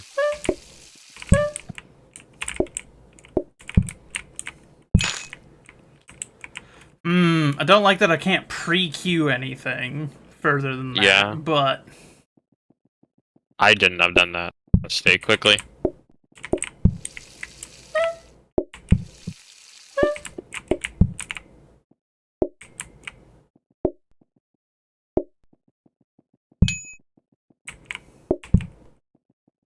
Give me. Give me it. Both? Can I just give them the pot? yeah, you can just set the pot down. More meat, please.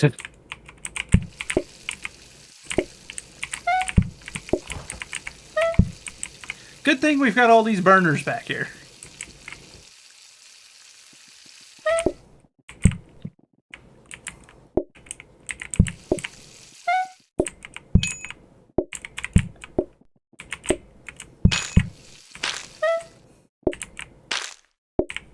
Honestly, I was prepared for that one singular guy to start to like duplicate it into 5 different people. Yeah, just turn it into a conga line. Yeah.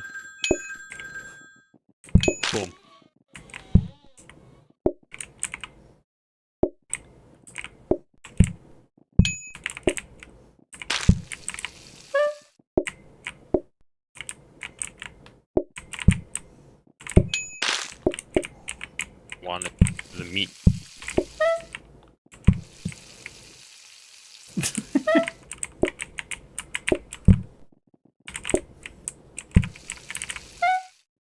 To be fair, it does sound like something he would do.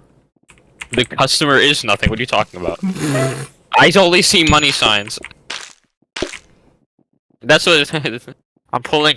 I'm pulling a page out of Mr. Krabs' book. Yippee!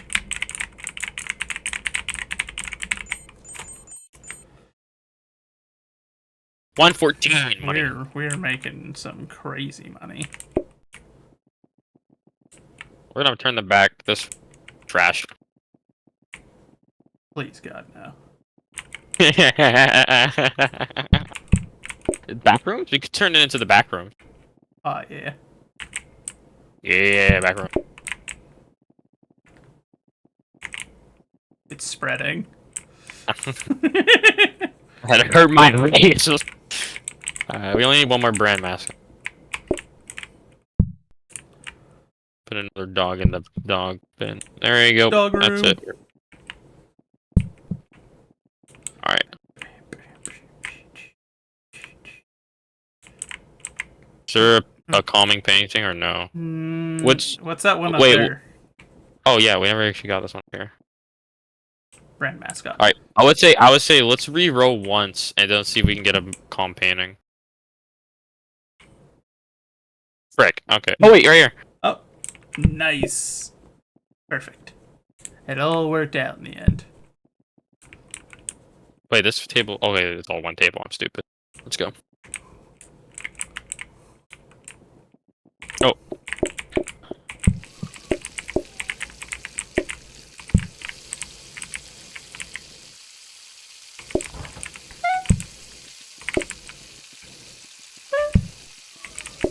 Yes, but he's also the most greediest character in fiction. His avarice is certainly one to be studied. Yes. Like, even though he is a character from fiction, he is probably the greediest person in fiction.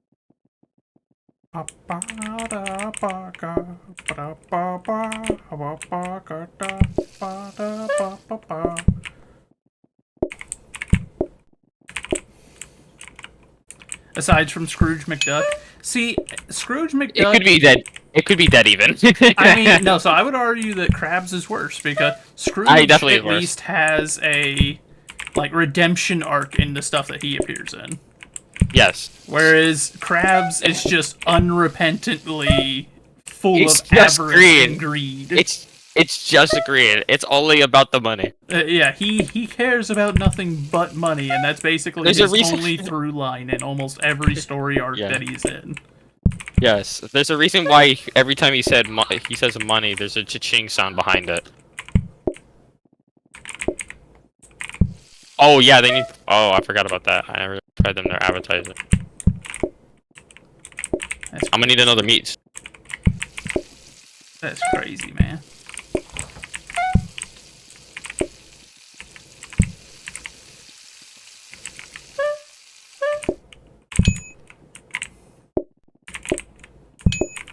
Like, we don't want the food yet. You guys want our appetizers. It's like, we gave you the main food though. Why do we want the appetizers? Because we want something to start our food off with. Cares like, bro. more about money than his daughter. I mean, I guess that is true. That is like one exemption. But if you do that, then Scrooge McDuck cares about his nephews. Yes. If anything, he's more consistent still in that than Krabs is, because Crab only has like a couple episodes where that's a theme. Yeah. Normally, it's starter. Oh, she's in ads anyway. I don't know why I'm defending a fictional crab, but because honestly, there's nothing better to talk about. This is a hill that I'm prepared to die on. Why? I don't know. Because why not? We're cooking food and also talking about who's the greediest character in fiction. And I will also die on the same hill saying that Mr. Krabs is also the greediest character in fiction. Crap, I keep forgetting about the starter. gotten into too much of a habit. I keep forgetting that we have. I forgot that we have it, like multiple times. There.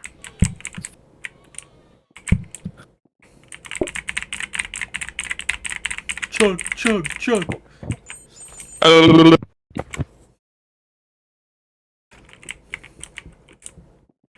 see. A dining table. Power sink. We don't even need a sink. It's outrageous, man. It's crazy. Ugh. We should have bought that second cabinet. That'd have been nice. What a shame.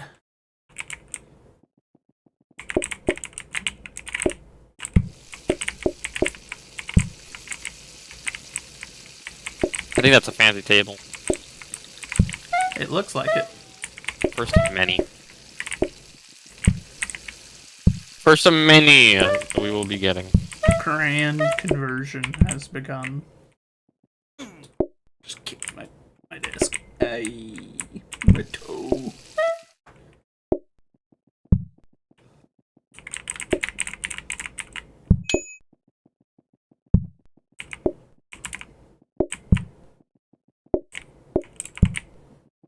That's a group of 5. Group of 4. Is that a group of 4? Yep. Oh no! Wait, no, you're right. I didn't see the guy on the end. What the heck? Where'd he come from? He was phasing into one of them. That's why. Okay. I saw one of their movements doubled. I was like, oh, there's 5. You're back. Oh wait. What was the last thing you heard me say? Essentially, I mean, quickly. I probably should have waited.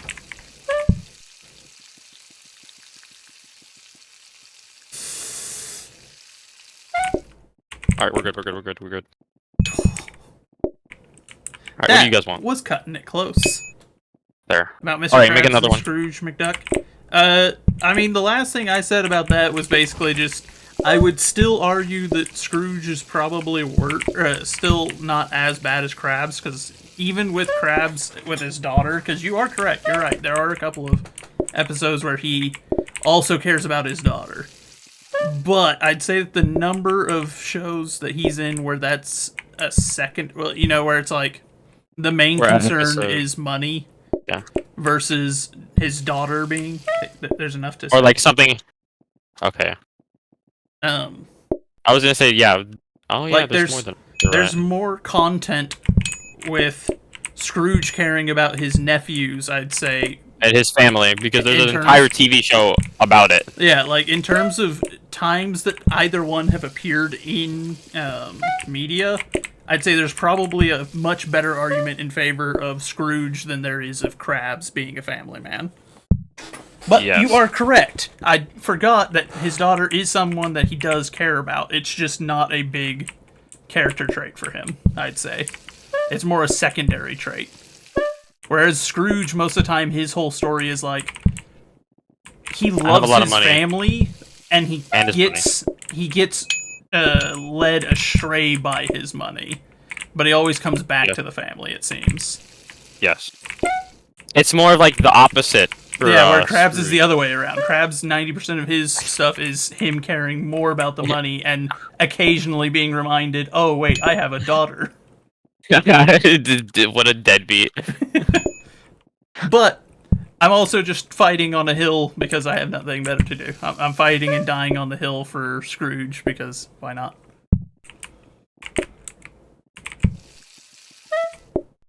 Scrooge being a better character than. Yeah. Because I agree that there's definitely a lot more times Scrooge just cared about his family more than his money. Yeah. I think there's only a handful of content with Scrooge where, like, money is his big thing. It's almost always at the start he cares about the money, and then he is either learning a lesson about the value of his family or is remembering about his love for his family. Whereas And that makes sense considering the content that he appears in versus what. We don't need 2 starters. The orders are hidden because it's only 2 things that we're serving. One's a starter, and then the other one's the only main course we have. It immediately disappeared what it was off the top of the screen. It is fancy. Yeah. Yeah. We can begin. We can also get another filing cabinet, so we file. Yeah, go ahead. Okay, I'm gonna do a reroll. No, go ahead. Nope. Hold on.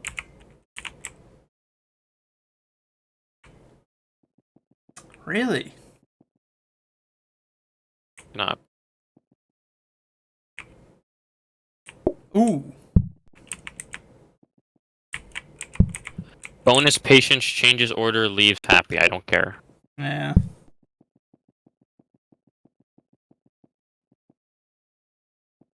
But the main thing just is this Crazy Frog you hear? Yes, it is Crazy Frog. I am amused greatly by this song and have since I was a wee lad. I've been trained. My first instinct was to go, oh, I gotta go research. There's nothing there this time.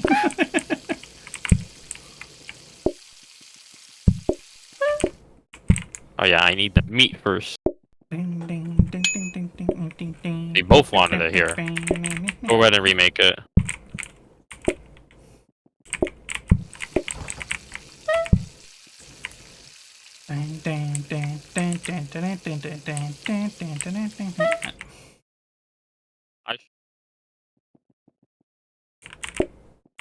Alright, after this I have to call it. I have to go do something. Alright, so this would be your last day then? Yes. That They got is their started. quite alright. And that'll be where we wrap it, chat. Oh, that was lucky. They only need...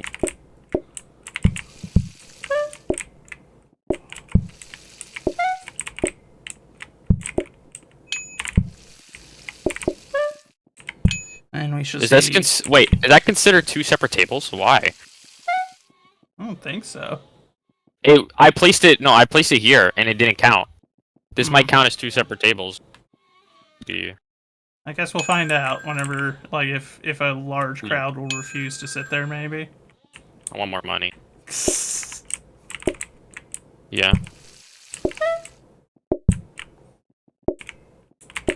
Soup. 2 5s! Oh boy. Alright, let's get rid of these. Let's get rid of the 3 men first. Yep. There. Here. Alright. Quickly remake this. Yep.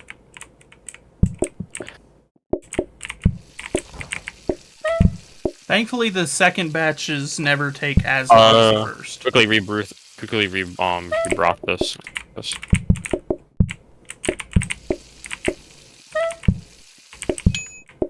Okay, only 1 person wanted it.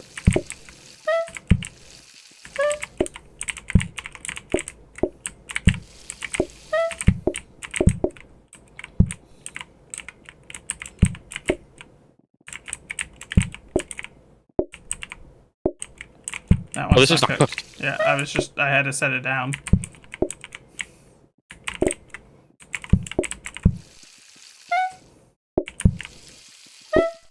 Alright, we have enough.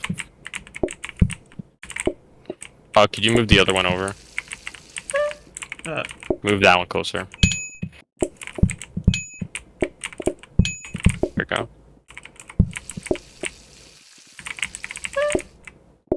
Well, hello, tinnitus. My most favorite thing. We're gonna need to recook it. Yep, I know. Get it ready.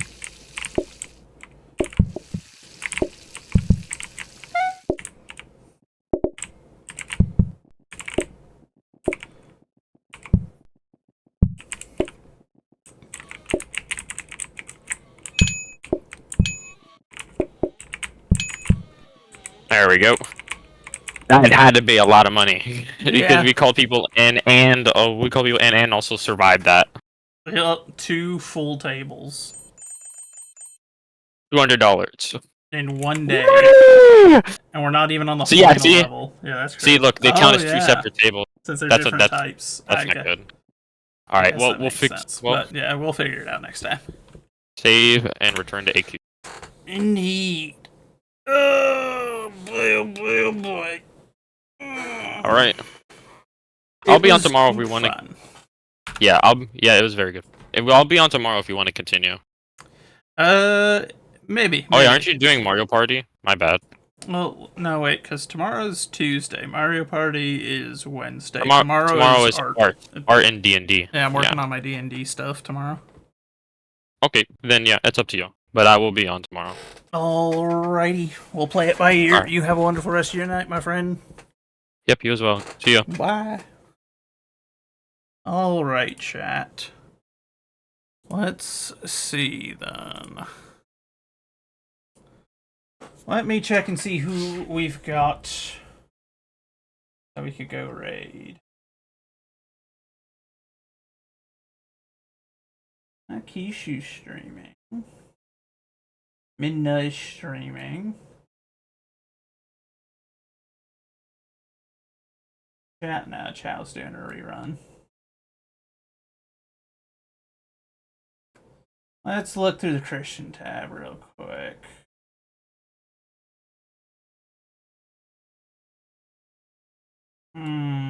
Charles is streaming.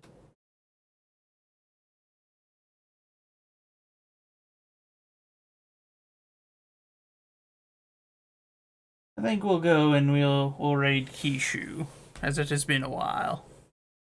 But it's been good fun, everybody. I appreciate you all hanging out. Stick around for that raid. We will be back again tomorrow. You all have a wonderful rest of your night, and God bless y'all. Bye.